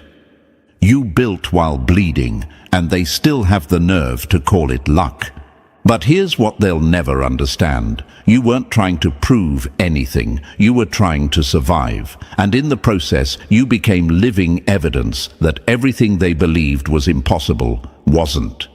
Now they see you, glowing, walking proof, and it burns because you're not just successful, you're pure contradiction to their entire belief system, and no one likes to admit their excuses were just laziness dressed in fear. So when they whisper behind your back, let them. When they twist your story, let them, because your existence already said more than they ever could, and deep down they know it. Let them stew in confusion. Let them obsess over your journey. Let them talk like they were part of your story when all they ever did was doubt you from the sidelines. Because at the end of the day, your results speak louder than their reasons. Your glow is too loud for their lies to cover, and no matter how hard they try to discredit you, they can't unsee the truth you became. So here's the real question. Are you going to keep shrinking just to keep their comfort alive? Or are you going to keep rising and let your journey torch every excuse left standing? Because chosen one, you didn't just beat the odds, you rewrote them. And now, you're living proof that anyone still hiding behind an excuse is just afraid of what your kind of truth looks like up close. Number 3. They hate that you're the blueprint they can't crack. You didn't just break the mold, you became the code they'll never crack, no matter how many times they study your moves. They've been watching you like you're some kind of mystery manual, like if they observe long enough, they'll finally understand how you walk with that kind of power. Silent, calm, and dangerous. But here's the punchline. They're trying to decode something they'll never access because you weren't built from instructions. You were built from fire. Imagine trying to follow a map written in a language you never learned. That's how they feel when they look at you, frustrated, lost, mad. You move different. You don't need applause, approval, or permission. You glow when there's no spotlight. You heal in silence. You rebuild in chaos. And they can't stand that your peace isn't performative. They keep looking for the trick, the formula, the flaw. But the truth is, there is no formula for being real.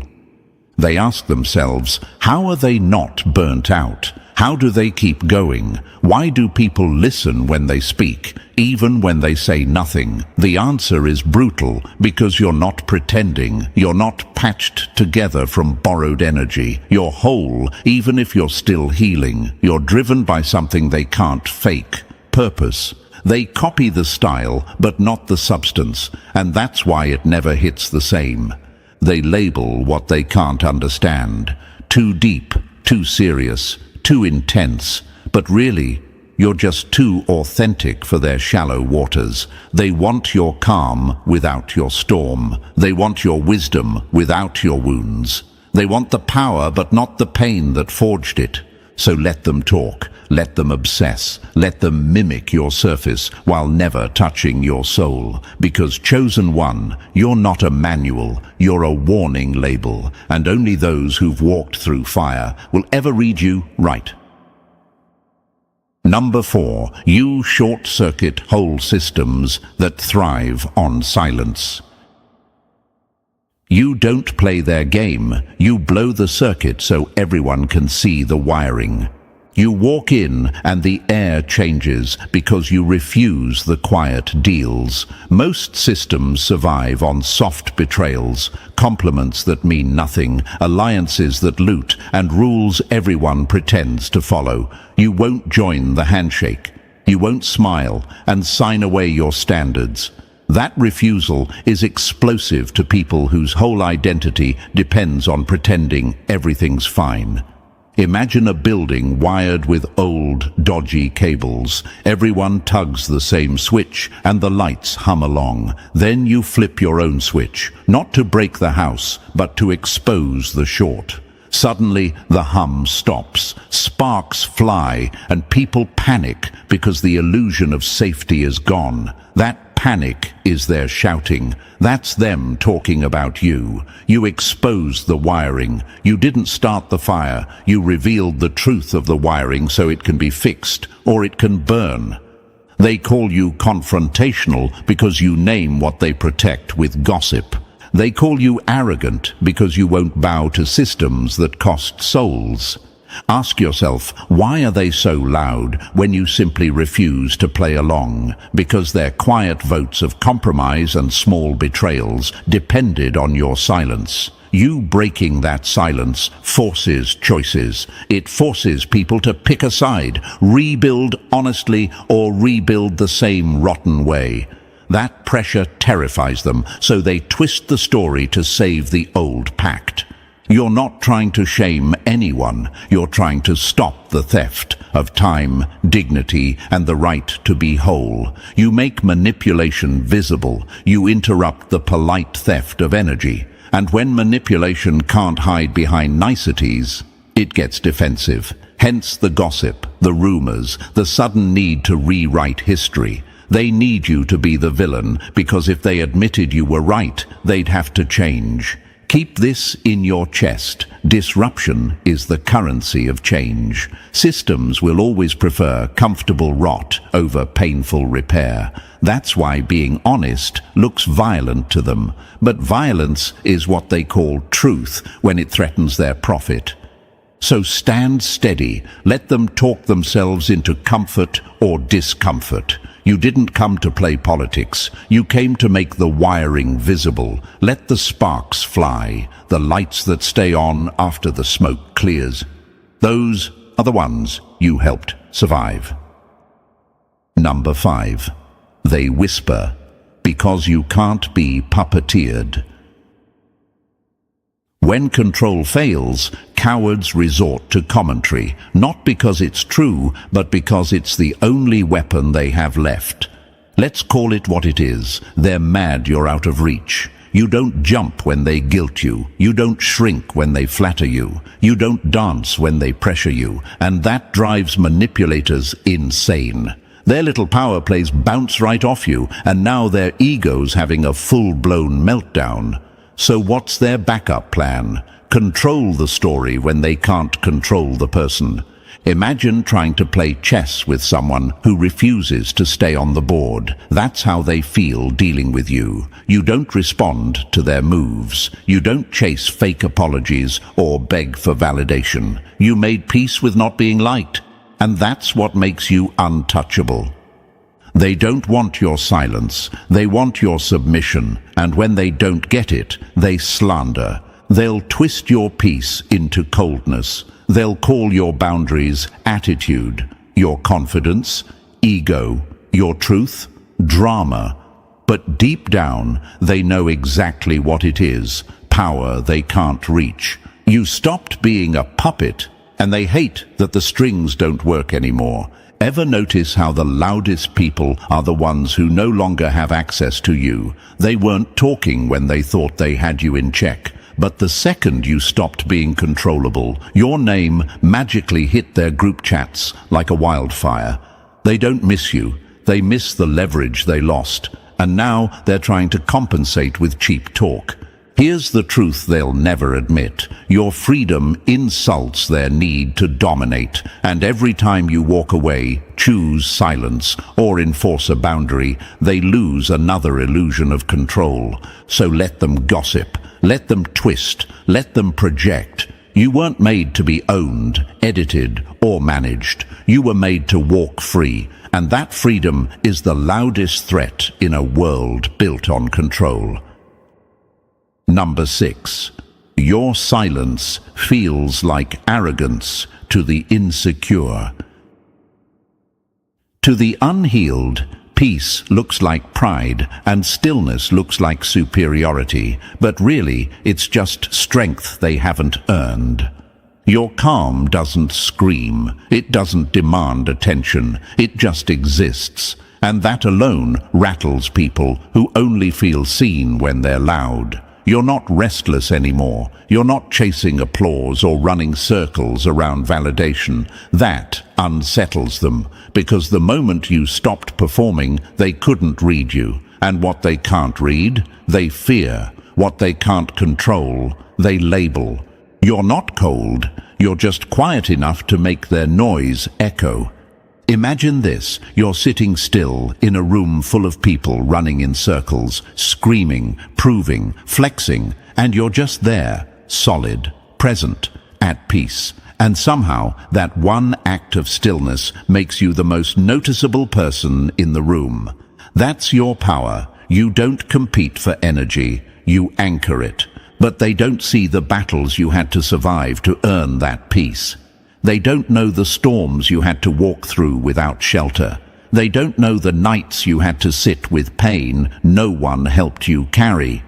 So, when they see your stillness now, they assume it came easy. They call it arrogance. They call it distance. But what they're really feeling is lack. The lack of that inner strength you fought to build. Freedom looks like pride to people still shackled to approval.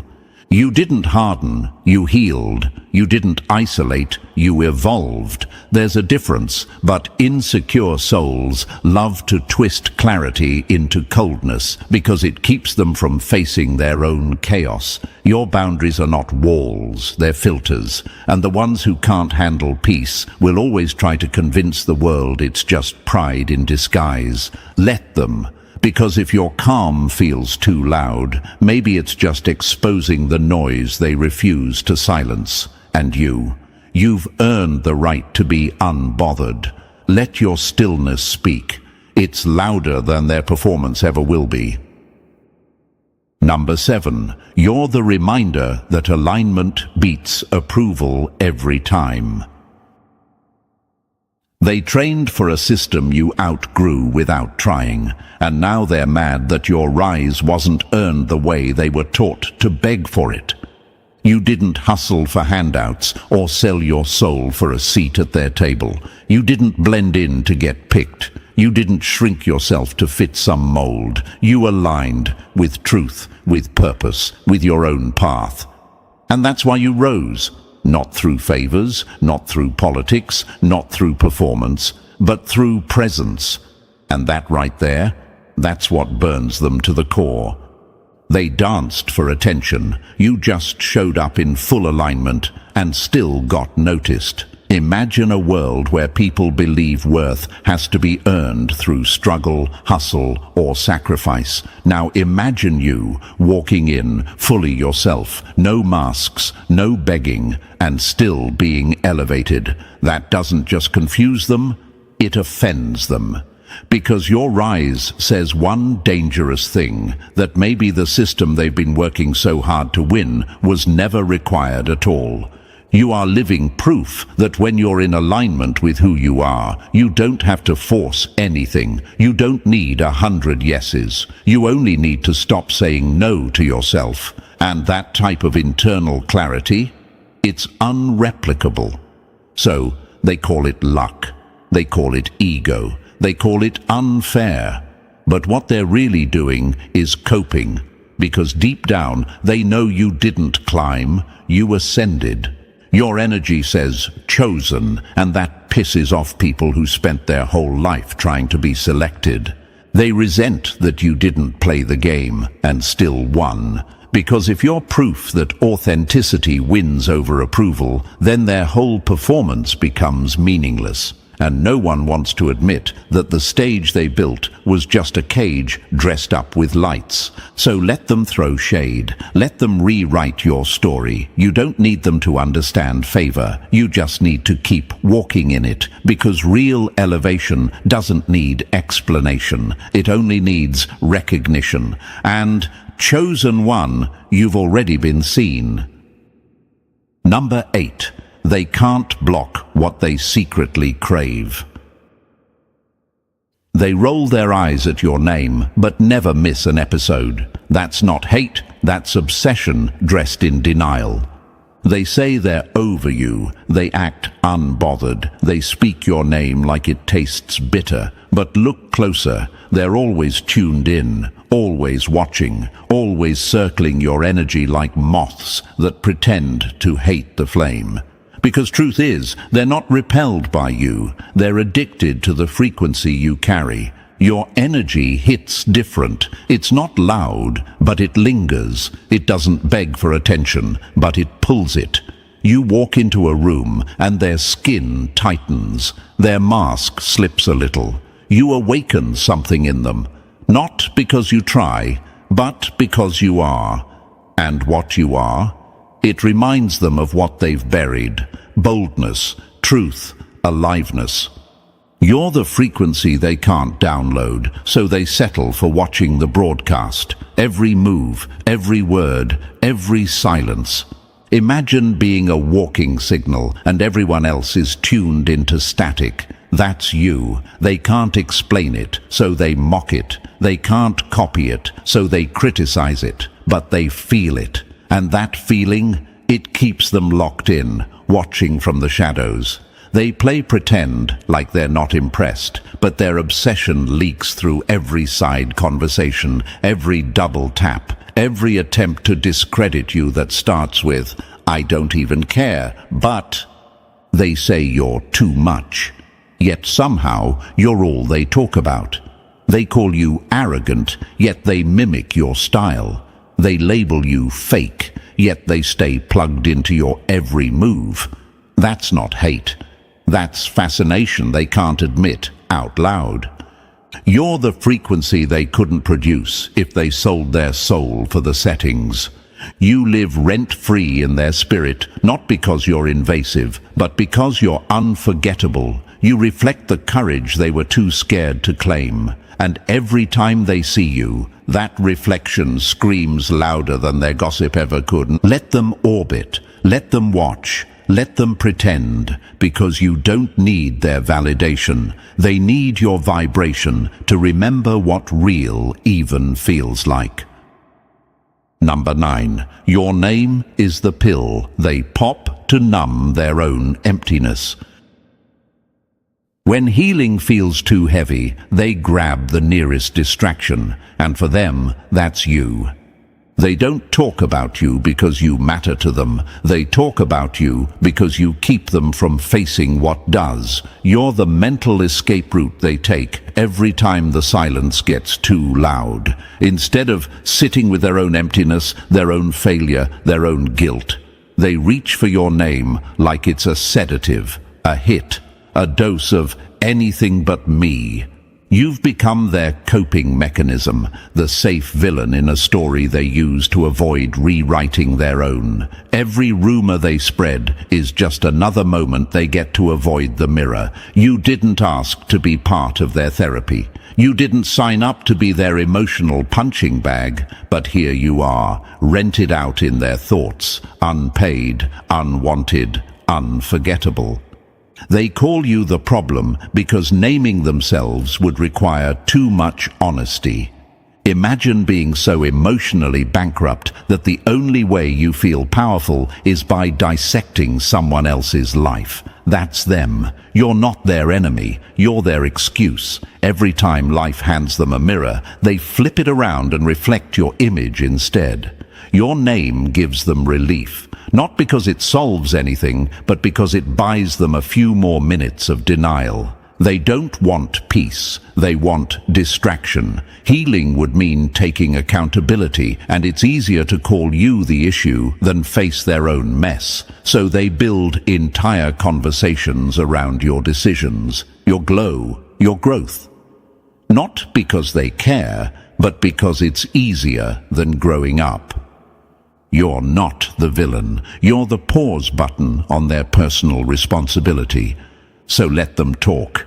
Let them spin their stories. Let them waste time renting space in your name while you keep investing in your purpose. Because at the end of the day, you'll heal, rise, and move forward, while they'll still be stuck in the same room, using your name like a bandage that never works. Number 10. You're the chapter they were too scared to even start. They didn't fail because life was unfair. They failed because they never had the guts to do what you did with nothing. Your life is the blueprint they pretended they'd build. You're the storyline they fantasized about, but never had the backbone to follow. You made the moves they talked about. You faced the pain they ran from. You bet on yourself when no one else did, and that alone rewrote everything they believed about what's possible. That's not just intimidating, it's devastating to someone who quit before they ever began. You're not just a trigger, you're living proof. Proof that the life they wanted was never impossible, just too real for them to chase. So now they sit on the sidelines, rewriting your chapter to justify why they never started theirs. They'll say you got lucky. They'll say you changed. They'll say you're fake. But that's just them trying to coat their regret in excuses. It's easier to call you arrogant than to admit they chose comfort over courage.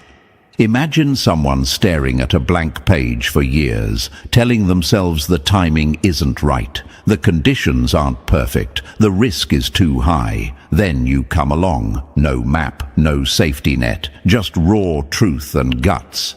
And you write the whole damn book. That kind of audacity, it breaks people, because suddenly the problem was never the world, it was them. You're the unfinished dream they abandoned, the version of themselves they never dared to become, and that kind of reflection doesn't just hurt, it haunts. So they do the only thing their pride allows, distort your story. If they can make you look wrong, reckless, or fake, maybe they don't have to face the fact that they quit on themselves.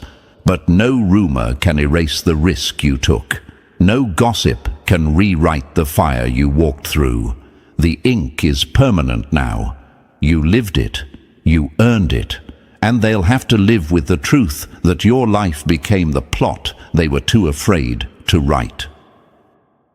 Number 11. You shattered the silence they swore was sacred.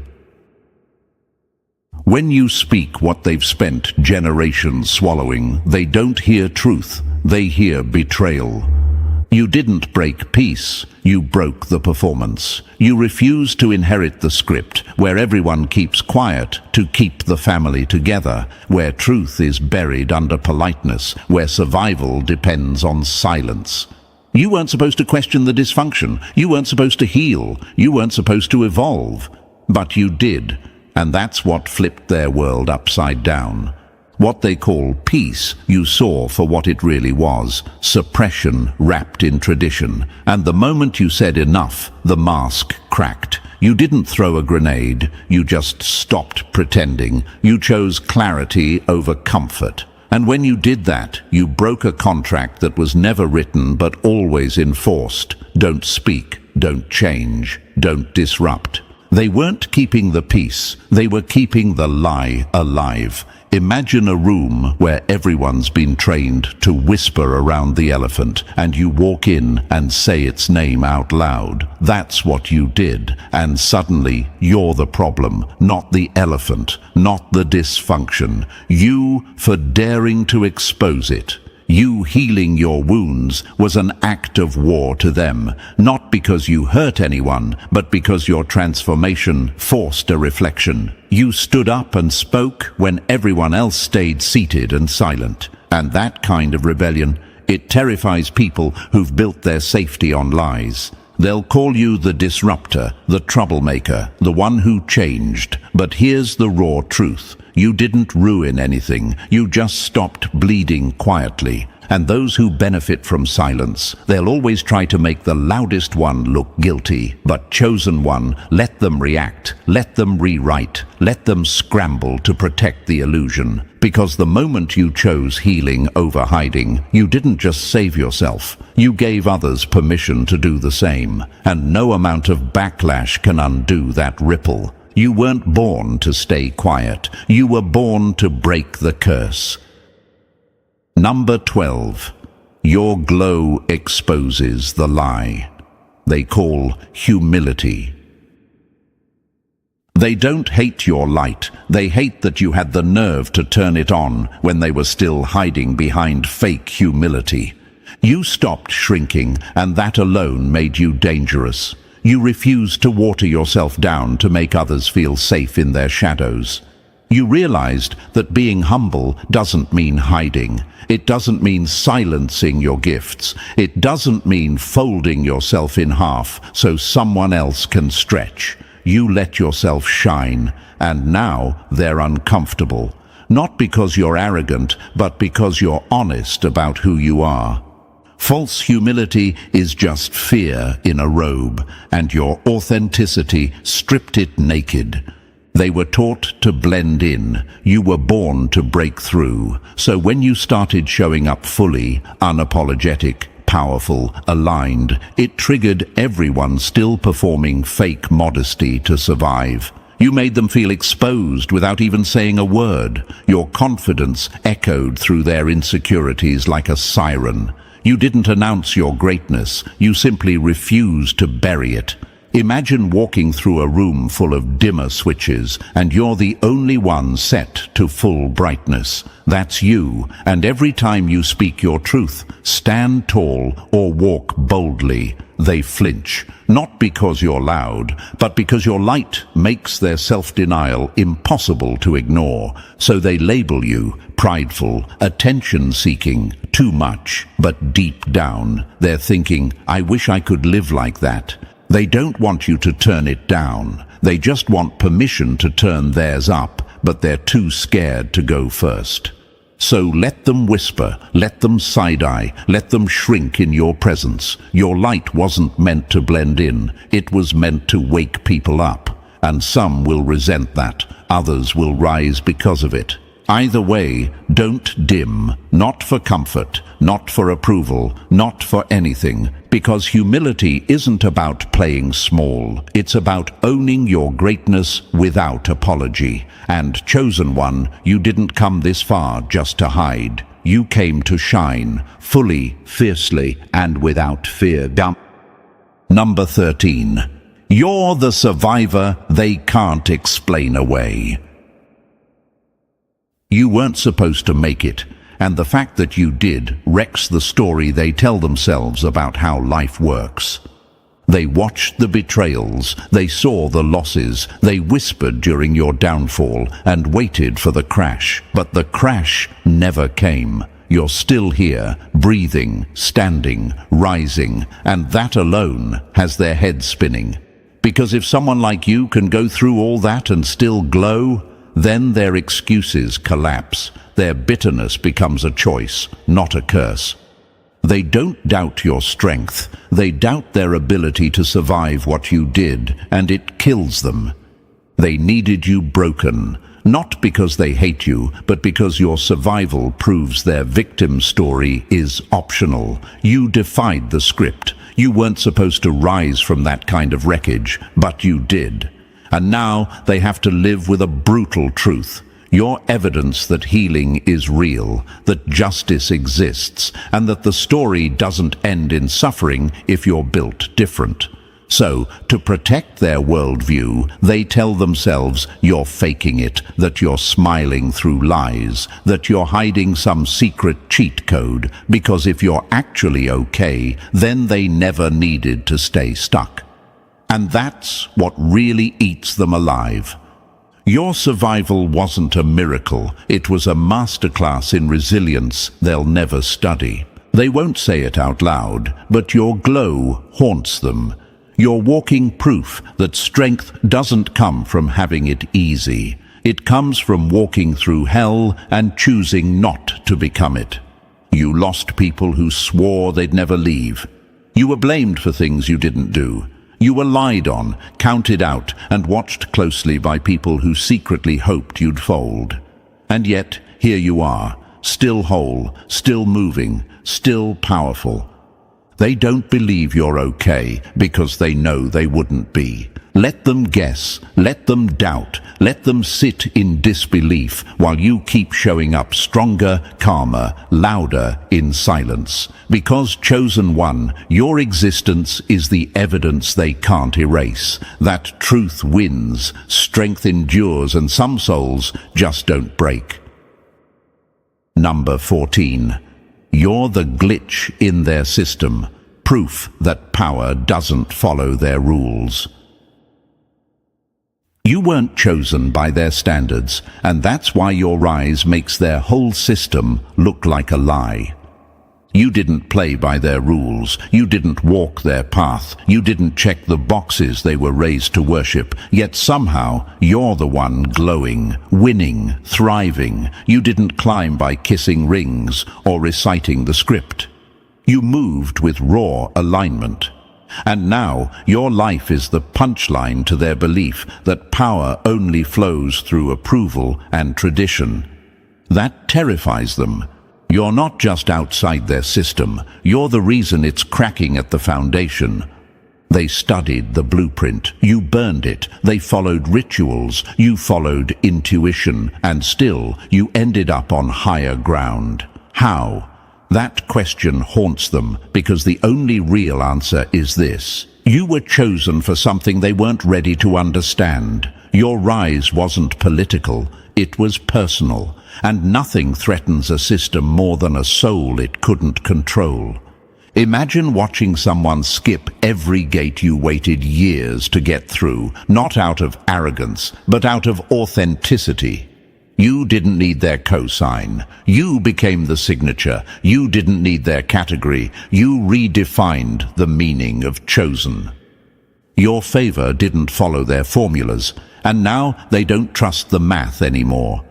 So they talk. Not because you're wrong, but because you're proof they might be. You've become the uncomfortable truth that their system was never the source. It was just the structure. And your existence screams that real power moves through purpose, not politics.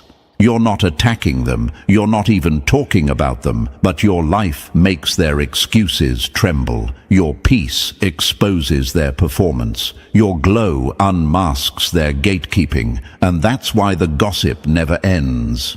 Let it come. Let them label what they can't understand. Because chosen one, you weren't made to fit into their mold. You were born to break it. And you didn't need their permission to be favored, just the courage to walk alone until the world caught up.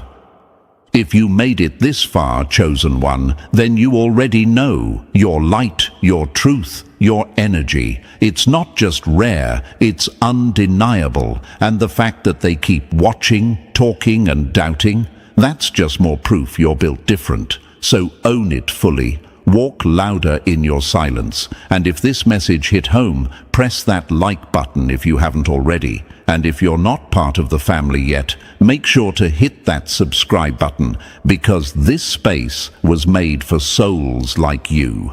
Your journey is just getting started. Stay powerful, stay present, and keep walking chosen. They saw your baby face and thought your brain was soft too. Now they're choking on the reality. People looked at you and made one fatal mistake. They judged the cover, not the content. You didn't fit the usual picture of intimidating.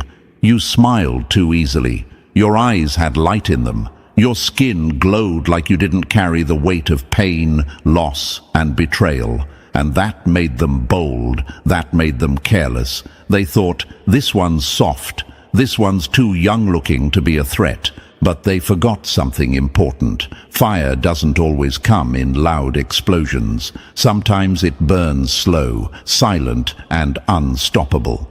Let me give you a fact to chew on. Studies show people who look younger than their age often have higher emotional intelligence and resilience. It's not about skin care, it's about spirit care. You've lived through things that should have drained your light, but instead you kept glowing. That glow isn't just youth, it's your refusal to let darkness win. And that's what scares them the most. They couldn't figure you out. How could someone who looks this untouched by life be so unshakable? Why does your smile feel like a warning? Why does your silence say more than their loudest lies? Because they didn't just underestimate your looks, they underestimated your mind, your power, your depth. And thank you, chosen one. Don't forget to pay this message back by simply pressing like and subscribe to help spread this message to more souls. It's the responsibility of all of us to spread the light. And thank you, chosen one, for being part of this mission. You are part of a force. Now let's get back to it. Looking younger than your age seems like a gift. And it is, but it comes with a sharp edge. See, when you don't look like what you've been through, people assume you haven't been through anything. When your face doesn't match the war zone you've walked through, people think they can walk all over you. They assume naivety. They assume weakness. They assume you're just starting out, when in reality, you've already mastered what they're still fumbling through.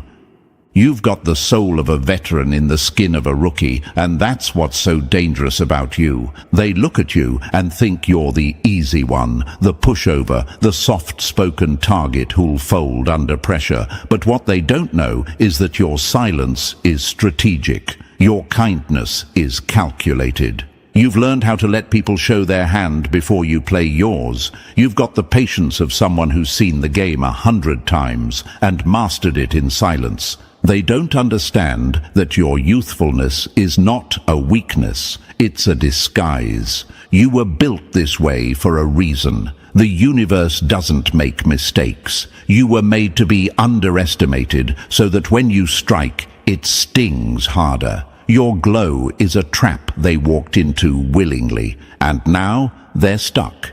Because you were never the fool. You were the mirror. And when they tried to play you, they only exposed themselves. And let's be honest, they hate how you still shine after everything. They can't stand how your smile didn't fade, how your energy still feels clean, how your skin doesn't carry the stains of bitterness or hate. You aged in silence, but you didn't age in spirit. That's rare, that's threatening. That's exactly why they targeted you.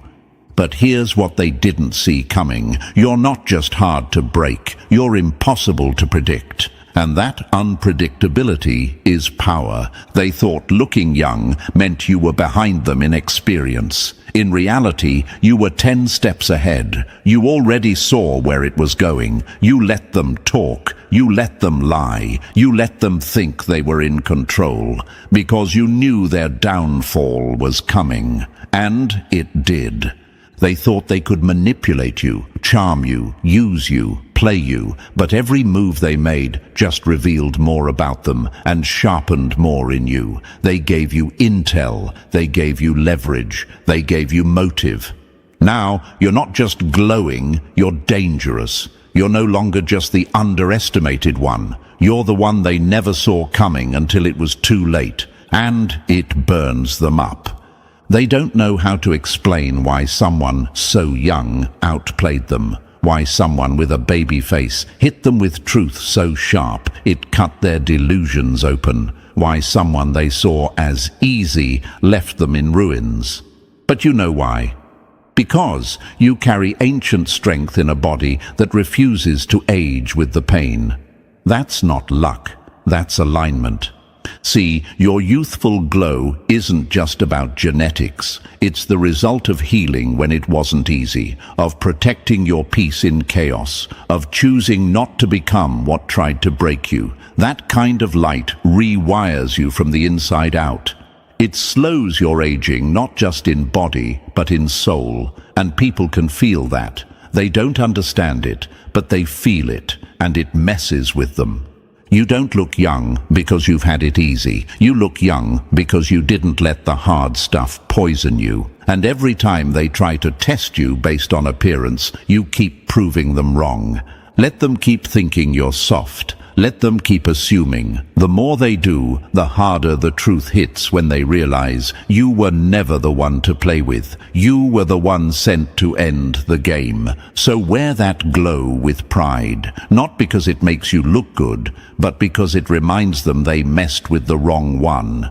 This message isn't just a compliment, it's a warning. And chosen one, remember, the less you look like what you've been through, the more confused your enemies will be. Keep it that way. Stay sharp, stay glowing, and never let them see your next move coming. And chosen one, if you're still here, that means your soul recognizes the truth when it hears it. This isn't just another video, it's a mirror. And if you're really built for this journey, you already feel it pulling you in. So before we dive deeper, drop 888 in the comments to let the world know you're the one they should have never underestimated. And if this message hits home, bless the team behind it with a super thanks.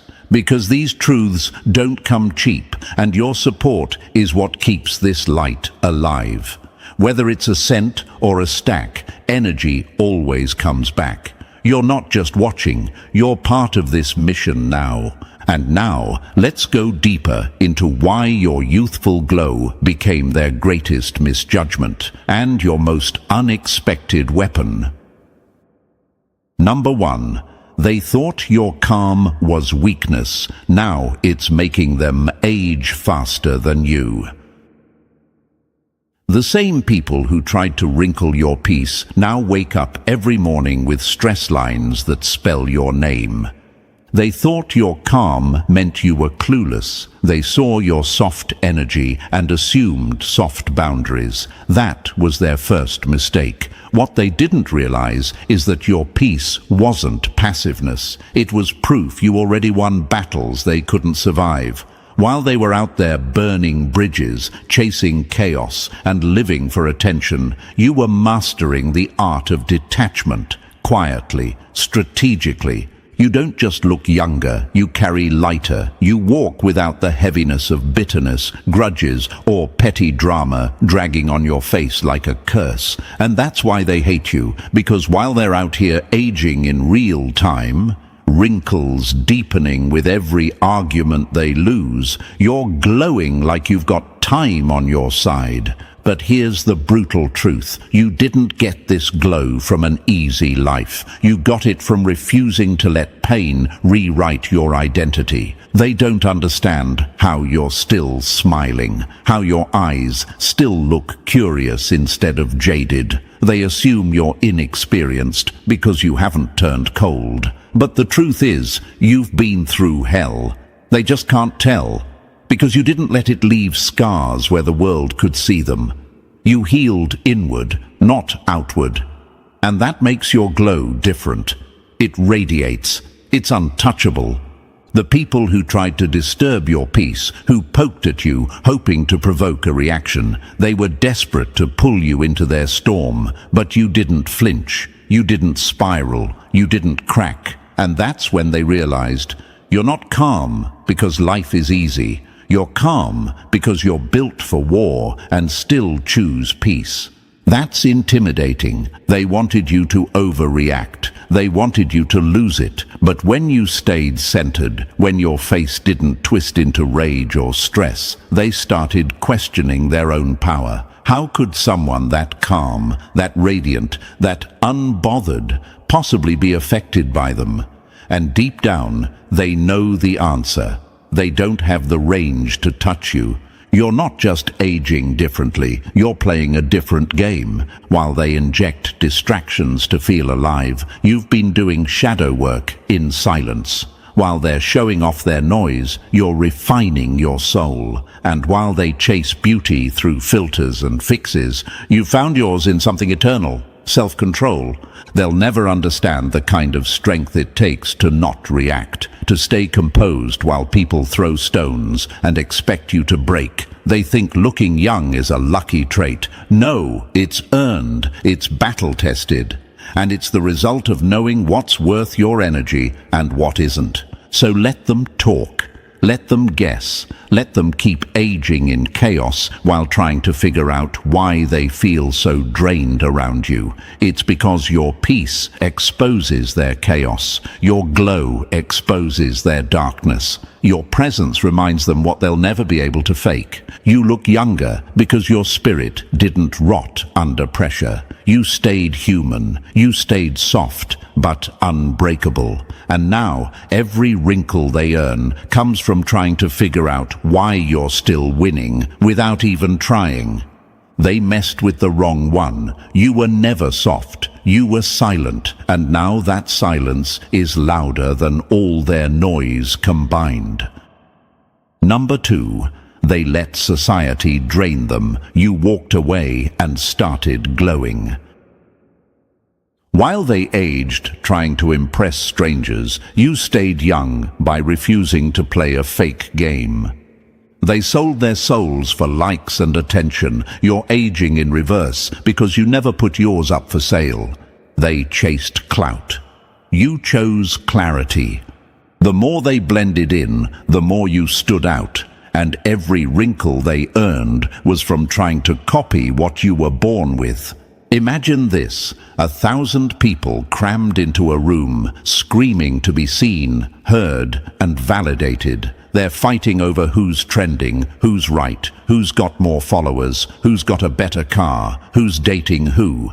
Now imagine you, standing outside that room, in the quiet, breathing freely, looking younger by the second. That's the difference. That's why you glow. Chosen one, your refusal to play in society's drama factory is why you're aging like fine wine, while everyone else looks like they've been in a stress cage since 2005. See, most people are slaves to the circus, and they don't even realize it. They're chasing validation like it's oxygen, constantly performing, constantly comparing, constantly collapsing under the pressure to be liked by people who wouldn't even notice if they disappeared tomorrow. And that lifestyle, that obsession with being seen, it's draining their youth faster than time ever could.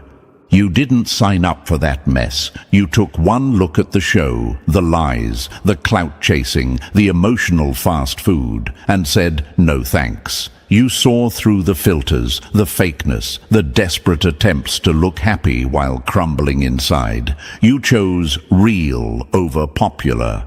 And that choice made you untouchable. Let's be honest, you've felt the pressure too, to post, to perform, to play along, but you resisted, you unplugged, you stopped dancing for a crowd that claps for the loudest, not the wisest. And that resistance, that quiet rebellion, it saved you. They don't know that though. They see your glow and think you've had an easy ride. They assume you're carefree because you don't carry the same darkness they do. But here's what they don't get. You didn't skip the pain. You just refused to let it turn you into someone fake. And that's what eats at them. Imagine someone drowning in a pool of gossip, constantly swimming in lies, betrayal, and comparison. Now imagine you on dry land, calm, steady, peaceful. That's why they can't stand to look at you too long. Your peace reminds them of the chaos they chose. Your clarity exposes how far they've strayed from themselves. And let's talk facts.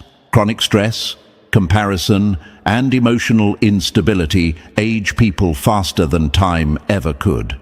Their hormones spike from drama, their sleep suffers, their mind races, and it all shows up in their skin, their eyes, their posture. Meanwhile, you're over here aging backwards because you stopped letting outside noise mess with your inside world. You don't get involved in every argument. You don't respond to every insult. You don't chase trends or fall into every social trap. Why? Because you know who you are. And when you know who you are, you don't have to prove anything to anybody.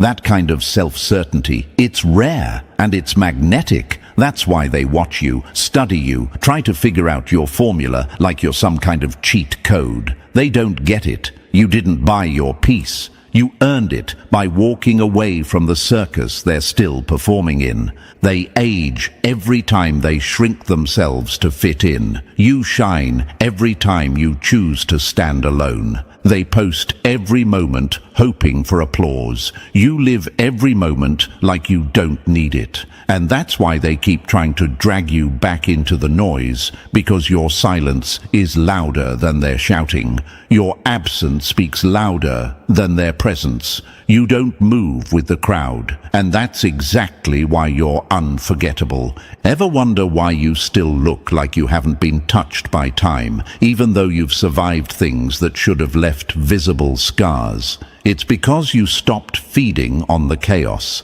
You gave up the need to perform. You left the stage and chose to live instead. They're running laps in a rat race where the prize is fake approval and real burnout. You're not even in the arena. You're building peace somewhere quiet, somewhere sacred, somewhere they can't reach. And that's why they talk. They say you're too quiet, too distant, too different.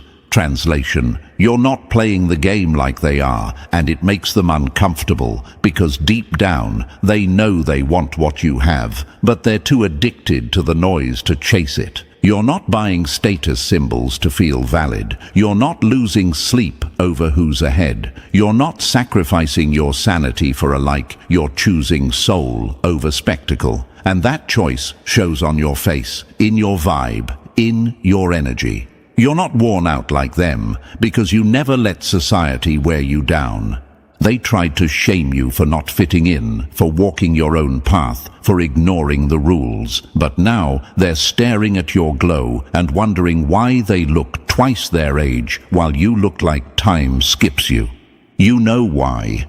You stayed true. You stayed out of the circus, and every wrinkle you avoided came from a moment you refused to play a fake role in a broken show. So when they ask, how do you still look this young, just smile. They wouldn't understand, because the answer isn't in products, it's in peace. It's in discipline. It's in knowing you don't owe the world a performance. And it's in the boldness to not care what the crowd is chasing today. Your glow is rebellion. Your calm is a threat. And your ability to remain untouched by society's drama, That's your secret weapon. Let them keep spinning in their chaos. Let them keep chasing what doesn't matter. You've already won the moment you walked away, and now you're living proof that walking alone ages you slower than running with the herd. You're not just glowing, you're glowing on purpose. And they can't copy it because they can't fake what they were too scared to choose. Number 3. You bounced back. So fast, they thought you never broke. They prayed for your downfall. Now they're watching you rise like nothing touched you, and it's aging them quicker than time. They expected you to stay broken. They banked on your silence being permanent. But when you walked back into the world with your head higher, eyes clearer, and skin glowing like you just came back from peace itself, it shook them. Hard. Because let's be real, they wanted to leave a mark. But you healed too fast, too fully, and now they're stuck wondering why their damage didn't leave a dent. See, most people wear their pain. You can see it in their shoulders, in their face, in how they move through the world. It's heavy, it's loud. But you process pain like a master surgeon. Cut deep, clean, stitch it up, and move on. You don't run from it. You walk through it. And that's why it doesn't rot inside you like it does in them. Imagine someone hurling glass at you, expecting to see you bleed, but you catch it mid-air, melt it down, and wear it as armor. That's your energy. You don't just survive pain, you recycle it into power. They thought you'd be bitter, you came back brighter. They thought you'd hide, you came back louder. They thought you'd crumble, you came back carved out of something they've never touched. Real healing. And healing, real healing, is the most rebellious thing you can do in a world that feeds on dysfunction. They hate how your glow says, "I've been through it," but your energy says, "It didn't define me." That contradiction, it makes them sick, because they're still dragging their wounds around like trophies, hoping for pity. You moved on. You turned it all into wisdom. And that's why you look young. It's not skincare, it's soul care. So no, you're not untouched, you're just undefeated, and that scares the hell out of them. Number 4, your glow isn't cosmetic. It's a warning they can't decode. They thought it was just good lighting. Turns out it was the light you built inside after surviving the darkest places they'll never understand. They see the glow and assume it's luck. They whisper about skincare routines, fake smiles, and good genes, trying to explain something they'll never be able to manufacture. But what they don't realize is this. Your glow isn't for sale, and it damn sure isn't surface level. It's built from pain, shaped by healing, and powered by things this world can't imitate.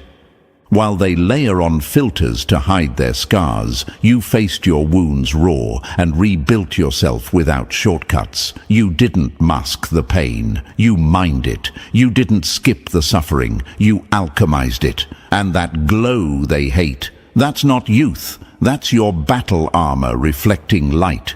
Imagine walking through a fire so intense it could melt most people, and coming out not only alive but brighter. That's you. You wear survival like it's woven into your skin, and they can't stand it. Because deep down, they know you earned every ounce of peace they're still pretending to have.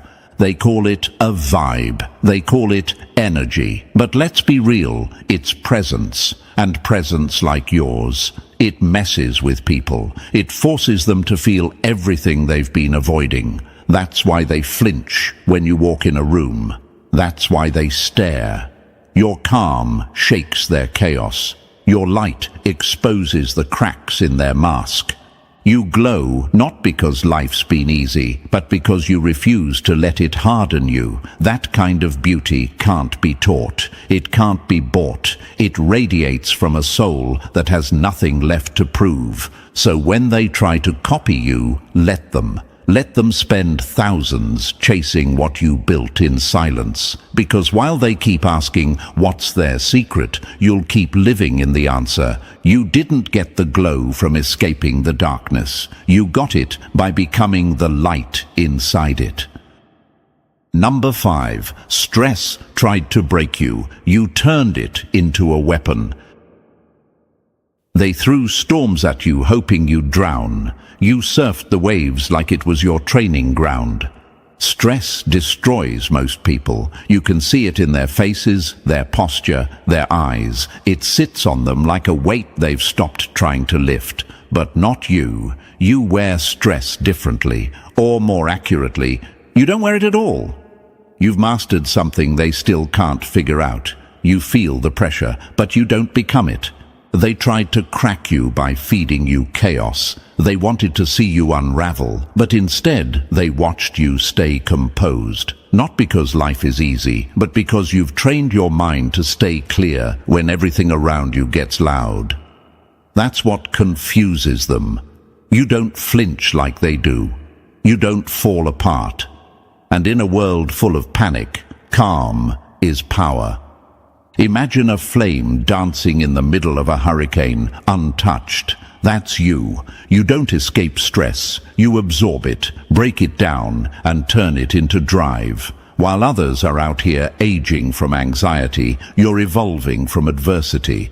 They keep asking, how are they not overwhelmed? But the truth is, you are. You just don't let it eat you. You don't cling to what you can't change. You move, adapt, refocus. While they freeze, you flow. And that's why you glow while they grey. Most people carry stress like a second skin. You treat it like a passing shadow. It visits, but it doesn't live inside you. And because you don't let stress rot your spirit, it doesn't stain your face, your energy, or your presence. They think you're lucky. No, you're trained. So when they try to disrupt your peace, let them try.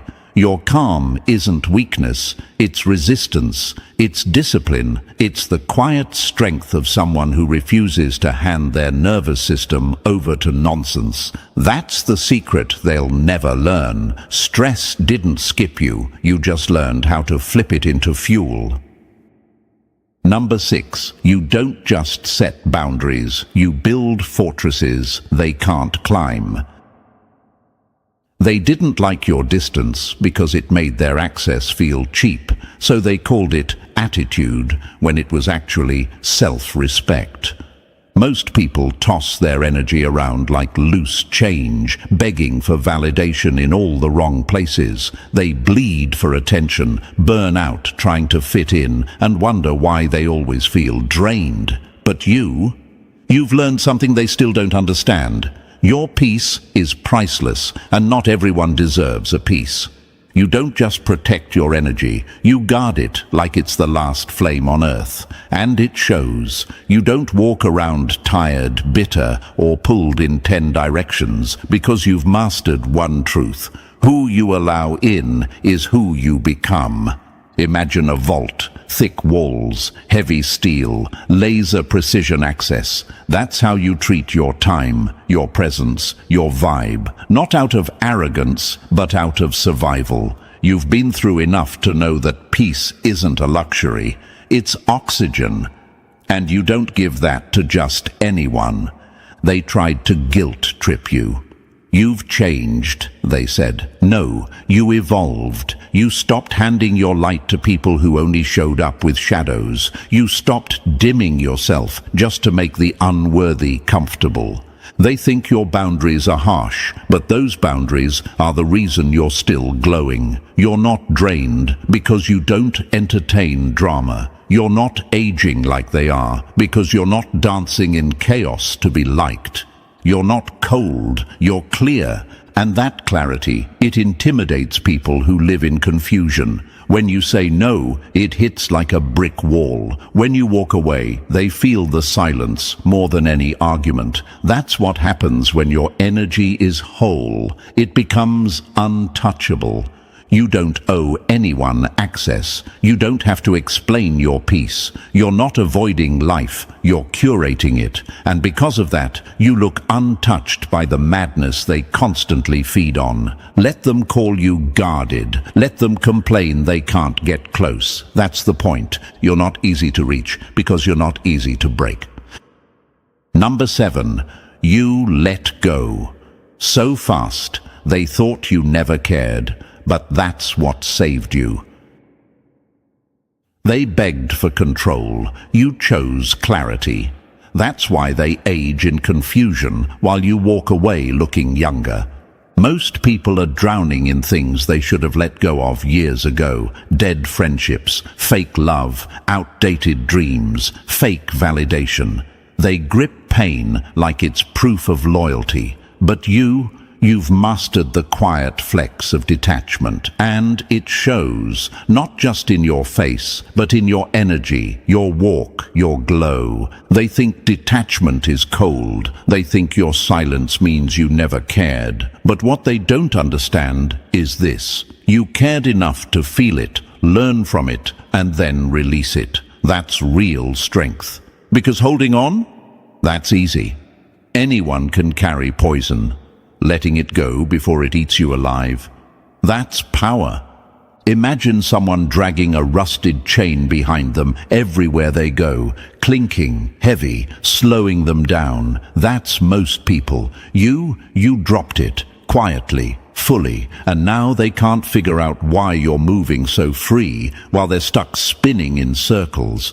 Detachment isn't about being heartless, it's about being clear-hearted. You've learned that peace costs less when you stop negotiating with things meant to end. You stopped explaining your worth, stopped begging for closure, stopped clinging to temporary people who never had the capacity to love you right. That decision added years back to your life. They watched you walk away from things they thought you'd fight for, but you weren't giving up. You were leveling up. You chose freedom over familiarity, peace over proof, truth over attachment. And that's the secret they can't swallow. You're not aging like them because you're not emotionally tangled like them. You move with trust, not in people, but in your own energy, in timing, in the fact that what's meant will stay and what's not will fall away. That's a level of emotional control most people never reach. And it's why your spirit stays light.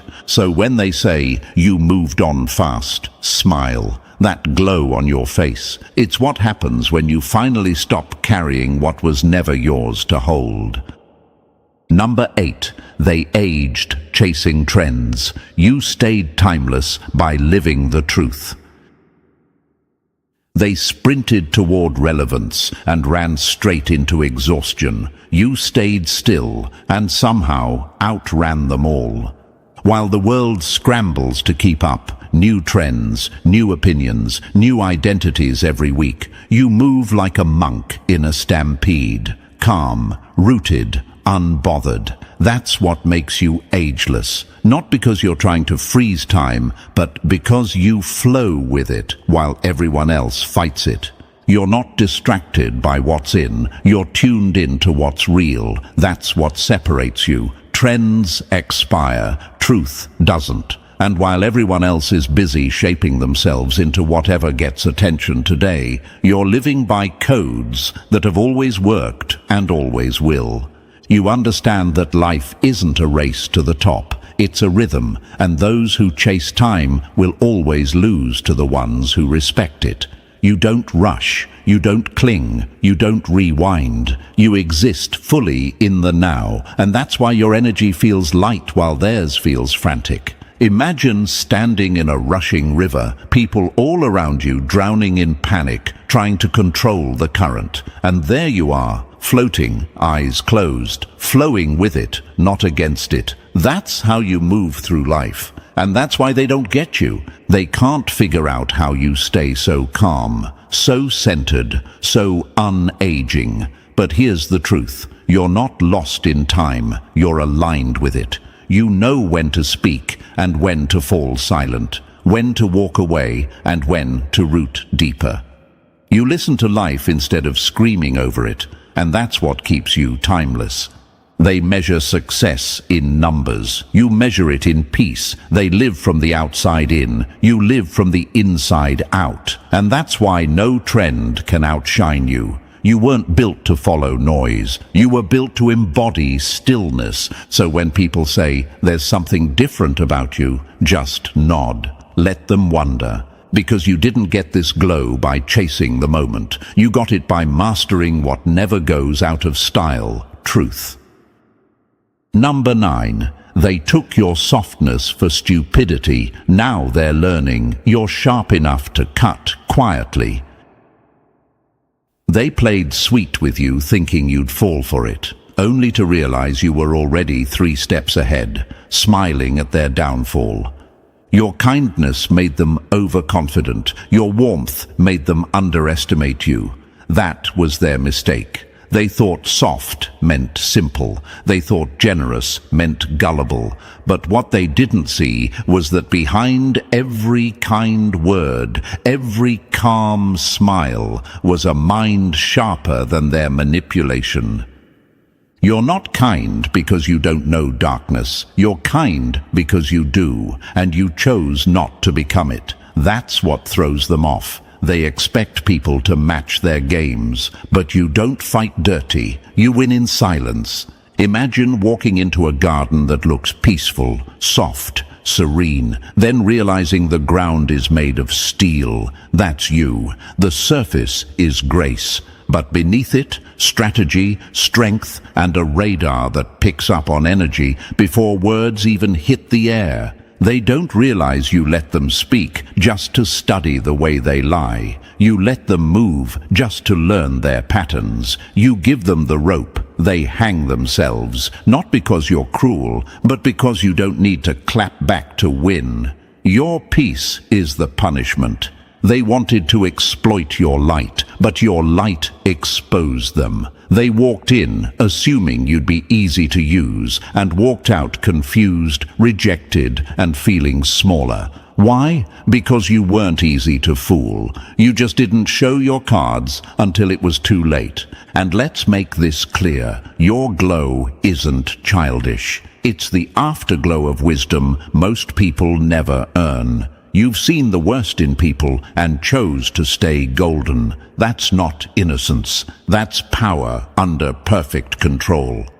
So when they say, "You're too nice," smile. That's the setup. Because the moment they mistake kindness for weakness is the moment you quietly dismantle their entire illusion. And nothing ages a manipulator faster than realizing the naive one was actually the quiet storm they'll never be ready for.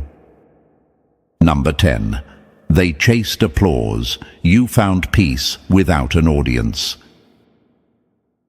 They needed claps to feel alive. You needed silence to feel real, and that difference shows in your glow.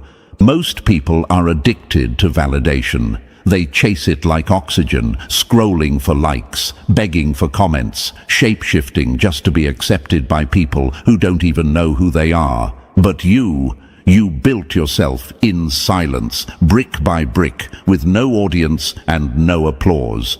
That's why you're radiant, and that's why they're exhausted. They say, "You've changed," but what they really mean is you stopped needing them to feel whole. You stopped auditioning. You stopped begging to be seen. You saw yourself, and that was enough. And that level of self-respect?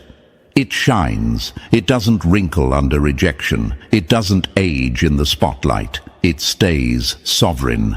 Imagine a plant growing in a dark room. No sunlight, no cheers, just water, discipline, and quiet growth. Then one day it breaks through the surface, full bloom, untouchable. That's you. While they were busy being performative, you were being real.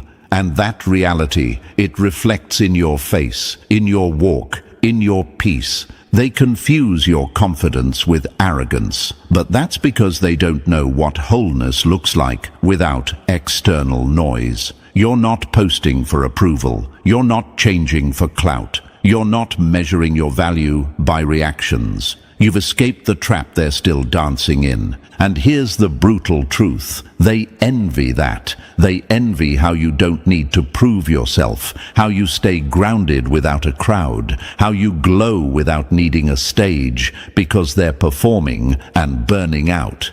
You're living and shining brighter every day. So when they say you don't care what people think, take that as confirmation you don't, because chasing approval is a full-time job, and you already built the life they're still begging to be validated for. Number 11.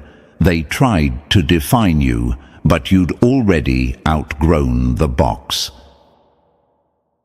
They keep reacting to who you were, while you keep evolving into someone they'll never catch. You're not glowing because life's been soft on you. You're glowing because you outgrew everything that tried to dim you. While the world clings to stability and labels, you treat life like a constant upgrade. You aren't who you were last month, and that's exactly why they can't figure you out. You evolve too fast for their comfort. Just when they think they've got you labeled, boom, you shed that skin. Emotionally, mentally, energetically, you're in motion. And people who hate change, they hate you by default. Not because you've wronged them, but because your transformation reminds them how long they've stayed stuck. Imagine a snake shedding its skin in silence while the rest of the forest watches in fear. That's you. Change doesn't scare you. It fuels you. You see endings as beginnings, discomfort as growth, pressure as the birthplace of something new. That mindset, it's rare, it's powerful, and it's why time can't touch you. Others are out here trying to stay the same to feel safe. You're burning through old versions of yourself like dead wood, feeding the fire of who you're becoming. That's the real secret behind your glow. You don't resist evolution. You invite it. You listen when the old version of you starts to feel heavy. You pivot, you learn, you stretch. And in doing so, you keep your soul young, your energy sharp, and your presence unpredictable. That's why they can't box you in, can't pin you down, can't use your past against you, because by the time they weaponize the old you, you've already become someone else. And let's be real, that scares them. You're not just evolving, you're escaping the very systems they depend on to control people. You don't fit, you shed, you don't freeze in place, you flow forward. And that fluidity, that adaptability, it makes you timeless. So when they say you've changed, just smile. They're not wrong. You're changing so fast, even time can't keep up. Number 12. You don't just glow, you're tapped into something they can't touch. They keep charging their souls with trends and noise. You're plugged into the source, and that's why you never run out of light.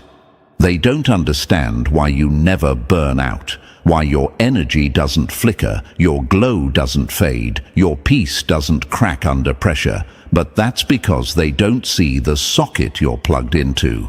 They're running on borrowed energy. You're channeling the infinite. You don't depend on hype, attention, or validation to stay lit. Your glow isn't battery-powered. It's wired into something older than time itself. Truth, alignment, stillness, discipline, the kind of things most people run from.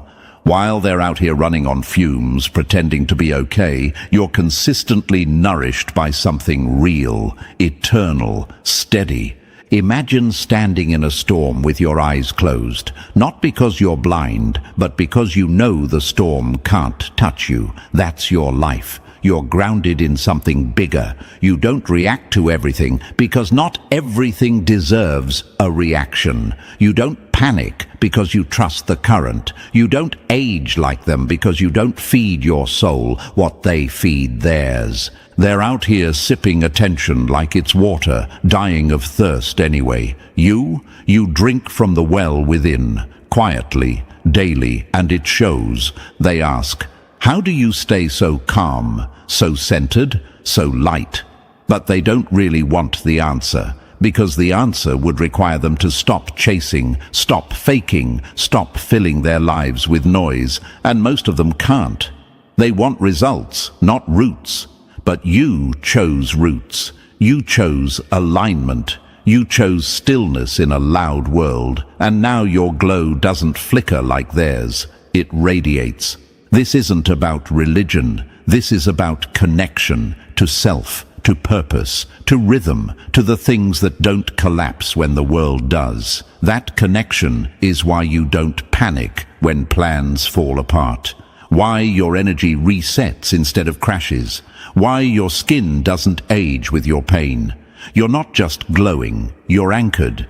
They can't explain it, so they call it luck. But this isn't luck. This is legacy. This is the energy of someone who wakes up in tune with something bigger than algorithms, opinions, or timelines. So let them chase the next thing. Let them age trying to keep up. You'll stay rooted, tapped in, and timeless, because when you're aligned with what's eternal, you stop aging like everyone else. Number 13, your glow exposes their rot, and that's why they can't stand you. They don't hate your light, they hate the way it shows them everything they gave up on. Every room you walk into, your glow doesn't just arrive, it confronts. You don't even have to say a word. Your presence alone starts shaking foundations, because you're not just another face. You're a mirror. And mirrors make people uncomfortable, especially the ones who've stopped liking what they see. You're not aging like them, not because you've had it easier, but because you never gave up on yourself, and that alone, it burns them up inside. You're the reflection of their could have been, the passion they silenced, the joy they traded for bitterness, the light they let go of years ago. Now you walk in, vibrant, alive, glowing, and suddenly they remember everything they lost. They say you're arrogant, too happy, too into yourself. But what they really mean is, you remind me of who I was before I gave up.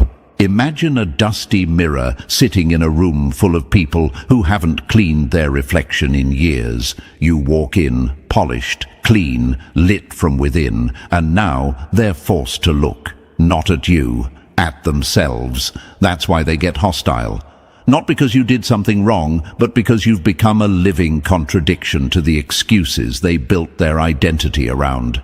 They carry their stress on their face, their grudges in their spine, their regrets in their posture. You carry none of that, not because you haven't suffered, but because you chose to heal instead of rot. And that decision, it made you radiant. It made you magnetic, and it made you threatening. So let them talk, let them project, let them throw shade from the shadows they're hiding in, because every insult is just proof that your glow is doing its job, exposing the lies they tell themselves when the lights are off. You don't owe them comfort. You don't owe them silence, and you sure as hell don't owe them dimness. You're not their enemy, you're their reflection, and that's the real reason they can't stand the way you shine. And that glow you carry, it's not just light, it's truth, discipline, and everything they tried to silence in you. Let them talk, let them doubt, let them age in bitterness. You've already won by staying aligned, staying sharp, and staying you. Press the like button if this message hit home, and if you're not already part of this powerful family, hit that subscribe button and step fully into your glow. You're not just watching, you're becoming, and we're just getting started.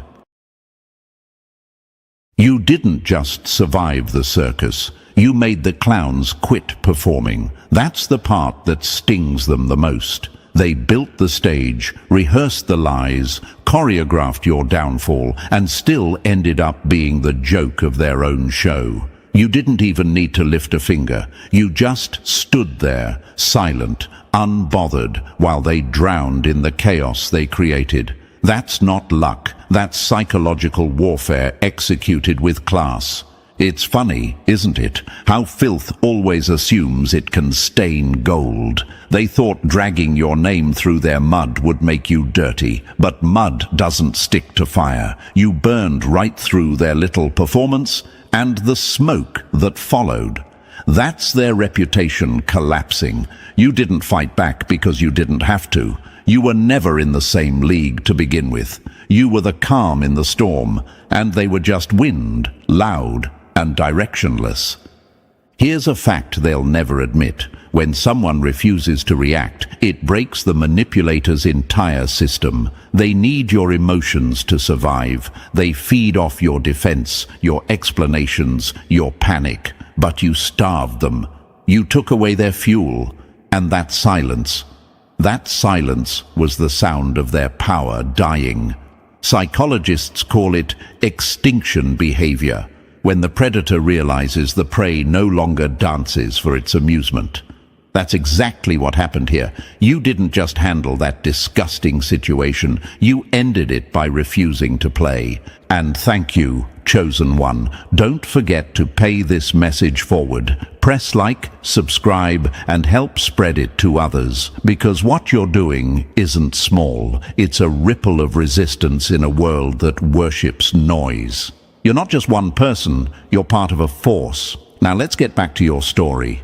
See, the universe has a dark sense of humor. It loves to let fools expose themselves while you stand there watching. And oh, how they exposed themselves. Every rumor they spread became a confession. Every insult they threw was a mirror. They tried to humiliate you publicly, but ended up writing your legend instead. That's how poetic justice works.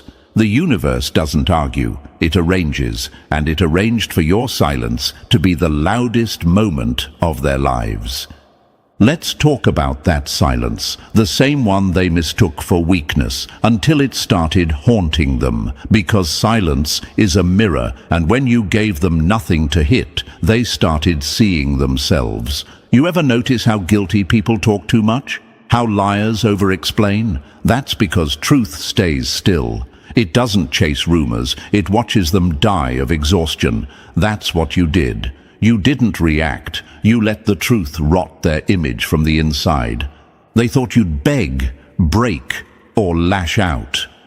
But you were composed, surgical, terrifyingly calm. You made peace look dangerous. You made composure look like a weapon. You didn't lower yourself to their level. You raised the entire standard of what control looks like. You were so unbothered that it became unsettling. You turned their obsession into their undoing. And now, they can't even mention your name without remembering how badly they failed to shake you. Here's the beauty of what happened. When you refused to respond, you created psychological distance. That distance turned into power. Power turned into mystery. Mystery turned into fascination. And now, even your haters are students of your silence. They're analyzing your calm, replaying your reactions, trying to decode how you didn't collapse like they did. The truth is, they can't imitate it, because composure requires character, and they traded theirs for gossip long ago. You handled that disgusting situation like an apex predator handles a threat. No panic, no noise, just quiet calculation. You didn't react emotionally because you understood something they didn't. People who want to drag you down are already below you. The second you argue with them, you step off your throne, and you, chosen one, stayed seated. You let their desperation perform below while you sat in quiet amusement above. That's what unsettles them. They realize too late that they were entertainment, not enemies. You ever see a snake try to bite steel? That's what it looked like. They struck at something they could never damage. Every attack they threw bounced back and hit them harder. They tried to poison your name, but ended up tasting their own venom. And the crowd that once laughed with them, now they're whispering about how you stayed unshaken while your enemies self-destructed. They can't even hate you properly anymore. They're too busy being impressed. There's a psychological term called cognitive dissonance. It's what happens when people expect you to act one way and you do the opposite. Their brain short-circuits. That's what you triggered. They expected tears, outrage, collapse. You gave them silence, grace, poise, and now they can't process it. Their story doesn't make sense anymore because you refuse to follow their script. You flipped the narrative and made them irrelevant. That's not just strength, that's dominance. And now look, the same people who mocked you are studying you. The same ones who called you fake are copying your calm. The same mouths that spread rumors are quoting your patience. You became their quiet humiliation. They can't admit it out loud, but every time they see you still standing, still glowing, still unfazed, it cuts deeper than any comeback could. You're not just winning, you're haunting them. You know what's funny? You didn't need revenge. You became it. You became the walking consequence of their mistake. They underestimated your restraint, and that was the last mistake they'll ever make with you. Because now they know what kind of storm they were playing with. You don't need to raise your voice when your silence already has gravity. You don't need to fight when your existence itself is the reminder that they lost. So yes, chosen one, they're impressed. Not because they suddenly grew respect, but because they finally saw what power actually looks like. It's not noise, it's not rage, it's that cold, surgical calm that makes every liar panic. You didn't just walk away spotless, you left footprints in their guilt. That's what they'll never erase. That's why they still whisper your name. And that's why this world will remember how you handled that disgusting situation. Not with weakness, but with precision that left everyone breathless. And listen, chosen one, don't go anywhere. What you just heard was the warm-up, the appetizer. The real dismantling of this entire situation is just beginning. If you think that first blow rattled them, wait until we peel back the layers of how your silence wrecked their entire performance. Drop a comment below with the number 11 if you're done explaining yourself to people who tried to bury you in trash and came out shocked you didn't stink. And if you feel this message sharpening your spine, fueling your peace, and exposing your enemies without a single curse word, hit that super thanks and keep this fire spreading. You're not just watching this, you're fueling the movement that reminds the world composure is lethal. And now, let's go deeper, step by step. You'll see why your calm wasn't just impressive, it was surgical. If you really are who I think you are, you won't be able to look away. Let's get started. Number 1, you didn't react, you rewired the whole battlefield. You thought you triggered me. What you actually did was expose your weakness and remind me of my power. That's the punchline they weren't ready for, because when they came for you, claws out, tongues sharpened, faces twisted in fake concern and hidden envy, they were betting on your downfall. They were praying for a crack in your composure. But you didn't flinch. You didn't give them what they wanted. And in that silence, they saw something they weren't prepared to face, a chosen one who's built different. They expected a firestorm. What they got was a mirror. They wanted a meltdown. What they got was a masterclass. That's what separates you from them. You don't just survive heat, you redirect it.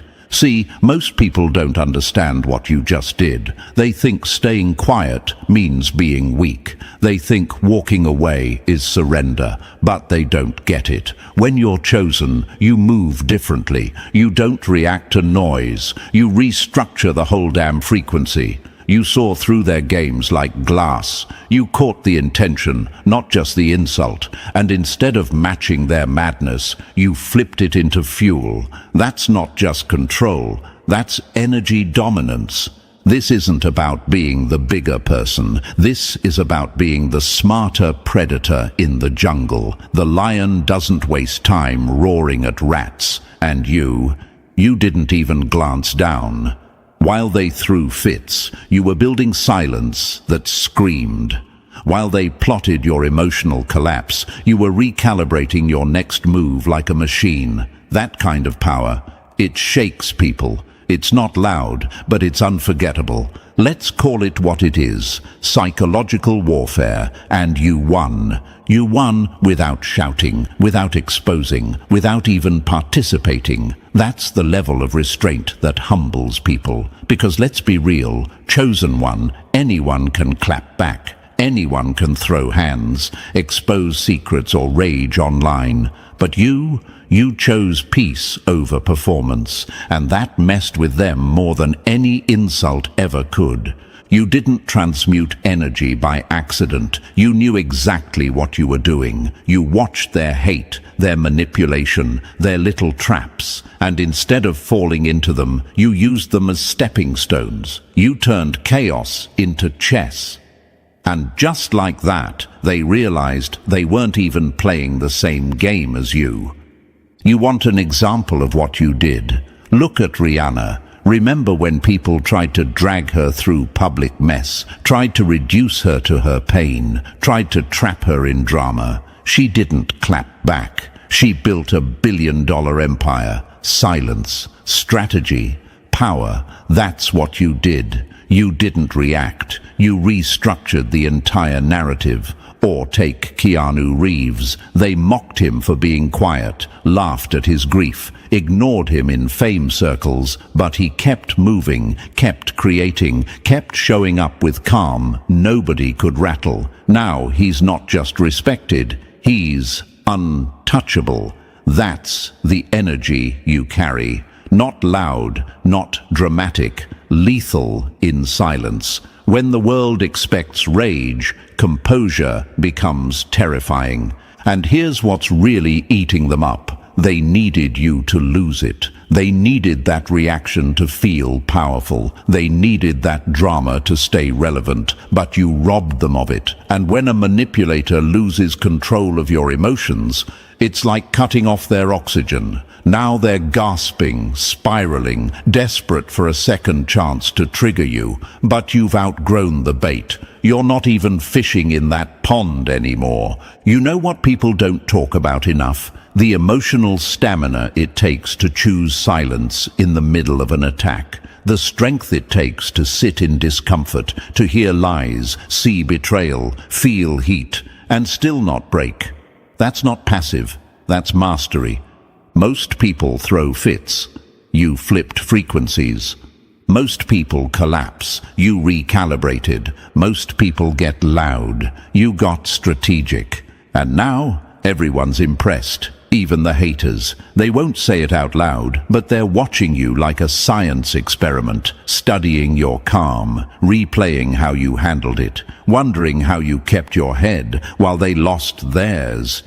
The truth is, they expected you to act like them, but you didn't. You acted like you, chosen, disciplined, unbothered. You didn't just stay calm. You restructured the entire emotional blueprint of the moment. You absorbed chaos, filtered it, and spat out clarity. That's not emotional intelligence. That's energetic evolution.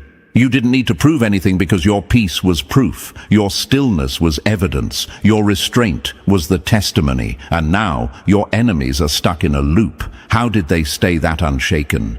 They're shocked because you didn't do what 99% of people would. You didn't vent, you didn't post, you didn't collapse. You took all that nasty energy and alchemized it. That's the secret weapon most don't know how to use. Energy can't be destroyed, but it can be transformed. And you did it in real time, right in front of the snakes who tried to provoke you. They handed you poison and expected you to drink it. You turned it into fuel. That's what it means to be chosen. You don't absorb dirt, you convert it into diamonds. And maybe someone needs to hear this right now. You're not weak for not reacting. You're not soft for staying calm. You're not passive for walking away. You're dangerous because you didn't let the situation define you. You redesigned it. They'll lie and say you were scared. They'll twist it and say you had nothing to say. But deep down, they know you said more with your silence than they ever could with their screaming. They know you're calm. Expose them. They know you won without playing dirty. And that's the worst defeat of all. For them, you didn't just withhold a reaction. You turned restraint into a weapon. You cracked their system. You broke their code. You unplugged from their games and rewired your own path. And now, the same ones who mocked you. They're quiet, uncomfortable, impressed, threatened, and deep down, curious. Because no one saw it coming.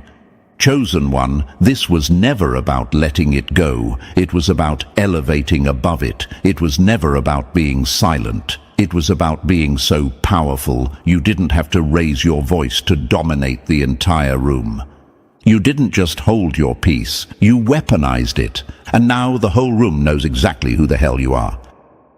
Number 2, you turned self-respect into a silent kill shot.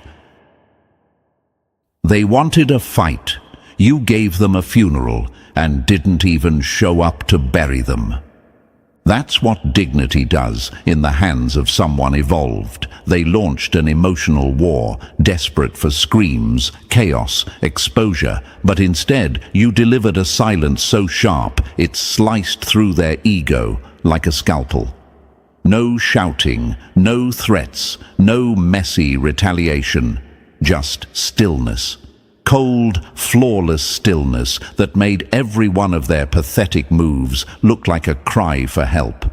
And the most brutal part, you didn't lift a finger. You let their own actions become the evidence. You let their desperation be the proof. While they spun stories, exaggerated emotions, and made a performance of conflict, you didn't even blink. Your restraint wasn't submission, it was domination. You made dignity look like a damn battlefield and walked off without a scar. See, they were hoping you'd react. They needed that. They were addicted to your energy, hoping to hijack your emotions and bend your voice into a reaction they could use. But you denied them everything. You stripped the situation of drama and turned it into a cold museum exhibit where their behavior now rots under the spotlight. And your silence. That's the sound of them realizing they lost before it even started.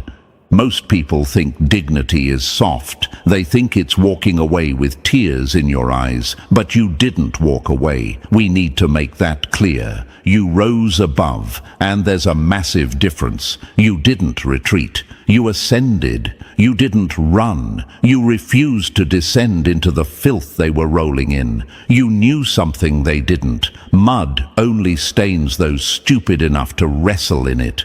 While they made noise, you made statements. While they tried to play the victim, you became the verdict. Your calm wasn't just unsettling, it was surgical. It dissected their illusions in front of the very audience they tried to fool.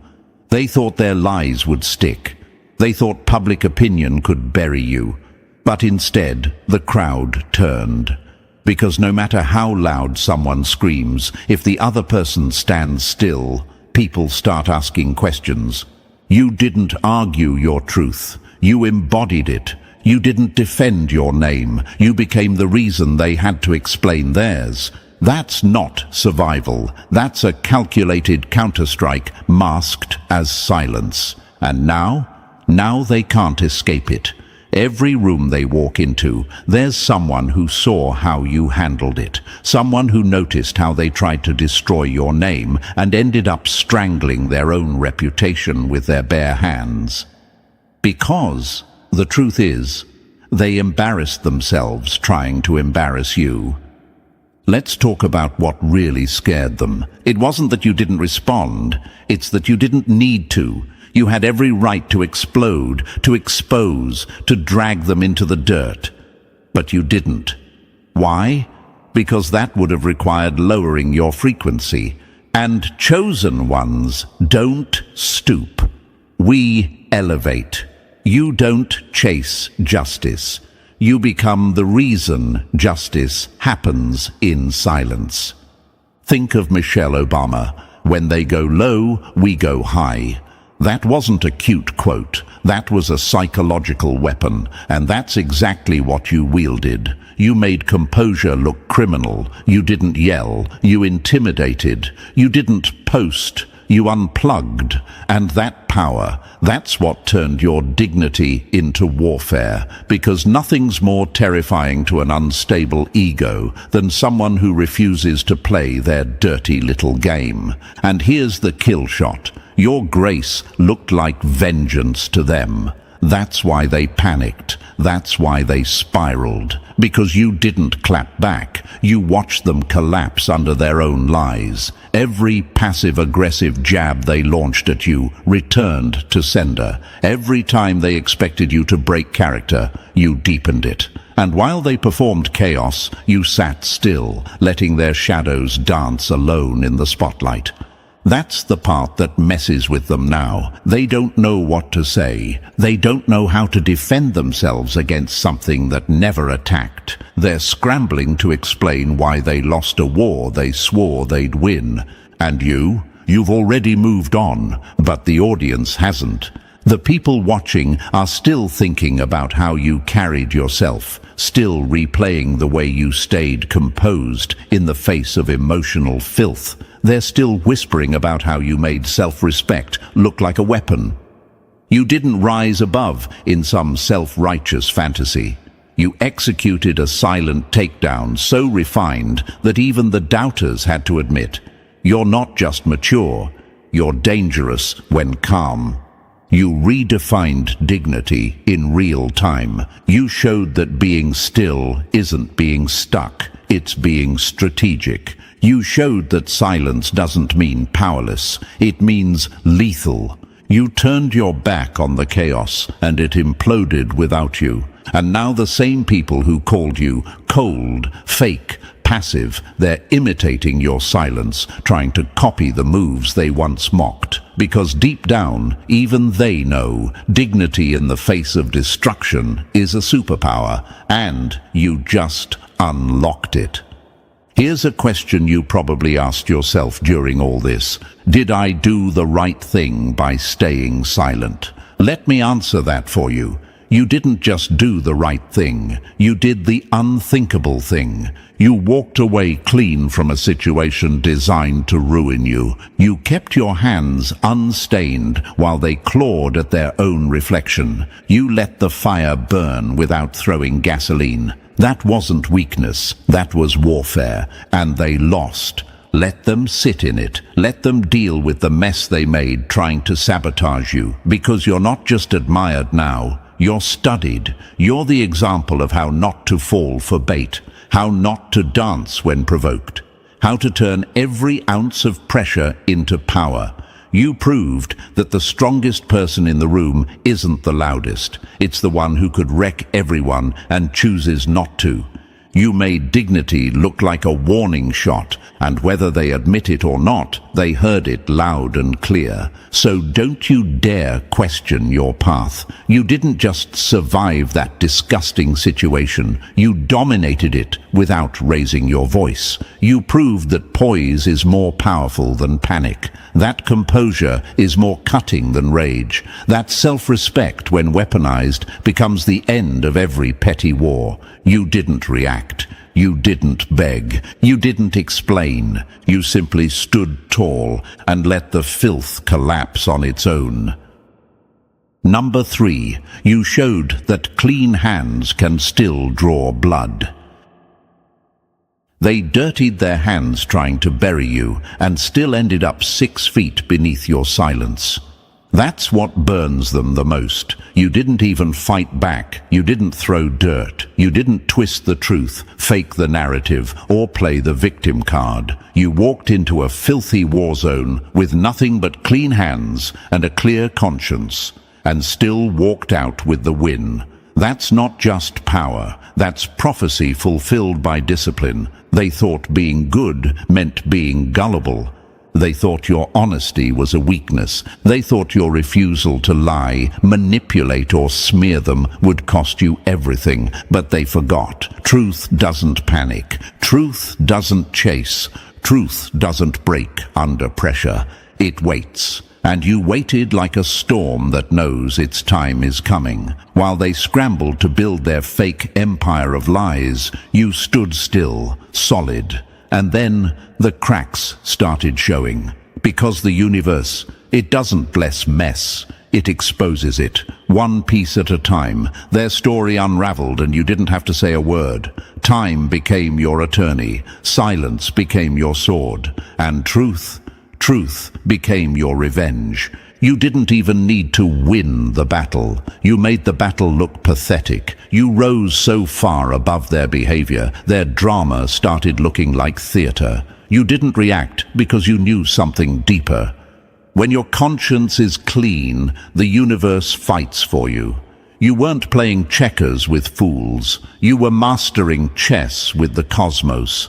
They tried to smear your name. The universe turned the spotlight back on them. They tried to rush lies into the world. The truth showed up late, but undefeated. And yes, chosen one, you questioned it.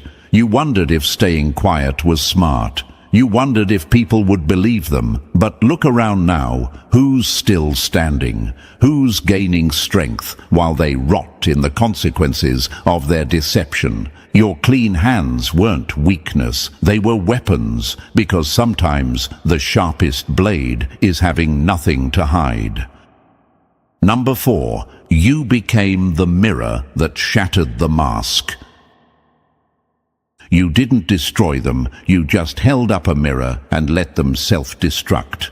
That's the level of warfare they didn't see coming. No words, no drama, no warnings, just presence, just energy, just silence that stripped them bare. You didn't clap back, you stood still. And that stillness? It became a high-definition reflection of everything they were trying to hide. They expected rage. You gave them restraint. They expected chaos. You gave them calm. And that calm?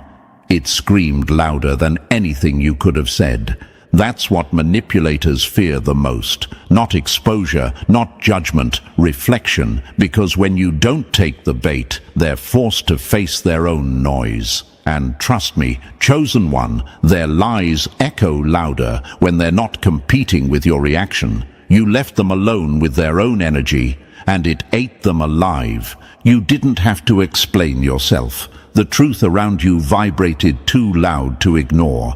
You didn't need an audience. The universe gave you one. And when they tried to twist the narrative, people started noticing. Why is the one staying quiet the only one who seems unbothered? Why does the one being blamed look the most at peace? Because calm doesn't lie. Chaos does. You became a spiritual X-ray. Just by being in the room, you made people feel exposed. It wasn't judgment. It was resonance. You didn't throw their filth back at them. You let them smell it for the first time. That's why they twitched in your presence. That's why they turned the blame game up. Because looking at you was looking at everything they were running from. And no, you didn't humiliate them. They humiliated themselves. You didn't shame them. They tripped over their own guilt. You didn't fight darkness. You made it stare into its own reflection. And darkness can't handle that level of honesty. You stood there like a mirror, and that was enough. Because some enemies aren't defeated by force. They're undone by their own reflection. And you, chosen one, became the reflection they couldn't survive. Number 5. You let karma crash louder than any comeback. You didn't seek revenge. You became the reason they met it. That's what makes your power terrifying. You didn't throw punches, you just stepped back and let the universe unsheath its sword. No screaming, no plotting, no public spectacle. You simply watch time do what time always does: separate the real from the rotten. They thought your silence meant defeat, but really it was the sound of the storm charging up behind them. You understood something they never could. Retaliation feeds the fire, but consequences extinguish it. You didn't need to lift a hand. You let gravity pull their actions back to them. Because what people forget is that energy is a boomerang, and you stayed still just long enough to watch it return. They threw lies into the air thinking they'd float forever, but lies are heavy. They always fall back down, and they always land where they were launched. You didn't chase justice, you embodied it. Your patience became the court, your peace became the verdict. You watched everything unfold like a movie you'd already seen, because chosen ones don't beg the universe for karma. The universe automatically defends what's aligned. You didn't need to yell, "You'll regret this." You simply let regret do the talking. And look at them now, exhausted, paranoid, tripping over their own false stories, wondering why everything they touch keeps crumbling. That's not bad luck. That's physics. They sent chaos your way, and it circled back with interest. They planted hate, and it bloomed in their own garden.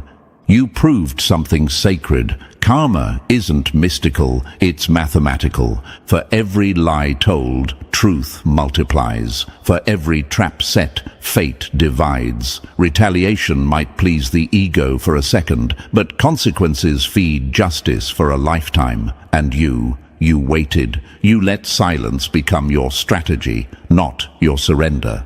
Because when you're aligned with the universe, you don't chase payback. You watch it arrive on schedule. You didn't win by striking back. You won by standing still long enough to hear their downfall echo. Number 6. You made their dirt look like confessions. They threw dirt at you, hoping to bury you, and ended up highlighting how clean you really were. That's the irony they choked on. Every move they made to stain you only backfired. Every lie, every whisper, every slanderous attempt to cloud your name ended up polishing your reputation. Because when you're built from integrity, mud doesn't stick. It slides off and leaves the attacker covered in their own filth.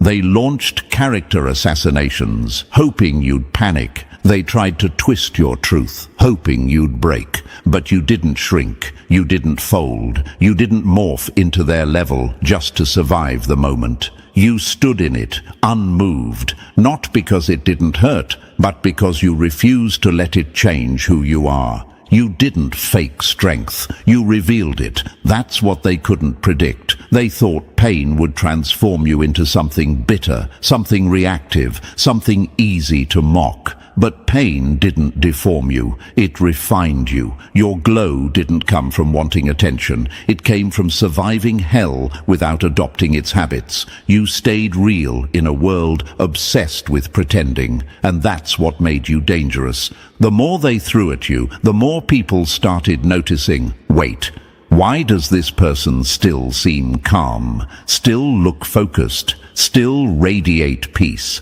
Because when your soul is aligned, slander only reveals the contrast. It's not you that looks bad, it's them. You didn't need to make announcements. You didn't need to launch counterattacks. You let the dirt reveal who was throwing it. And now, everyone sees it. They tried to drown your image in lies, and now they're the ones gasping for air, because truth doesn't rush, but it always surfaces. You didn't win because you argued louder. You won because you were unshakably clean in a situation engineered to make you filthy. And that kind of restraint, that kind of resilience is the ultimate exposure. You didn't just walk away unstained. You walked away shining, and they can't stop squinting. Number 7. You showed that real power doesn't flinch. They pressed every button, and you still didn't blink. That's not silence, that's dominance. Most people break the second pressure hits. They snap, explode, overshare, lash out, and in doing so, hand over the blueprint to their weakness. But not you. You didn't just stay calm. You weaponized restraint. You made patience look like a power move. While they danced like fools trying to provoke you, you stood still like a storm waiting for the right second to strike, or not strike at all. Because that's the real secret. Whoever can trigger you controls you, and you didn't give them that power, not for 1 second. They thought control was noise. They thought power meant showing teeth. But you showed them something colder. Power is how little you need to prove. You didn't raise your voice. You raised the standard. You didn't bark. You calculated. And that shook them harder than any scream ever could. They couldn't understand how someone could take hit after hit and not flinch. But what they missed is this. You weren't suppressing emotions. You were directing them. Every ounce of that pain was being forged into precision, into awareness, into self-mastery. That's not weakness. That's mental warfare. Most people think yelling means strength, but yelling is just fear disguised as force. You didn't yell. You didn't beg. You didn't even explain. You just remained still. And in that stillness, you exposed every unstable fool who thought they had control over you. You didn't hold back because you were scared. You held back because you had nothing to lose and everything to gain. You didn't just avoid chaos. You outlasted it. And now everyone sees it. You didn't lose yourself. You found yourself in silence, in pressure, in the middle of a situation designed to drag you down. You didn't fold. You didn't react. You didn't flinch. That's what power really looks like, and they'll never forget it. Number 8. You used humiliation as the blueprint for evolution. They tried to break you with shame and ended up handing you the tools to rebuild something stronger. See, that's where they miscalculated. They thought humiliation would hollow you out, that public embarrassment, betrayal, or mockery would make you fold, curse, disappear. But you didn't fold, you expanded. You didn't collapse under their attempts to reduce you. You transformed in full view of the same audience they were trying to turn against you. You didn't use your pain to strike back. You used it to see deeper. You didn't become bitter. You became brilliantly aware. You saw through their faces, their fake kindness, their performances. You realized that people only try to humiliate what they secretly fear, and what they fear most is someone who can't be destroyed. That moment of humiliation stripped the last illusion off the world, and what was left? Clarity. You saw that cruelty isn't strength, it's a mask over emptiness. That people who laugh the loudest often suffer in silence, that those who try to shame you are almost always running from their own reflection. And instead of becoming like them, you chose to evolve past them. You became water, calm, flexible, but capable of cutting through stone. You flowed through pain without becoming it. You adapted without surrendering your essence. You took every insult, every whisper, every betrayal, and turned it into a mirror. Not to punish others, but to understand yourself on a level most people will never touch. You didn't lose your heart. You just stopped offering it to people who wanted to feed off it. You didn't reject the pain. You recycled it. Humiliation didn't destroy you. It humanized you, then refined you into something wiser, sharper, calmer, and far more dangerous. Because now they see it. What was supposed to leave you ruined made you unshakably real. They tried to reduce you to shame. Instead, you became someone shame can no longer reach. Number 9. You were too royal to feed on revenge. You could have burned them, but you chose to rise so high, the flames couldn't reach you. That's what they'll never understand. They were bracing for war, expecting blood. They thought if they hit you hard enough, you'd snap, that you'd stoop, that you'd strike back. But you didn't. Not because you were scared, but because you were already above them. And royalty doesn't wrestle in dirt. You had every reason to expose them, every right to swing back, but you didn't trade your crown for chaos. You didn't let their pettiness hijack your evolution. Why? Because you understood what they didn't. Revenge is for people who still need proof. And you are the proof. You knew that when you're chosen, the universe takes your silence personally. It steps in, it handles it, and it never misses. They confused your restraint for weakness, but what they saw as fear was discipline. What they called passivity was vision. You were never thinking about revenge. You were focused on becoming so aligned, so elevated, that even karma had to wait for your signal. And now they're choking on the aftermath, not because you destroyed them, but because they destroyed themselves. You didn't have to lift a finger. Their guilt is the punishment. Their own actions were the weapon. And the silence you gave them. That was the loudest sentencing they'll ever receive. You chose peace, not because it was easy, but because it was powerful. You didn't avoid the fight. You ended it by outgrowing it, because the truth is, revenge might feel good for a moment, but evolution lasts forever.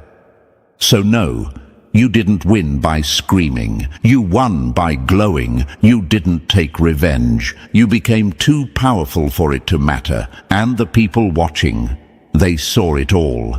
They saw that real punishment isn't rage. It's the quiet grace of someone who refuses to descend. You didn't just take the high road, you owned it. And now your name walks through rooms your enemies will never be invited into. Number 10. You made forgiveness feel like a sentence. You forgave them, and somehow that's what hurt them the most. They expected rage. They were ready for war. They were bracing themselves for the version of you that would scream, expose, explode. But instead, you gave them something far more lethal: grace. And that's what unhinged them, because when someone guilty is met with forgiveness instead of fire, they're forced to sit alone in a courtroom of their own conscience.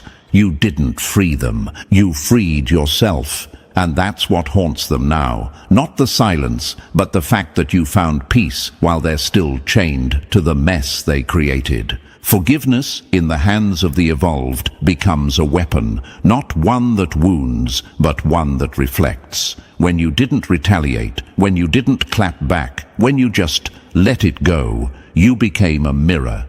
And no manipulator survives long in front of a clear reflection. Your grace wasn't kindness. It was exposure. They needed your anger to feel justified. They needed your outrage to balance their guilt. But your calm, your peace, your total disinterest in continuing the war, that was the real punishment. You didn't choose reconciliation. You chose liberation. You left the mess, the lies, the noise, and carried only your dignity with you. And now they can't sleep, because your grace didn't say, "It's okay." It said, "I see what you did, and I'm walking away from it untouched." You didn't burn bridges. You didn't leave a trail of rage. You just left, clean, quiet, untouchable. And the silence you left behind is louder than any revenge could have been. They can't call you bitter. They can't call you dramatic. They can't paint you as the villain. So now they sit in what's left, their own guilt, amplified by your grace. You showed the world something rare, that forgiveness, when done right, isn't weakness. It's psychological warfare wearing a halo. You didn't need closure, you became it. And now your peace walks with you, while their conscience follows them like a shadow that won't shut up. Number 11. You took their scandal and made it a stage. They thought they were watching your downfall. Turns out they were attending your initiation. That's how backwards they had it. They thought you were crumbling, that the whispers would collapse you, that the noise would consume you. But while they pointed, laughed, and played audience to your humiliation, you were too busy evolving. You weren't just surviving the mess. You were building a blueprint inside of it. You didn't panic. You didn't plead. You orchestrated stillness like a symphony. You took a moment designed to ruin you and turned it into a lesson no one will forget. Your silence wasn't passive. It had architecture. It had levels. Every breath, every pause, every non-response was calculated, and what looked like taking the high road was really you constructing a stairway out of their chaos. You didn't match their energy. You altered the entire frequency. While they were playing games, you were writing chapters. You turned their fire into fuel, their gossip into gospel, their drama into direction. People were watching, and they were learning how real strength doesn't scream. It holds frame, learning that true power doesn't beg to be seen. It reveals itself in how unbothered you remained when everything was built to break you. And yes, they talked. Yes, they laughed. But they're not laughing now. Because what was supposed to shame you ended up becoming the greatest sermon you never preached. You didn't defend your name. You demonstrated it. You didn't need applause. You earned respect. Quietly, brutally, elegantly. You showed them that maturity is louder than scandal. That class is stronger than chaos. That when the world tries to dirty your name, you can let them and still walk out cleaner than all of them. You didn't run from the mess. You stood still and let the truth settle. You didn't fight for your image. You let the universe refine it. And now the same people who watched for your collapse, they're taking notes on how you never even trembled. You didn't just survive the public mess. You turned it into a masterclass. Number 12. You stayed soft in a world that weaponized your kindness. They tried to break your spirit, and all they did was reveal how untouchable it actually is. They threw betrayal like daggers. They mocked you, humiliated you, tried to twist your soul into something bitter. Their goal wasn't just to hurt you, it was to change you. They wanted to see the light in your eyes fade, the warmth in your voice turn cold, the softness in you collapse into stone. But you didn't give them that satisfaction. You stayed human in a situation designed to strip you of it. You didn't just walk through hell. You walked through it without letting the fire burn away your heart. And that, chosen one, is a form of power they'll never understand. Anyone can become cruel after being mistreated. But to stay kind, calm, and grounded while you're bleeding, that's legendary. That's rebellion.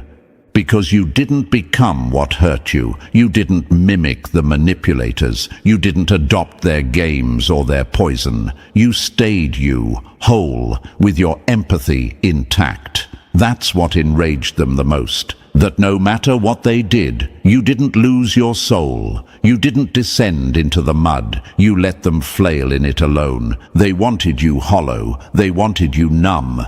Instead, you showed them something colder than vengeance, compassion they didn't deserve. Not to excuse what they did, but to prove they never had the power to deform your essence. Your humanity became the final humiliation, because you didn't survive them with fists. You outclassed them with character. You didn't scream. You didn't beg. You didn't turn into them. You walked away with your peace in one hand and your dignity in the other. And now they have to sit with that, because they became monsters trying to fight one dash, only to find out you never stooped low enough to be one. You weren't weak for staying soft. You were invincible for refusing to harden. That's not survival, that's transcendence, and they'll be haunted forever by the fact that after everything they did, you stayed human. You redefined victory without saying a word. You didn't just win. You left the battlefield so far behind, they're still throwing punches at your shadow. This wasn't about revenge. It wasn't about applause. It wasn't even about proving them wrong. You reached a level where winning stopped looking like domination and started looking like peace.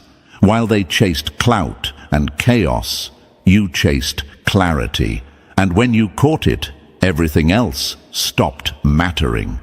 You didn't scream, "I won." You didn't beg for credit. You just walked away whole and let your wholeness be the proof. They thought walking away meant you lost, but you didn't walk away in defeat. You walked away in elevation. You didn't win over them, you won beyond them. Your peace became your crown. Your silence became your signature. You didn't need to outshine them. You simply stopped standing near their darkness. And now, your absence is louder than their presence. That's what unsettled them. Not just what you went through, but how you carried it. You faced betrayal without bitterness, humiliation without hatred, madness without a meltdown. You didn't collapse, you climbed. You didn't scream, you ascended. People expected to see you broken. Instead, they saw you reborn. You became living proof that peace is a flex, that evolution isn't loud, but it's undeniable. And while they're still trying to prove a point, you are the point. You didn't lose anything. You revealed everything. So stand tall, chosen one. You didn't just survive, you redefined what surviving looks like. You turned betrayal into boundaries, chaos into code, pain into personal power.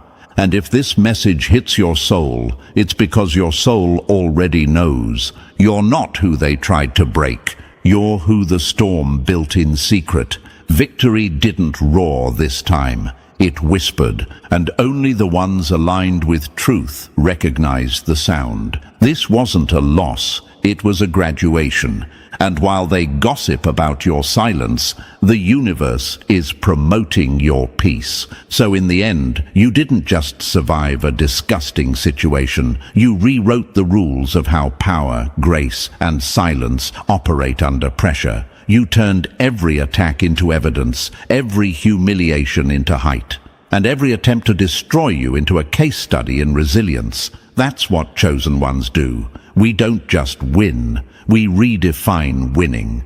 If this message hit your core, drop 777 in the comments, hit like, subscribe, and share this with someone who needs to remember who they are. Thank you, chosen one. Stay dangerous, stay elevated.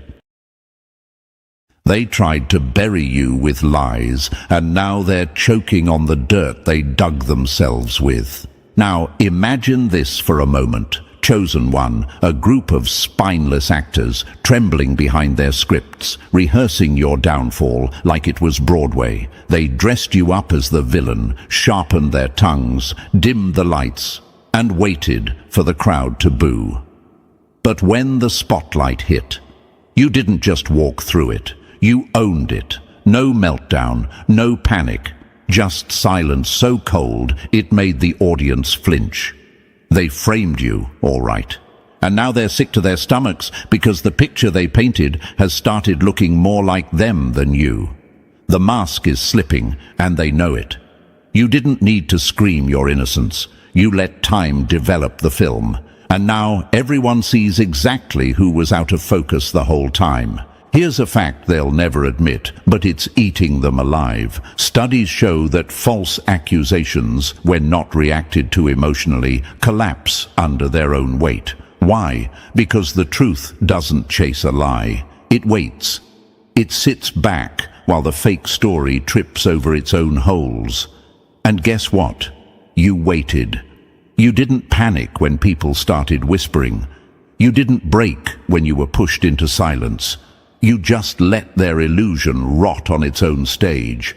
That's not passivity. That's tactical precision disguised as stillness.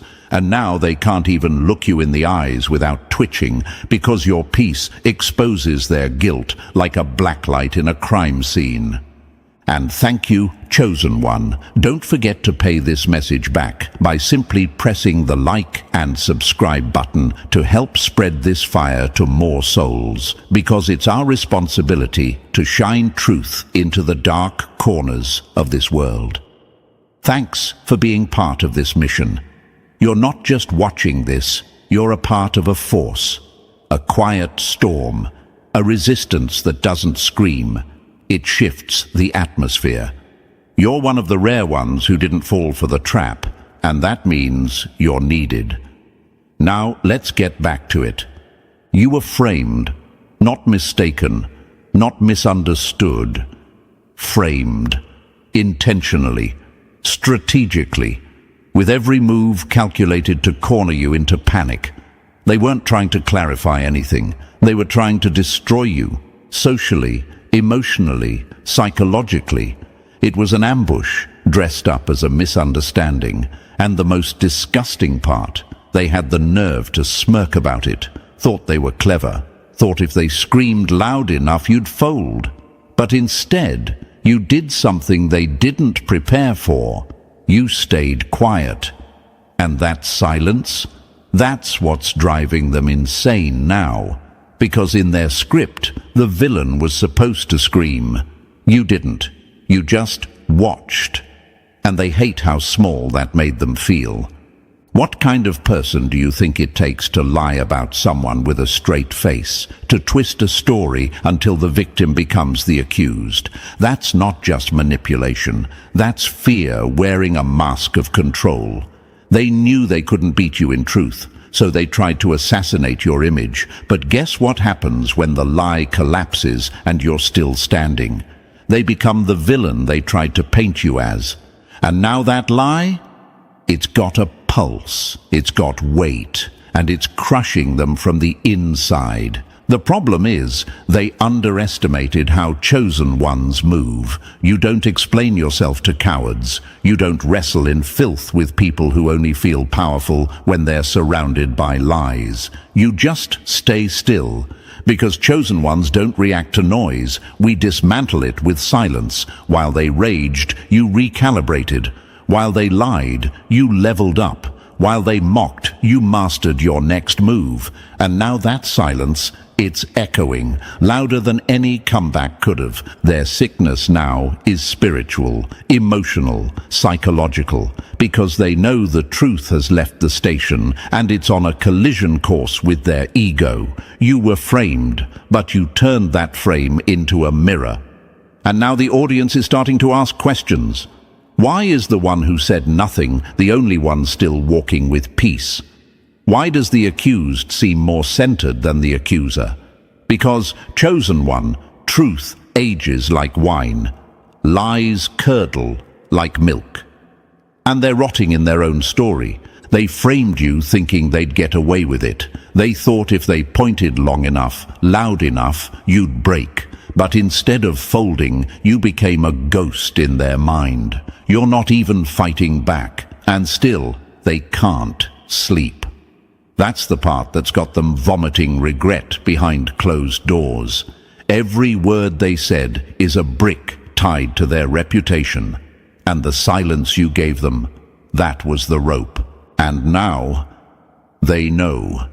You weren't framed because you were weak. You were framed because your power scared the hell out of people pretending to be good. And that truth, chosen one, that truth is screaming louder than their lies ever could. And listen closely, Chosen one, don't you dare tap out now. What you just heard was the opening shot, the warning siren, the real dismantling of their entire fake little performance. That's what's coming next. Step by step, we're about to rip this lie apart until nothing remains but truth standing over the wreckage.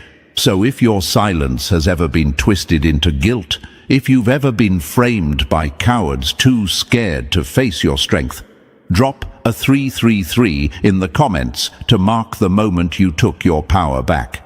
And if this message hit like a punch through glass, send a super thanks and keep this storm alive, because every ounce of support fuels the mission to wake up every other chosen one who's been painted dirty by filthy hands. You're not alone in this. You're part of a force that doesn't beg for truth. We become it. And now, let's tear into this, one layer at a time, because if you really are who I think you are, you won't be able to look away. Let's get started. Number 1. They framed you, but forgot to destroy the original. You can steal the costume, imitate the voice, and rehearse the lines, but when the real one enters the room, the air changes, and suddenly the imposter forgets how to breathe. That's what's happening right now, chosen one. The ones who tried to replace you, copy you, erase you, they're suffocating in the presence of the very force they swore they buried. They thought they could twist your name into something dirty and survive the aftermath. But here you are, still standing, still watching, still unbothered. And that's what's got them sick, because nothing haunts a liar like the truth they couldn't kill. They copied your face, plagiarized your energy, tried to mimic your light, but they forgot one fatal detail. You're not a projection. You're not a trend. You're the original, and originals don't compete with replicas. They expose them by simply existing. That's the part they didn't account for. They thought framing you would work like magic. But what they performed was a curse, and the only ones it poisoned were them. Now imagine this, chosen one. You walk into a room where your reputation arrived before you, twisted, distorted, bent into something unrecognizable. They look at you, expecting guilt, shame, maybe even submission. But instead, you walk in like the air never changed, like you were never touched. And just like that, the illusion starts glitching, because you don't look like the villain, you don't speak like a fraud, you don't move like someone who needs approval. And suddenly, the story they told starts falling apart, not because you fought it, but because you didn't. That's what makes them sick. You didn't defend yourself. You didn't sprint toward every lie with evidence. You didn't feed their hunger for chaos. You just stood there like truth doesn't beg because it doesn't have to. Your calm didn't match their panic, and that mismatch is what made people start asking questions. The lie cracked not under pressure, but under comparison. You were too authentic for their version to hold water. Here's a psychological fact they'll never quote. Replicas require constant reinforcement. Originals don't. You never needed to remind people who you are. That's why they tried to erase you in the first place. They knew that if your presence lingered too long, their copy would disintegrate. Because you're not someone who blends in, you warp the atmosphere. And when the real thing walks in, even the best forgeries look like cartoons. The ones who tried to frame you didn't hate your flaws. They feared your authenticity. They feared how you made people feel without even trying. They feared your influence, your presence, your refusal to conform. And so, they did the only thing cowards know how to do. They lied. They gathered in corners, whispered in shadows, spun your truth into fiction, not because they misunderstood you, but because they could never be you. You know who else was framed and rose from it? Let's talk real examples. Rihanna was once ridiculed, mocked, dragged through scandal. People tried to define her by trauma. But did she argue? No, she built an empire in silence. Oprah was told she didn't belong on television. She was demoted, shamed, called unfit. She didn't scream. She evolved. Even someone like Johnny Depp, for years, mocked and cancelled before the full truth unfolded. He didn't scream back at the mob. He waited, and in that stillness, the truth sharpened like a blade.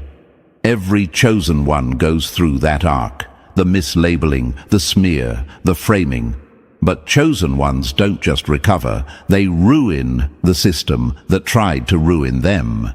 So when you start asking yourself, why did they pick me? Remember, they didn't pick you because you were weak. They picked you because you were the threat that couldn't be domesticated, the fire that wouldn't burn out, the soul that refused to shrink.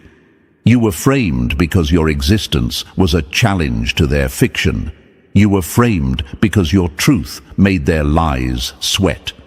And now that the lie is collapsing, now that the copycat routine is coming apart, they're realizing that imitating your presence is easy, until they realize your silence has gravity, until they realize your energy can't be bottled, until they see people gravitating back toward you without you saying a word. That's when they start trembling. That's when the sickness kicks in. Because when the crowd starts seeing the difference, when they realize your fall from grace was just another test you passed silently, the entire performance folds. You want to know what real power looks like, chosen one. It's when your enemies need a full-blown campaign to try to erase you, and you just need to exist to make them panic. You walk in, and people start second-guessing the lies they believed. You speak once, and it shatters months of gossip. You breathe, and the imposters choke. That's what you are now, living proof that truth doesn't beg, that being framed isn't the end, it's the beginning of their unraveling. They tried to destroy the image of you because they couldn't destroy you. But energy doesn't lie. And while they're busy faking your essence, you're out here rewriting the script they thought would bury you. So let them panic, let them sweat. Let them obsess over the fact that their version of you is cracking under the weight of your silence. You don't owe them clarity. You don't owe them peace. You don't owe them the dignity they never gave you. Because the truth is, you were never the copy. You were never the mask. You were never the myth. You were always the blueprint. And now that you've returned, whole, quiet, unbothered, they finally understand what they tried to erase. They framed you, but forgot to destroy the original. And now they can't stomach how perfectly you survived. Number 2, they screamed villain while standing in your costume. They wore your skin like a disguise, screamed, "Look at the monster," and now the only thing people see is how perfectly the mask fits them. That's the filth they tried to pull, chosen one. They painted you as the threat while hiding in a cheap costume stitched together with your stolen traits. They borrowed your kindness, rehearsed your empathy, even mimicked your wounds. Just long enough to convince the world you were dangerous and they were the misunderstood victim. But here's what they didn't expect. Villains can't hold character for long. The costume starts to slip. The borrowed light starts flickering. And the crowd, they're not blind anymore. They're laughing, not because you lost, but because your enemy put on your clothes and forgot to match your backbone. They screamed villain while standing in your essence. They tried to hijack your soul's blueprint and got lost in their own performance. You stayed silent while they performed an Oscar-winning fake breakdown, complete with crocodile tears and dramatic exits. You didn't say a word, and somehow every single person in the room started seeing the cracks for themselves. Because the truth doesn't need a microphone, it just needs time. You ever see a clown wear a crown? Looks cute for 5 minutes, then they open their mouth and it's over. That's what happened here. They played the part, repeated your words, imitated your peace, parroted your wisdom like they earned it. But the one thing they couldn't steal, your spirit, that energy, that silent weight you carry when you walk in a room. They copied the costume, but forgot the character development. That's why it collapsed. Now imagine this, a liar standing on a stage, your name in their mouth, your traits on their face, trying to keep their story straight. And then you walk in, still, calm, whole. The audience turns their heads and realizes, hold on, the one being accused doesn't look broken, doesn't look bitter, doesn't even look guilty. But the one who screamed the loudest can't stop twitching, can't stop explaining, can't stop sweating. That's what psychological projection does. It always boomerangs. They weren't accusing you to protect others. They were accusing you to hide from themselves. When someone screams, "Danger," while holding a mirror, they're hoping no one looks too closely. But you just stood still. And that stillness made every fake layer peel off them like old paint. Let's talk truth. Most people don't hate you for what you did. They hate you for who you are without them. You were a threat, not because you hurt anyone, but because you existed with power they couldn't match. That's why they needed to wear your skin. They thought if they talked like you, moved like you, acted like you, people wouldn't notice they were hollow on the inside, but real ones see through wax figures. And that's exactly what they became, melting imitations, trying to scream their way into authority.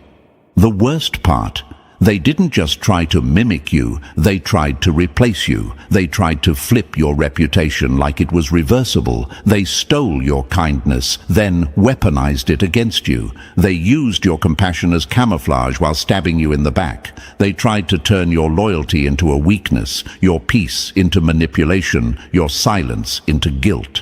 And the crowd, oh, for a second, they bought it, but seconds don't last. And now, the same people who once questioned you are seeing who really had the mask on. You know who else they tried this with? Let's talk legends. Malcolm X was painted as too angry. They ignored the poison he was reacting to. His enemies mimicked his authority and called him the problem, until the truth outlasted the spin. Whitney Houston was mocked for spiraling, while vultures copied her vocal style, her fashion, her energy. They labeled her the villain of her own story, but the world eventually saw who was feeding off her collapse. Britney Spears was framed as unstable, while others capitalized off her fame and pain, wearing her image like a costume and profiting from her destruction.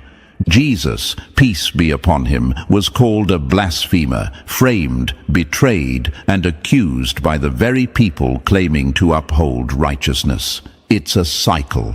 Chosen ones are always framed by people who want their light, but don't want to do the work it takes to earn it. So when you start asking, why me? Here's why. Because you were too original to be ignored. Because your presence made fake ones panic. Because your very existence became a mirror they couldn't look into without crumbling. So they dressed up in your aura and called you the demon. But here's the beauty. The real can't stay hidden, and the fake can't stay standing. Eventually, everyone gets tired of watching a performance. The mask slips, the tone changes, the script stops making sense.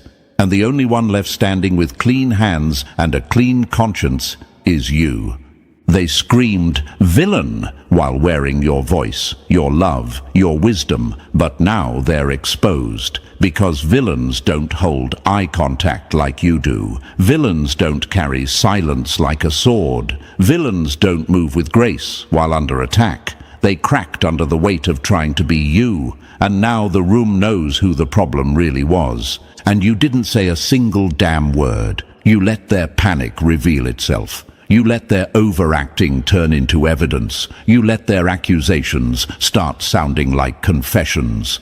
Because truth doesn't chase. It stands there and waits for the world to catch up. Let them run, let them scramble, let them talk. The mask is off now. And they're finally realizing the only person who ever looked like the villain was the one who screamed the loudest while trying to wear your skin. Number 3, your silence became their sickness. You didn't raise your voice, you raised the temperature, and now they're melting in a fire you never even lit out loud. Silence, the most underrated weapon in the universe, and you, chosen one, you wielded it like a scalpel, not out of fear, not because you didn't have words, but because you knew the truth doesn't panic. It waits. It watches. And when you chose silence over reaction, you didn't just walk away. You planted a psychological landmine. Now, every time they open their mouth, they step on it. Boom. Another explosion of guilt. Another flash of exposure. Another moment where everyone starts thinking, why does the one being accused look so calm, and the one doing the accusing sound like they're unraveling? That's not coincidence. That's alignment. That's the universe whispering, don't move. Let the mask fall by itself. You didn't speak, and somehow you still told the loudest story. You didn't defend yourself, and still you were defended, energetically, spiritually, cosmically, because when you are aligned, when you are chosen, the universe does your talking for you. The wind shifts. The room changes. The truth starts echoing in places your voice never even reached. That's why they're sick. Because you didn't play the game, and somehow you're still winning it. And let's talk facts. Manipulators don't just fear exposure, they fear stillness. Silence breaks their entire system. They feed off reactions. They need you to panic, scream, explain, overcompensate. That's how they twist the narrative. That's how they make the lie feel real. But when you didn't give them the drama they needed, they started choking on the quiet. Because now they've got nothing to twist, and everyone's watching. And chosen one, I know the questions that haunted you in the middle of that stillness. Should I speak up? Should I clear this up? Should I fight for my name? But the truth is, you did fight. You fought by not fighting on their level. You fought by rising so far above their chaos, their games couldn't even reach you. You gave them silence, and silence became their karma in surround sound. Now look at them, repeating their story like a broken record, over-explaining, oversharing, panicking. They told it so many times, even they don't believe it anymore. And you've said nothing, and yet you've said everything.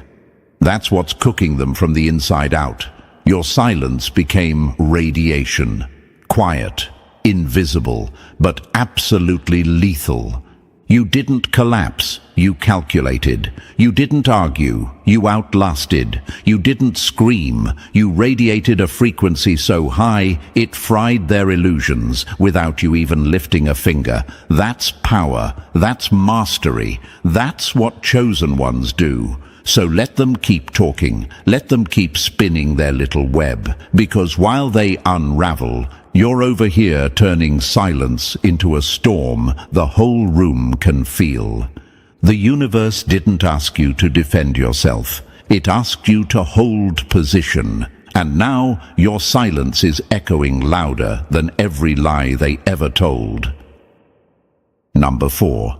They wanted to humiliate you, but ended up stripping themselves. They tried to undress your reputation and ended up standing naked in the spotlight of their own lies. That's the thing about humiliation, chosen one. It always boomerangs. The moment they tried to make you the show, the universe flipped the camera. They thought they were directors of your downfall, but all they did was film their own collapse in 4K. They built a stage to disgrace you, and somehow they're the ones sweating under the lights. You didn't lift a finger. You didn't defend. You didn't even blink. Yet every eye in the room started shifting from you to them. Because the moment you stayed still, their overacting turned into evidence. Their performance became a confession. Now imagine this for a second. They're on stage, screaming, waving props, shouting your name like it's an accusation. And you're just sitting there, calm, composed, watching. And suddenly the audience starts whispering, "Wait a second, why does the one being accused look more peaceful than the one doing the accusing?" That's when the shift happens. That's when masks start sliding off. Because truth doesn't beg for attention. It reveals itself in silence. You see, humiliation only works when you react. When you refuse to play along, it backfires instantly. You robbed them of their favorite weapon, your outrage. They expected tears. You gave them indifference. They expected chaos. You gave them composure. And that's when their act collapsed under its own weight.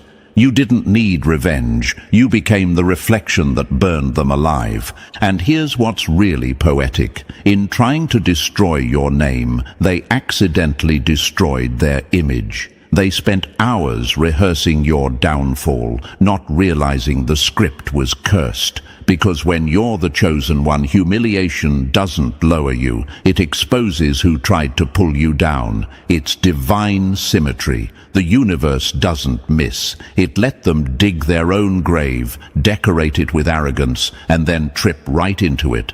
Live. And I know what you're thinking. Why didn't anyone defend me when they lied? Because the universe didn't need anyone to. It needed to show everyone how liars behave when no one's stopping them. It needed them to unravel publicly so that when your truth finally stood up, it didn't need to speak. It glowed. Look around now. They can't even stand the mention of your name without cringing. They thought they'd embarrass you. Instead, they exposed their envy. They thought the crowd would laugh at you. Instead, the crowd learned exactly who to avoid. They wanted to humiliate you into silence, but your silence humiliated them into irrelevance. You didn't need to shout, "I'm innocent." The universe handled the PR. It shifted the narrative right under their feet, because humiliation doesn't destroy chosen ones. It baptizes them. It strips away illusions, burns the residue of naivety, and replaces fear with precision. They wanted to make you small in front of everyone. Instead, they made themselves microscopic in front of you. You were never the clown in their circus. You were the spotlight that exposed it. So don't you dare hide. Don't you dare wish it never happened. Because that public mess they created, that was your revelation moment. Every rumor, every sneer, every smirk, it all became part of the evidence that you were never the problem. You walked out with clean hands. They walked out covered in their own projection. You walked out silent. They walked out trembling. You walked out free. They walked out forever, branded as the fools who mistook your grace for weakness. And now, every time they see you, calm, confident, untouchable, it reminds them, they built the stage to destroy you and ended up performing their own downfall instead. Number 5. They wrote the script and forgot you don't follow orders. They cast you as the tragedy, but forgot you own the production studio. That's what drives them insane, chosen one. They wrote your downfall scene in advance. Every line, every tear, every collapse rehearsed in their head like a fantasy they couldn't wait to see play out. They had the props ready, the audience planted, the fake sympathy rehearsed. But when the lights came on, you didn't act your part. You didn't cry on cue. You didn't shatter when they yelled, "Action!" You stood there with that eerie calm that ruins every manipulator's plan, because you don't follow scripts written by cowards. You see, people who build fake narratives always think they're directors. They think they can choreograph chaos, script your emotional breakdown, and sit back while you self-destruct on schedule. But here's what they didn't plan for. You don't perform. You evolve. You don't audition for the role of the victim. You rewrite the whole damn plot. They wanted a spectacle, but you turned the camera around and gave them a documentary. Now they're caught mid-scene, stuttering lines that don't make sense anymore because the truth already changed the genre. Now imagine this for a moment, chosen one. They're backstage whispering, "Why isn't it working? Why isn't the crowd turning?" Because you didn't play your part. You broke character. Or rather, you revealed character. Theirs. You let them act out every lie until the whole world saw that the only actor on stage was them. You didn't react. You redirected the whole production. That's not just defiance. That's artistry. They called you dramatic, but you were just prophetic. They tried to narrate your pain, but forgot pain makes the best editor. You sliced their script to pieces with silence, sharper than any monologue. That's when they panicked, because nothing terrifies a manipulator more than losing creative control. They wanted to tell your story, but the story turned sentient and started telling the truth. Look at history. They tried it with Princess Diana, painted her as unstable while they orchestrated her heartbreak. Yet the public saw the truth. She didn't fight dirty. She let authenticity rewrite the headlines.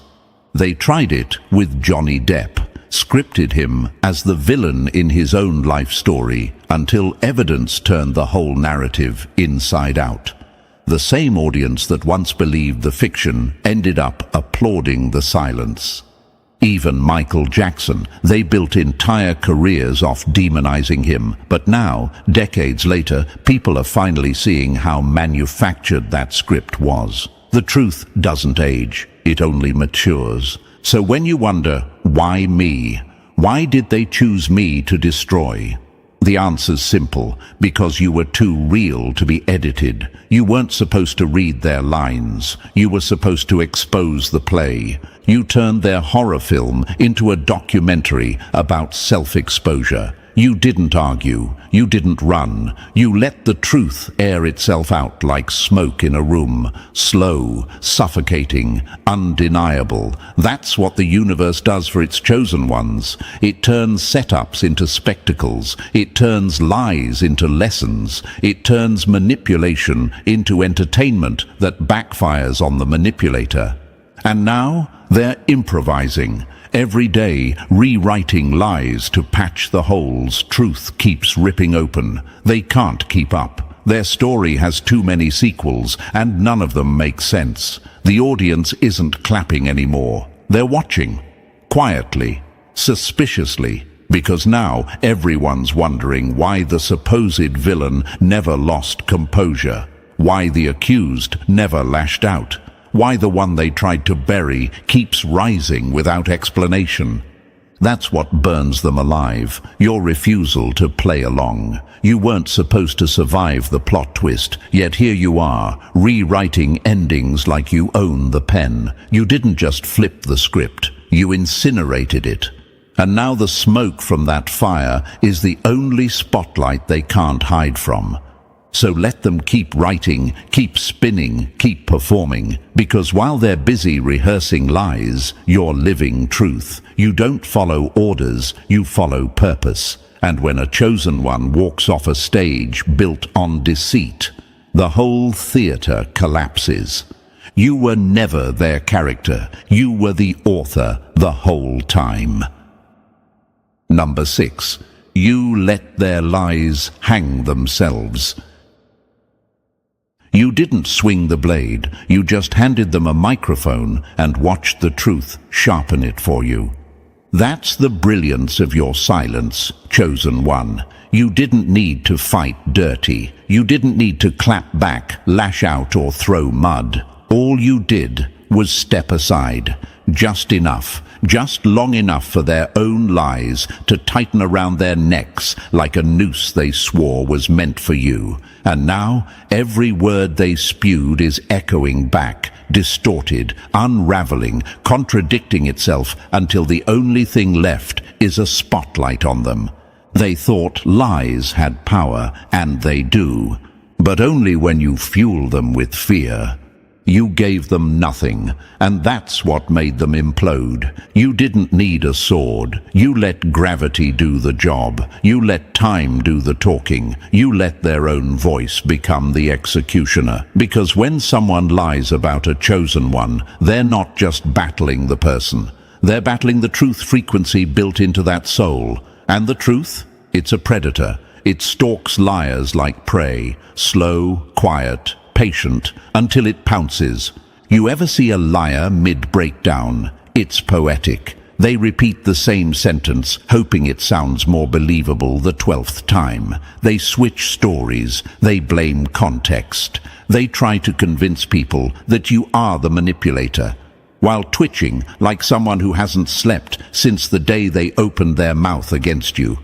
That's not guilt creeping in. That's karma screaming in surround sound. Now picture this. They planned it all. The betrayal, the smear, the backstab. They told the lie to 10 people, made sure it echoed across rooms you weren't even in. And you didn't chase the rumor. You didn't plead your case. You just sat in your power, unmoved, untouched. And suddenly, the whispers started sounding less like facts and more like desperation. That's when people began to question. Why is the accused so composed?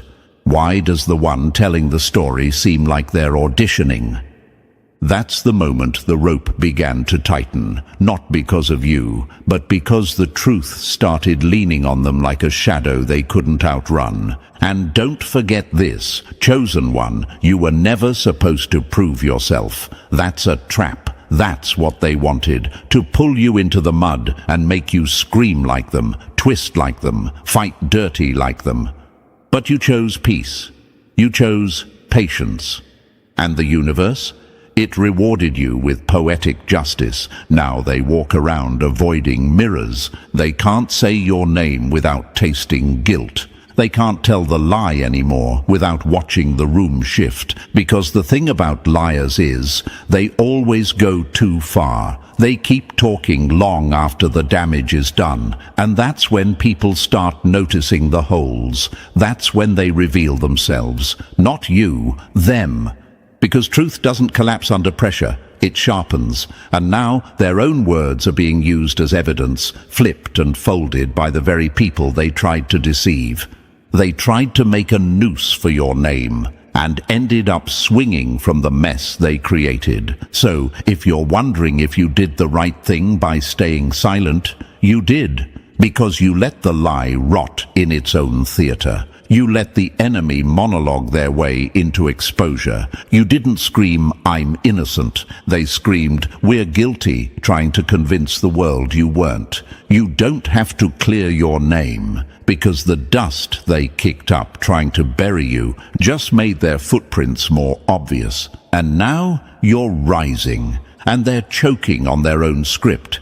That's what happens when you let a lie breathe too long in front of the truth. It hangs itself, and you just stood back and let gravity do what justice always does.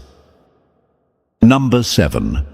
You were supposed to shatter, but you made the glass cut them instead.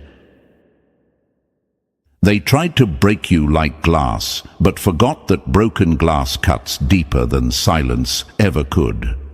They counted on your collapse, chosen one. They thought the smear would splinter you. They thought the betrayal would leave you on the floor, shattered and pathetic, something they could sweep under the rug while grinning over your corpse.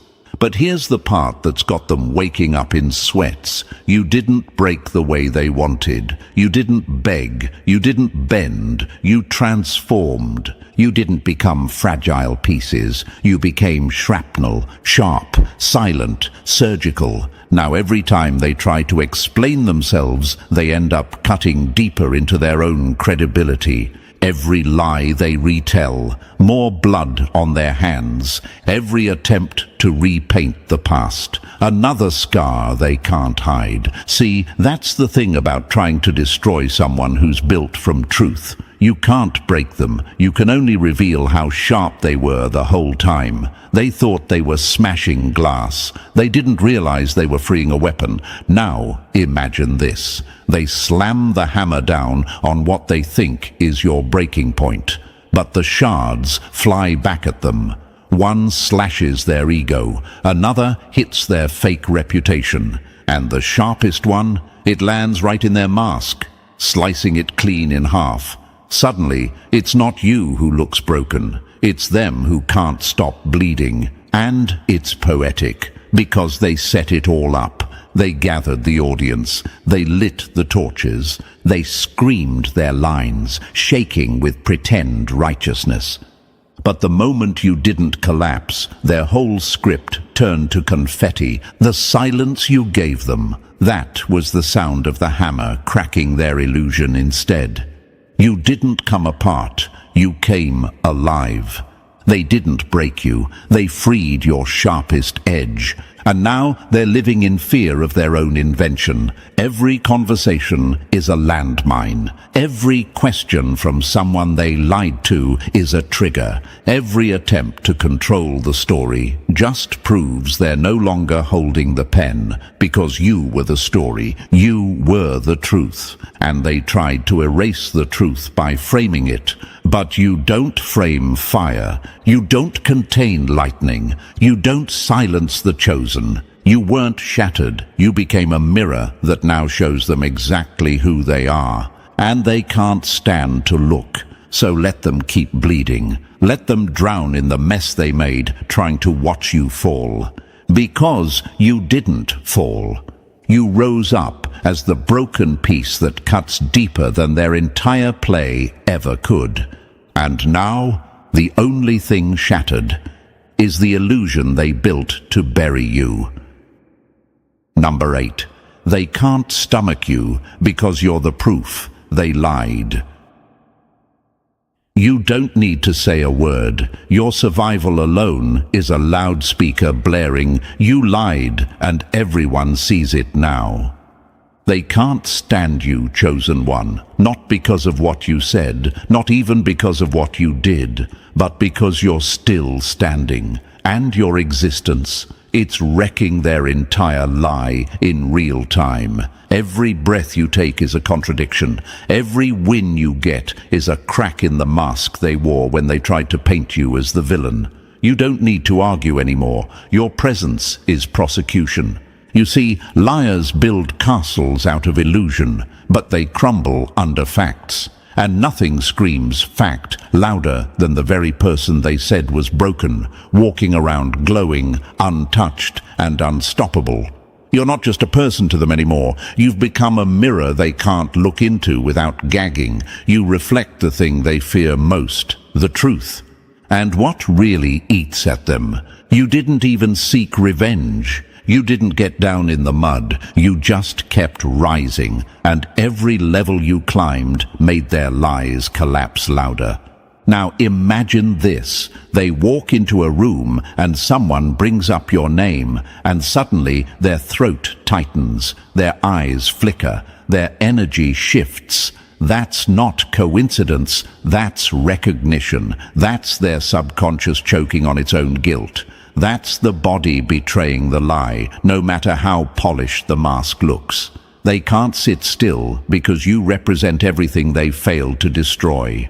You're proof that they were full of it from day one. They can't stomach you because you're the receipt walking. because every accusation they made is now a ghost that haunts them every time you're mentioned. You are living evidence, and the jury has eyes now. You didn't just survive their story. You're the sequel they never wanted anyone to see. And this is where it gets beautiful. The more they try to erase you, the brighter you shine. The more they try to discredit you, the more people wonder, why are they so obsessed?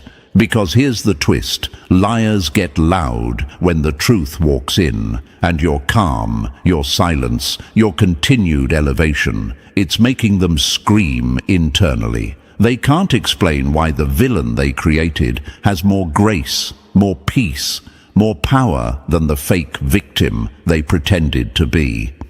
Every room you enter now feels like a courtroom to them. Every eye that glances their way makes them wonder, do they know? Every win you post feels like another nail in the coffin of the narrative they tried to push. That's what eats them alive. You didn't play their game, and you still won. You didn't scream, I'm innocent. And now they're screaming inside just seeing your name. Because chosen one. You're not just a threat. You're the undoing. You're the proof that they lied, and you're walking around like a witness wrapped in purpose. You didn't chase them. You didn't expose them. You just let time do the math. And now their whole equation is falling apart. So if they seem uncomfortable in your presence, if they flinch when someone mentions you, if they avoid eye contact like it burns, good. That's what guilt looks like when truth walks into the room wearing your face. You are the contradiction. You are the karma. You are the reality they can't rewrite. They can't stomach you because your existence proves they were always lying. Number 9. You became the question mark that haunts their alibi. They rehearsed a perfect story until your presence turned the stage lights on, and now even the curtains are whispering, liar. The truth is brutal, chosen one. They didn't prepare for your survival, let alone your silence. Their entire scheme was based on a single fragile gamble, that no one would question them, that people would accept the story at face value, that you'd stay down long enough for the lie to settle in. But then you walked back in, not loud, not angry, not broken, just calm, composed, unbothered, and suddenly their performance cracked in real time. You didn't have to say a word, because your silence wasn't empty. It was louder than any defense. You became the unsolvable piece in their puzzle. You became the question mark that made every lie they told sound like it came from a script written in panic. They crafted an alibi full of half-truths and recycled victimhood. They decorated it with emotional manipulation, fake tears, and buzzwords meant to make people nod. But then came you, the walking contradiction, the unbothered presence, the living, wait, something doesn't add up. Now, watch closely. Every time they speak, they fumble. Every time someone asks them a simple question, they over-explain. Their voice cracks, their timeline shifts, their story grows arms it didn't have before. Why? Because the truth doesn't need rehearsal. Lies do. And they're sweating because you didn't play their game, and now the audience is wondering why the one who supposedly did the most harm is the one acting with the most peace. That's what haunts them. That's what turns every room into a cross-examination. You don't need to interrogate them. Your presence already is. They wanted you gone, erased, humiliated. Instead, you've become a living plot hole in their narrative, and plot holes make stories collapse. You are the glitch in their matrix, the ghost in their lie machine, the walking proof that something's off. Every time you post in peace, every time you succeed without clapping back, every time your name gets mentioned and you don't flinch, they panic. Because deep down, they know if even one person starts asking questions, it's over. And they were never ready for questions. They were only prepared for silence, for your absence. But you didn't disappear. You didn't evaporate under the pressure. You became the quiet presence that made their fake world crumble in slow motion. They can't explain why you're still standing. They can't explain why they're still talking, but somehow losing. They can't explain why their truth sounds more like a pitch than a memory. And now the very people they lied to, they're starting to ask the same question they've been avoiding. But why does the energy feel so off? Why is the one they accused the only one not trying to prove anything? You are the question mark that can't be silenced, the gap in logic, the crack in the glass. The reason their story trembles at the edge of collapse. And here's the poetic twist. They wrote the script. They played the victim. They chose the stage. But they forgot the one thing no liar can afford to overlook: the presence of truth. And that presence now walks into every room wearing your face. You didn't expose them. You simply existed. And they haven't slept peacefully since. Number 10. You didn't clear your name, you carved it into stone. They prayed your name would fade like gossip. Now it echoes like scripture carved in granite, unmovable, untouchable, and worse for them, unforgettable.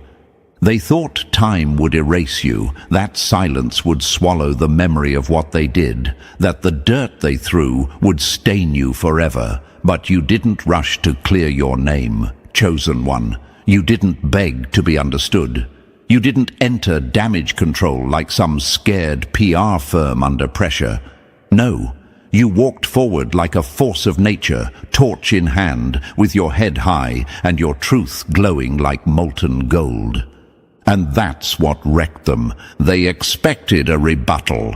You gave them a rein. Every lie they told was meant to dissolve you into rumors. But instead, those very lies became chisels, carving your name into something permanent, not in gossip, not in confusion, but in respect, in silence, in awe. Because here's the twist. You didn't need to prove anything. The fire didn't burn you. It baked the stone. Your name isn't floating in the air anymore, subject to hearsay. It's etched in the minds of everyone watching, deep, loud, final. You are not a trending story. You're a permanent chapter, and the ones who framed you, they didn't just fail, they immortalized you.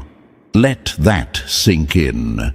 They hand-delivered you the story that would define your legend. They handed you the flames, thinking it would consume you, but all they did was give you the backdrop to burn brighter than anyone thought possible. And now they're scrambling to rewrite their scripts, but the world already saw the truth, not because you defended it, but because you lived it, unapologetically, powerfully, silently.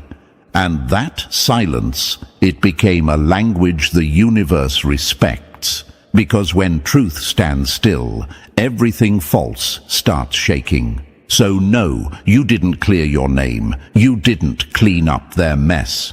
You didn't dance for anyone's approval. You simply became undeniable. You are now what they can't outrun, what they can't explain away, what they can't look at without feeling like their lie is dissolving right there in their throat. You were the earth the whole time, solid, still, holding everything up while they threw stones from glass towers. But here's the poetic justice. They thought they'd write your ending. Instead, they engraved your beginning. And now your name, it's not just clear, it's carved in stone. You can lie to everyone, but the universe always plays back the footage. Right now, somewhere behind closed doors, there's a group of people whispering your name like it's a curse. The same ones who once laughed behind your back are now begging the universe for mercy because the truth they buried is clawing its way out. They don't want you to find out what really happened, but it's too late. The universe doesn't wait for guilt to grow. It collects receipts. Think of it like this. When they plotted against you, they thought they were writing your ending. What they didn't know is that every action they took was secretly documenting itself in the timeline. Like hidden cameras in a movie set, every lie, every smear, every fake apology, they all got recorded by the same energy they mocked you for believing in. And now, that energy is pulling them into the spotlight they never wanted. Psychology calls it moral dissonance. When your brain tries to silence the guilt, but your reality keeps screaming louder. That's what's happening to them. Their health is declining, relationships collapsing, and nothing they do feels right anymore. Because the truth always fights its way to the surface. You can't suppress it, you can only delay the explosion. And thank you, chosen one. Don't forget to pay this message back by simply pressing the like and subscribe button. Help spread this message to more souls. It's the responsibility of all of us to keep the light alive. Thank you for being part of this force, for standing tall even when the universe tested your limits. You're not just surviving, you're shifting timelines. Now back to what's really happening behind the curtain. There's a reason they're panicking. You're not just some random person they wronged. You were the one the universe protected even when you didn't realize it. The moment they moved against you, they triggered a ripple that never stopped expanding. First came the sleepless nights. Then the strange coincidences, jobs lost, secrets exposed, deals falling apart. They told themselves it was bad luck, but deep down, they know it's connected to you. They're desperate for someone to warn you about what's unfolding, but they can't because they're trapped in the very web they spun. Right now, one of them is pacing in their living room, whispering to their family that something feels off, that something bigger is coming. Their parents are worried, their siblings are silent, and their so-called friends are starting to distance themselves. You became the mirror that exposes what they truly are. Every success you achieve, every calm breath you take, it burns them, because it means their story failed. And here's the twist. They didn't just betray you out of hate. They did it because they were afraid of what you'd become if left unbroken. They wanted to distort your image before the world saw your real reflection. But here's the irony. In trying to destroy your name, they ended up engraving it deeper into history. Every rumor they spread now leads people straight to your truth. What's hitting them now isn't coincidence, it's correction. The universe is restoring balance in ways that feel almost surgical. The same energy they used to manipulate others is now turning on them piece by piece. Old texts are resurfacing, private messages are leaking, financial records are being investigated. They thought no one was watching, but energy doesn't forget. And when the truth finally breaks open, they'll realize it was never you who needed defending, it was them who needed saving. Their panic isn't guilt anymore, it's terror, because they're starting to see how far this goes. They've been getting strange calls, anonymous messages, unexpected letters. People are asking questions they can't answer. The story they created is falling apart, and every lie is eating another piece of their sanity. They thought exposure was something you could dodge, but exposure is a force of its own. Once it starts, it doesn't stop until every lie is naked. The universe is preparing a stage, and guess who's at the center of it? You, the one they underestimated, the one they mocked for being too intense, too honest, too aware. They laughed at your silence, thinking it was weakness. But silence is just what the universe uses before the storm, and that storm is moving toward them faster than they think. Soon, the people who once looked down on you will have to watch as the truth gets revealed, not by rumors or revenge, but by evidence, the kind that can't be argued with, erased, or twisted. It's already in motion, spreading like wildfire through the same channels they use to spread lies about you. Screenshots, recordings, testimonies. It's all resurfacing in ways no one saw coming. And when it does, the ones who betrayed you will realize something devastating. No one is coming to save them. Their allies have switched sides, their family members are turning cold, and even the people who once backed their lies are pretending they never knew them. The truth they feared is finally speaking, and it's speaking your name. So when they tremble at night, wondering who will expose them first, the answer is simple: the universe already did. Every whisper they thought was hidden has been echoing through the timeline, syncing itself with karma's rhythm. And now that rhythm is loud enough for everyone to hear, Chosen One, what you're feeling right now, the sudden calm, the strange signs, the energy shifting, it's not random. It's the universe letting you know it's already handled. You don't need revenge. You don't need closure. You just need to keep walking, because while they're scrambling to survive the truth, you're rising into the version of yourself they tried to erase. And that's the real punishment, watching you glow while they drown in the mess they made. And hey, Chosen One, you didn't land on this message by accident. Something bigger pulled you here, because what you're about to hear will confirm what your intuition's been screaming for months. The ones who betrayed you? They're praying this truth never reaches your ears, but it's too late. The truth is rising, and once it finds you, there's no going back. So stay with me, because if you really are who I think you are, you're going to feel something shift deep in your chest as this unfolds. Drop 888 in the comments if you know they're running scared from the truth you're about to uncover. And if you want to help fuel this mission, bless the team with a super thanks. It could be a single coin or a mountain, but every drop feeds the fire that burns through the lies.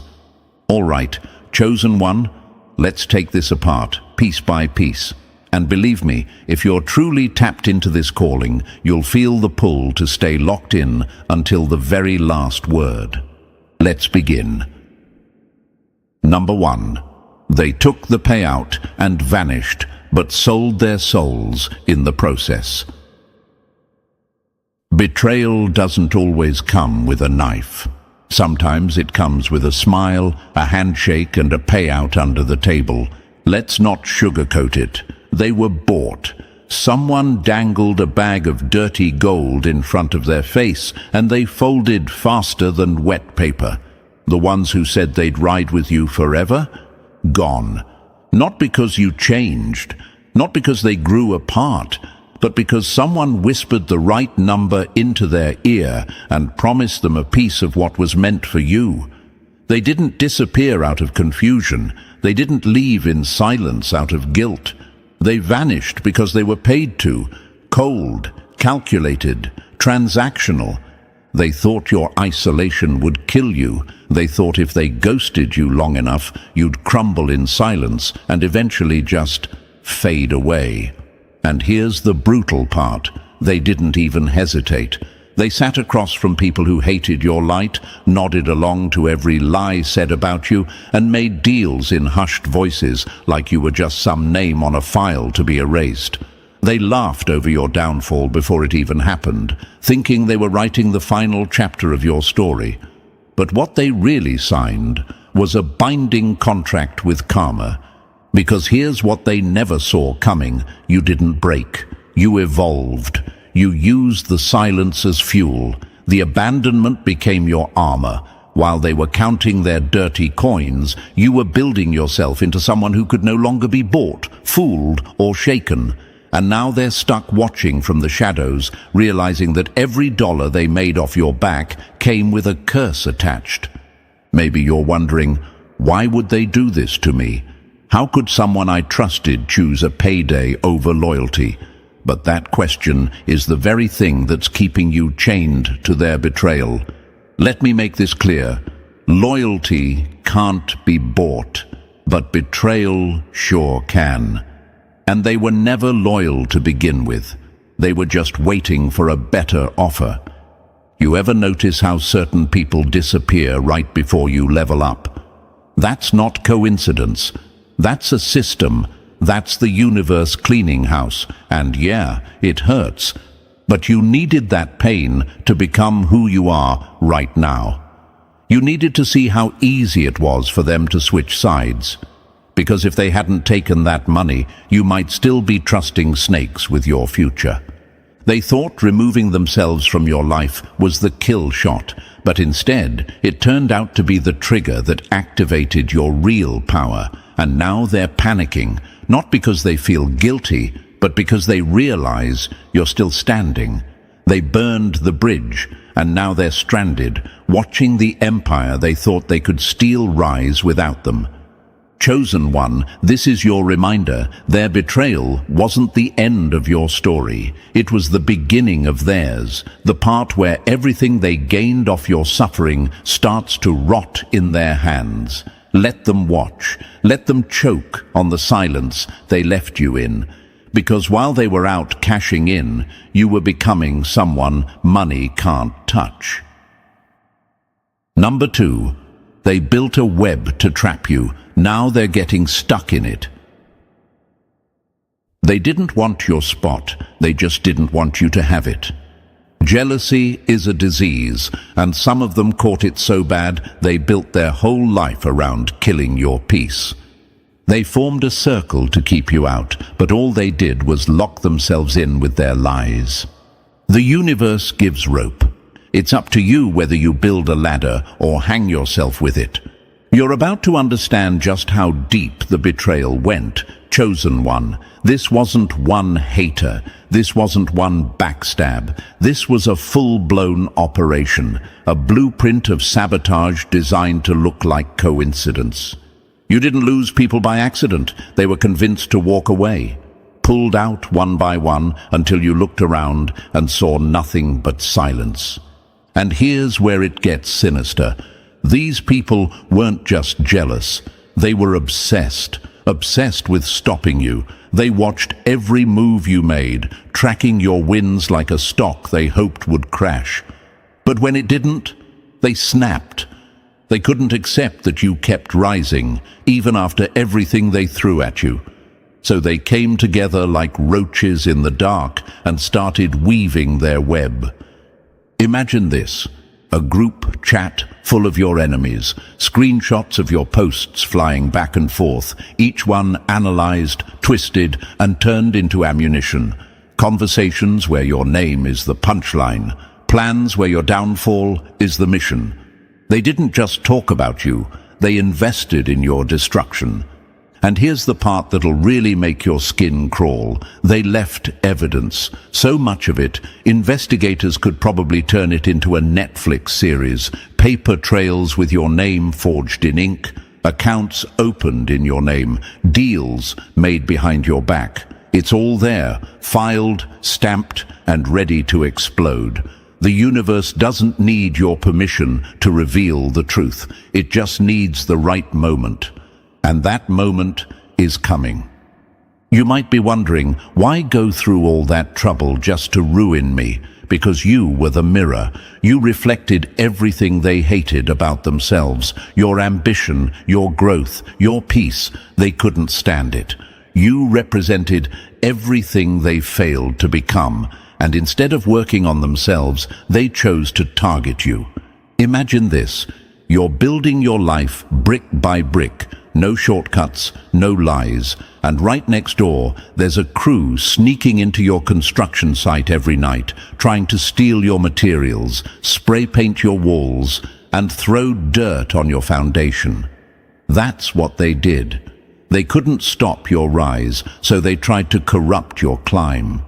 They watched from the sidelines as you got healthier, more focused, more aligned, and every time they thought you were finally down, you surprised them. That's what scared them the most. Not your power, but your resilience. So they got desperate. They stopped hiding. They pulled others into their madness. And here's what you didn't see.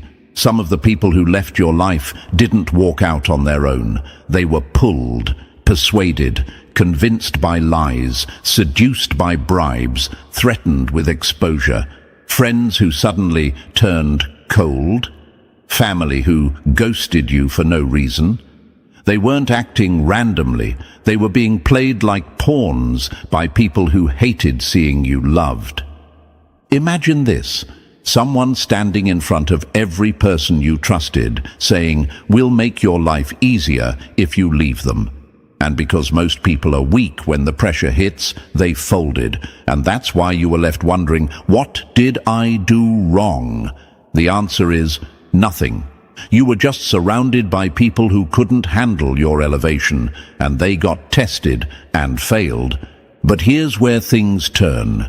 The same web they spun to trap you, it's collapsing on top of them, fast. Investigations are already uncovering things they thought were buried. Phone records, bank transfers, emails, hidden conversations are being pulled into the light, and they're scrambling. Some are deleting apps, some are turning on each other, because guilt makes people sloppy, and fear makes them betray their own.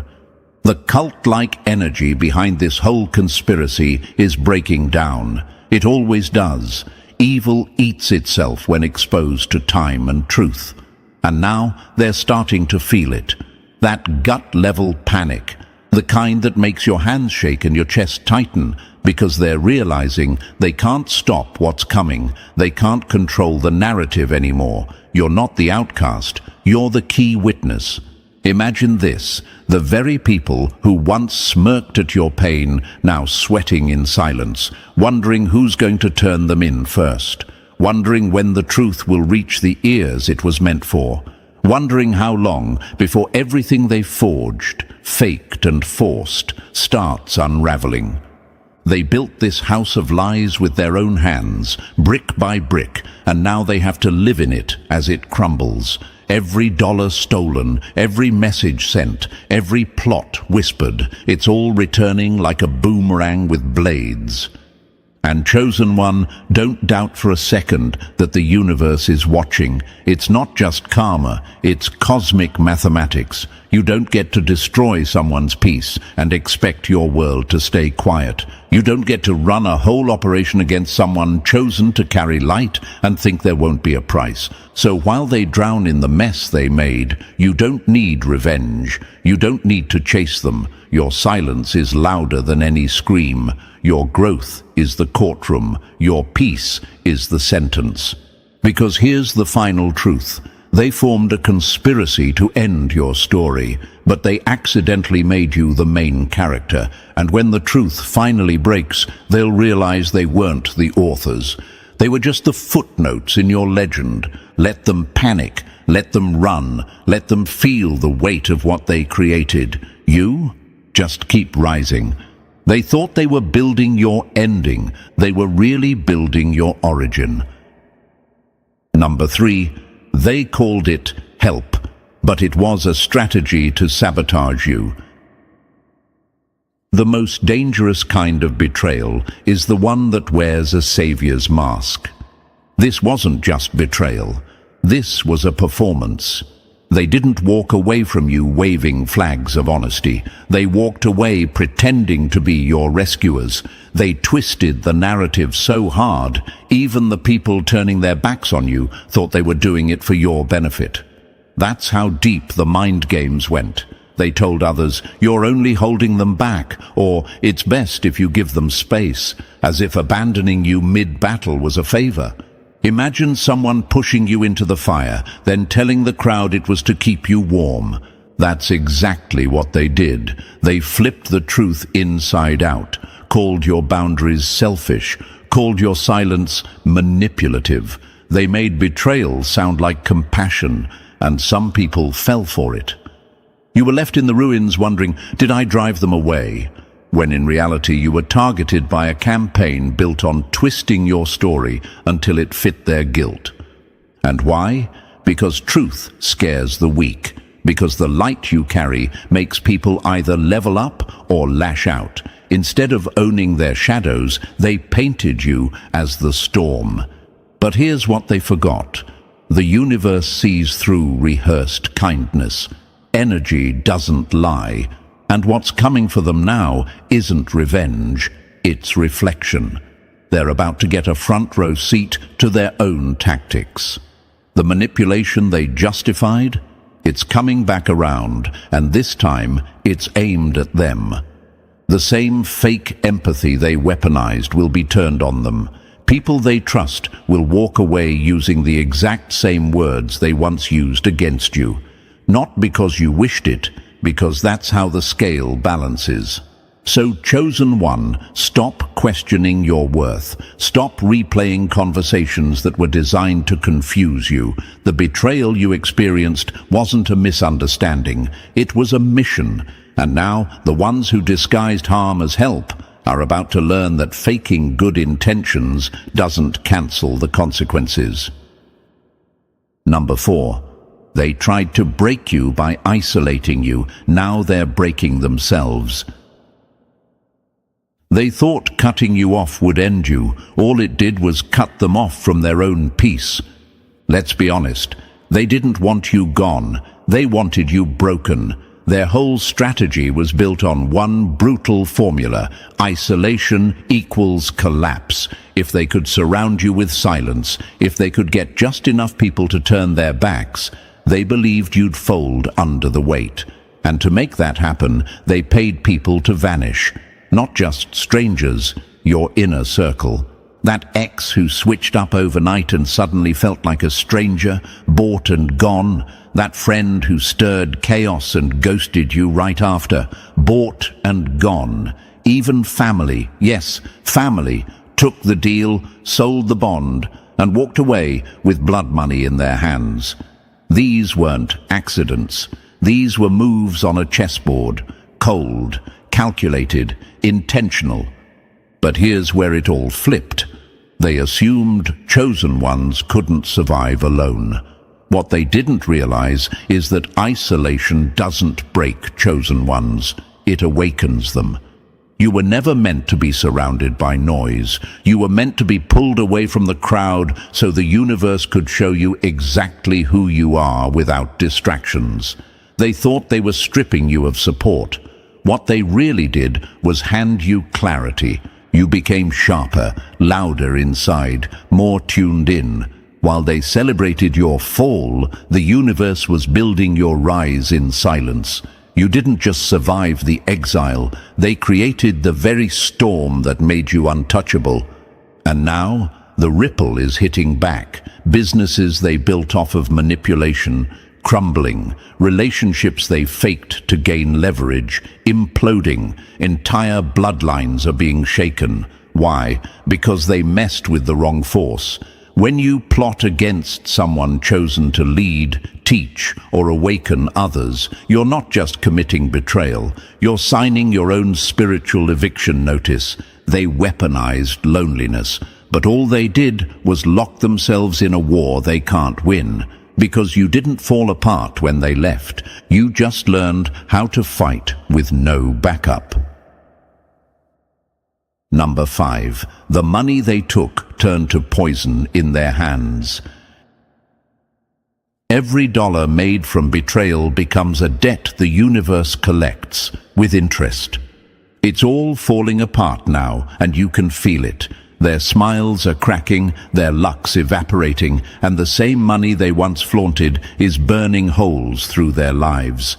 That cash wasn't a reward. It was a curse disguised as profit. From the moment it touched their hands, it started eating through their peace like acid through fabric. They thought they'd bought freedom, but all they bought was cosmic debt. Imagine this. They're sitting at dinner, pretending everything's fine, but deep down they can feel it. The weight, the sickness, the anxiety they can't shake. Bank accounts are being frozen, relationships are imploding. Health issues are flaring up out of nowhere, and it's not coincidence, it's the energetic receipt finally getting stamped, paid in full. You can't steal what was never yours and expect to thrive. And the cruelest twist, the inside source wasn't a stranger. It was the one person you swore would never betray you, the one who had access to your private world. They were supposed to protect you, but instead, they opened the gates. They handed over your identity, your records, your trust, all for a payout that's already destroying them. They sold the truth, and the truth is what's coming to collect. Digital forensics doesn't lie. The trail is lit up like a runway, leading straight to their devices, their emails, their accounts. The very technology they used to commit fraud is now turning against them. Every screenshot, every login, every signature recorded and retrievable. The investigators don't need confessions anymore. The evidence is screaming, and that's the real punishment. They can't undo it. The cursed money has no value left. It's radioactive. Every transaction they made now leads back to the crime. Every lie loops into exposure. The universe doesn't play with stolen blessings, it repossesses them. Chosen one, this isn't karma in theory, it's justice in motion. While they were counting stolen bills, you were counting scars. But those scars made you priceless, while their profit made them prisoners. What they thought was gain was actually the beginning of their collapse. Because in the end, cursed money doesn't buy freedom. It buys a front-row seat to your rise. Number 6.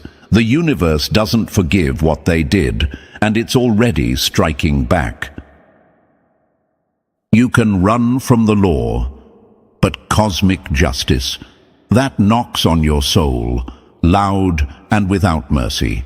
This is no longer about courtroom charges or prison sentences. This is bigger, deeper, more terrifying than any legal system could ever be, because now the universe has stepped in, and it doesn't work on paperwork. It works on energy, alignment, and debt. And the debt they owe is massive. One of the ringleaders, the very architect who helped build the plot against you, is gone. No warning, no time to prepare, just silence. One day they were talking, scheming, living like nothing would catch up to them. The next, they were a headline. And that moment, it sent a wave of raw, paralyzing fear through every single person involved. They didn't need an explanation. They didn't need proof. Their instincts told them, you've been marked. They laughed when you were down. They mocked your silence. They thought your absence meant weakness. But they forgot you were never alone. The same universe they mocked is now moving in precision. And it isn't whispering anymore. It's swinging. Imagine this. A chessboard where the enemy thought they were 5 moves ahead, only to realize they were never playing against just you. The board belonged to the universe all along, and now it's flipping. Forget guardian angels in white robes and soft voices. This isn't a lullaby. This is a reckoning. When chosen ones are targeted not just to be hurt, but to be erased, the energy that responds doesn't come to comfort. It comes to correct. And correction, when the universe is involved, is often final. And what now? The rest of them can feel it. Their hands are shaking, their minds spiraling, not because they believe in karma, but because they just watched it unfold in real time. They know what's next. Cosmic justice doesn't give warnings, it gives examples, and that was just the first. Number 7. The curse they sent out came back like a boomerang with teeth. The energy you send out always finds its way home, especially when it was aimed at the wrong soul. That sudden death wasn't random, and deep down, they know it. It wasn't fate or coincidence. It was a message. The universe doesn't send warnings in words. It sends them in shockwaves. And this one hit hard. The moment that person's life ended so abruptly, the rest of the conspirators felt it ripple through their bones. They recognized the pattern instantly. Everything started to collapse the second they targeted you. Businesses faltered. Health declined. Sleep vanished. Sanity slipped. And now, fear has become their full-time companion. They're not afraid of being caught anymore. They're afraid of being next. Panic attacks, nightmares, random noises in empty rooms, the feeling of being watched even when they're alone. They don't understand what's happening, but they can feel it closing in. Because every curse they cast, every rumor they spread, every seed of chaos they planted is coming back around, multiplied and merciless. Imagine this, a group of people sitting in their homes, lights off, phones silent, trying to convince themselves it's all in their heads. But the air feels heavy, clocks stop ticking, electronics glitch.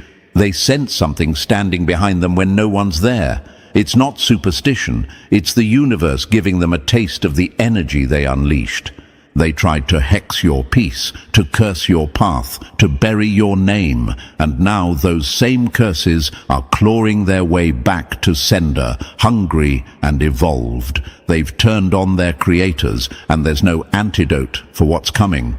That's how energy works. It never dies, it just changes direction. And right now, every ounce of hate they threw at you is boomeranging with precision accuracy. The universe doesn't send soft guardians for people like you. It sends enforcers, forces that don't negotiate or warn, they correct. What's happening now isn't punishment, it's balance. The karmic debt they thought they could outrun has entered collection season. And when the universe collects, it doesn't take payment in cash. It takes peace, sleep, and everything they built on lies. They wanted to curse your life. Instead, they cursed their own reflection. Number 8. They tried to erase you. Now they're being erased from their own lives. They tried to bury your name, but ended up digging their own graves. Let's be clear. They didn't just want you gone. They wanted you forgotten. They tried to rewrite the story so your existence became a footnote, a faded name that no one mentioned. They wanted your voice silenced, your presence deleted, and your legacy reduced to ashes. But instead, every single lie they spread has started turning on them. They said you were unstable. Now their own lives are unraveling thread by thread. They called you a fraud. Now they're under investigation. They said you were the problem. Now they're losing everyone they once leaned on. The traps they laid with such confidence, social, legal, spiritual, are now snapping shut around their own ankles. It's poetic. The universe has a way of making people choke on the very venom they spat. Imagine this. A liar sitting in their living room, watching their reputation burn online, wondering why their phone isn't ringing anymore. Their inbox full of silence, their friends ghosting them, their money disappearing. And worst of all, their name starting to carry the same shame they tried to stick on you. That's not coincidence. That's cosmic consequence. The energy around you right now is shifting in ways most people can't even comprehend. Even those who aren't directly involved can feel it, like the air itself is vibrating differently around your name. Sensitive people are picking it up. Strangers feel drawn to you. The tides have turned. And no, these forces protecting you aren't just sitting on watch. They're out for justice. Every person who had a hand in your betrayal is being tracked, cornered, and exposed. Some are losing their careers overnight. Others are being abandoned by the very people they used to manipulate. Relationships are collapsing like cheap scaffolding. Health is cracking under the weight of guilt, and finances slipping through their fingers like cursed sand. But here's the twist. It's not just the universe at work anymore. The legal system is moving in too, building cases so tight not even their lies can wriggle out. The same hands that reached for dirty money will soon be bound in cuffs. They thought they could erase you. Now they're becoming invisible in their own story. Number 9. The truth is coming, and it's bringing spotlights, headlines, and collapse. They tried to assassinate your character in private. Now their downfall will be televised. The silence is over. The curtain is lifting, and what's coming next won't be subtle, quiet, or merciful. It will be loud, it will be public, and it will be unforgiving. The web they wove in the shadows is now being torn apart by receipts, records, and raw evidence. Everything they once whispered behind your back is about to be screamed across courtrooms, screens, and headlines. Their secrets are no longer safe, and they know it. The paper trail is a disaster. Suspicious bank transfers, tracked. Digital threads detailing how to bring you down. Archived, forged documents with your name, found. Surveillance footage of backroom meetings and shady exchanges, already in the hands of people whose job is to make sure justice screams. Prosecutors aren't just interested, they're eager. This case is turning into a firestorm, and some of the conspirators are already breaking under pressure. You'll see some of them plead guilty just to dodge the brutal shame of watching their names be dragged across courtroom floors and national news. But even that won't save them, not from the real justice. Because while the system builds its case, the universe already passed its sentence.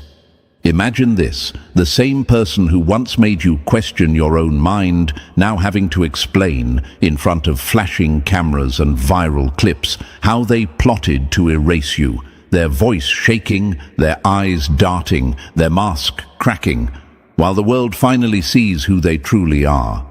This isn't just about arrests, this is about exposure, the kind that strips status, reputation, and ego down to the bone. Everything they built, the image, the influence, the control, it's all collapsing. Because the one thing they couldn't fake was truth. And truth? It doesn't whisper, it roars. Remember how they gaslit you, called you delusional, made others question you, painted you as the villain in your own story. They had a whole playbook designed to discredit you before you could even speak your truth. But guess what? The script flipped. And now, they're the ones being silenced by evidence so loud it drowns out every lie they ever told. What's coming for them isn't just humiliation, it's legacy destruction. These aren't private consequences. These are public collapses, career-ending, family-shaking, reputation-shredding revelations that will haunt their names long after the court is adjourned. They tried to erase your truth. Now your truth is erasing them. Number 10. The lies are imploding, and they're trapped in the collapse. The truth doesn't knock politely, it kicks the door off the hinges. It's already happening. The unraveling isn't coming, it's here, and it's merciless. Everything they built on your back, every lie, every alliance, every smear campaign is now crumbling in real time. The light they thought they could outrun is now right on top of them, burning through the shadows they used to hide in. And once that light hits, illusions don't fade quietly, they explode. The lies they told about you, turning on them, the people they turned against you, waking up, disgusted, ashamed, angry they ever believed the script. The alliances they built, fracturing. The roles they played, exposed. This isn't karma, it's collapse. Imagine this. People who once laughed behind your back are now staring at news articles, court documents, and arrest warrants, realizing they backed the wrong side of history. They thought they were protecting themselves. Instead, they became pawns in a war they never understood, used, manipulated, turned into weapons against someone chosen. And now, that shame's sticking like a scar. Let's make this crystal clear. This isn't maybe justice. It's guaranteed. The one who leaked your documents? Gone. The architect who led the smear campaign? Gone. The money handler who funded the betrayal? Next in line. These aren't just arrests. They're removals. One by one, their lives are being stripped to the skeleton. And when those sentences hit, they won't just lose freedom, they'll lose legacy. Some of these people will spend decades behind bars. Families will be torn in half. Children will grow up visiting parents through bulletproof glass, all because their pride made them believe they could outrun cosmic truth. But when chosen ones are targeted, justice becomes inevitable. The universe doesn't just balance the scale, it flips it. They mocked your pain, they gambled with your trust, and now the sentence isn't just written, it's being served. The unraveling has begun, and it won't stop until every mask is on the floor and every guilty hand is exposed to the light. Number 11. They'll cry for mercy, but the universe isn't taking requests. The apology comes after the damage, but justice doesn't rewind for tears. And here's where it starts to really sting. After all the lies, betrayal, manipulation and sabotage, after the takedown plans and smear campaigns, guess what they're doing now? Begging. From behind bars, from hospital beds, from broken homes, they're writing letters, whispering prayers, making desperate calls. Suddenly, they're sorry. Suddenly, they didn't know what they were doing. Suddenly, you were the innocent one all along. But it's too late. They weren't sorry when they plotted. They weren't sorry when they laughed while you suffered. They weren't sorry when they handed your name over like a bounty. Now that everything's collapsing, now they want forgiveness? No! The consequences have already been locked in, and this time, no apology will flip the verdict. Imagine this, a prison cell lit only by a flickering light, a hand trembling as it scribbles out another apology letter. I was wrong. Please forgive me. Sentences written in desperation, not remorse. Because deep down they don't seek healing, they seek relief. They don't regret betraying you, they regret the price, and it doesn't stop with them. That's the part that's tearing them apart the most. This storm is generational. Their betrayal triggered a ripple that's now infecting their entire bloodline. Kids struggling with things they've never struggled with. Spouses developing illnesses with no diagnosis. Parents losing savings in freak financial disasters. Siblings suddenly entangled in legal messes they had nothing to do with. It's like a curse has wrapped around every branch of their family tree, and it has. The universe doesn't just punish the hand that throws the stone. It follows the energy, and energy doesn't stop at the individual. It moves through blood, through connection, through proximity. They didn't just curse themselves when they came after you. They signed their whole legacy into the fire, and now they're watching it all crumble, every incident, every hardship, every breakdown, tracing back to that one decision. The moment they tried to erase a chosen one, and no matter how many letters they send, how many tears they cry, or how many "I didn't mean it" they scream from behind prison walls, it won't matter, because judgment already knocked, and this time it's not leaving. Number 12. You weren't the victim, you were the test they failed. The universe doesn't test people with storms, it tests them with souls. Here's what most people don't realize about you, chosen one. You were never just another person crossing their path. You were a mirror, a measurement, a test. The universe placed you in their lives to reveal what they truly are when faced with light. And the truth is, they didn't just betray you, they exposed themselves. Every word they spoke, every choice they made, every mask they wore, it was all being recorded in the energy they thought no one could see. When the universe sends a chosen one into someone's life, it's never random. It's a cosmic exam. Will they protect what's pure or exploit it? Will they build with the light or sell it for shadows? They were given that choice, and they chose wrong. Imagine this: two roads, one paved with loyalty, one lined with temptation.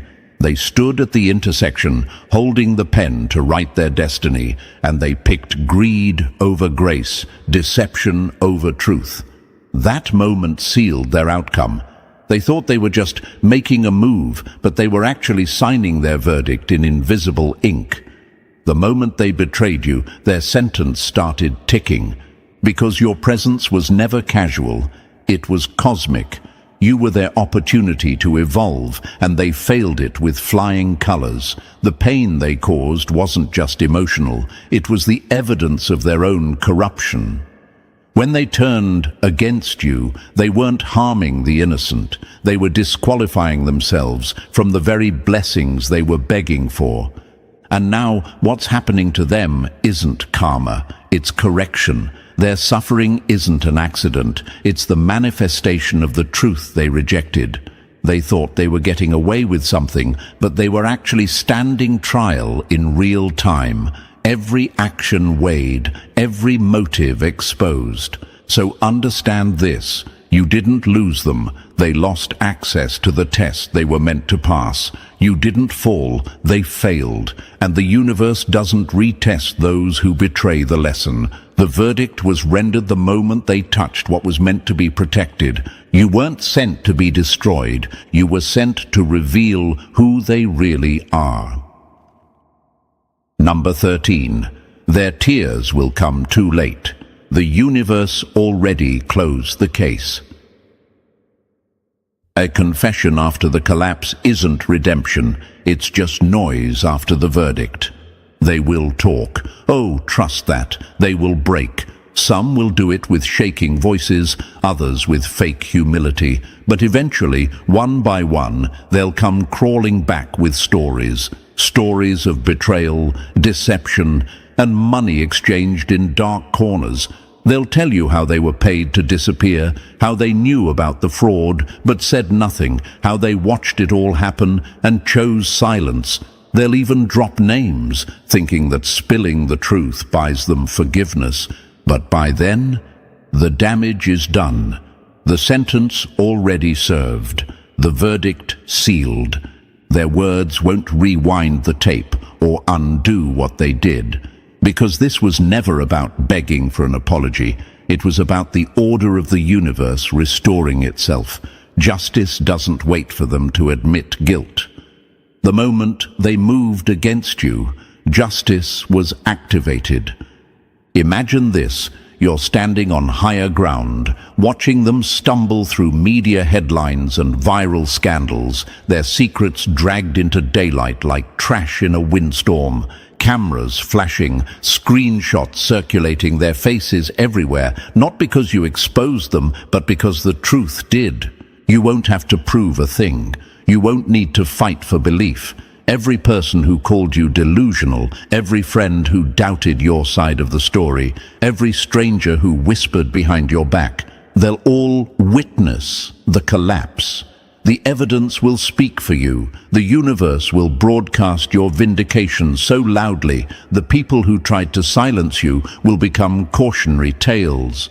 This won't be some private revelation. This will be loud. Headlines, threads, news feeds, screenshots, court transcripts, recorded calls. The receipts will roll in like a flood, and the world will finally see what they tried to bury. That you were never crazy, never unstable, never the villain. So yes, they'll confess, but not because they've changed. They'll confess because the pressure will leave them no other option. But by then, it won't matter. The universe doesn't reverse judgment because of crocodile tears. They had their chance, they chose betrayal, and now their voices are just the soundtrack to their own downfall. Number 14. They tried to bury you, but your ascent was never optional. They mistook your isolation for weakness, not knowing it was the launch pad for your rise. Let's get one thing straight. Your rise was never up for debate. It wasn't a maybe, it wasn't a lucky break. It was written, etched into the timeline before their betrayal even began. The plan to isolate you, it backfired with divine precision. The silence they created around you, it became the training ground for a voice so powerful the world won't be able to ignore it.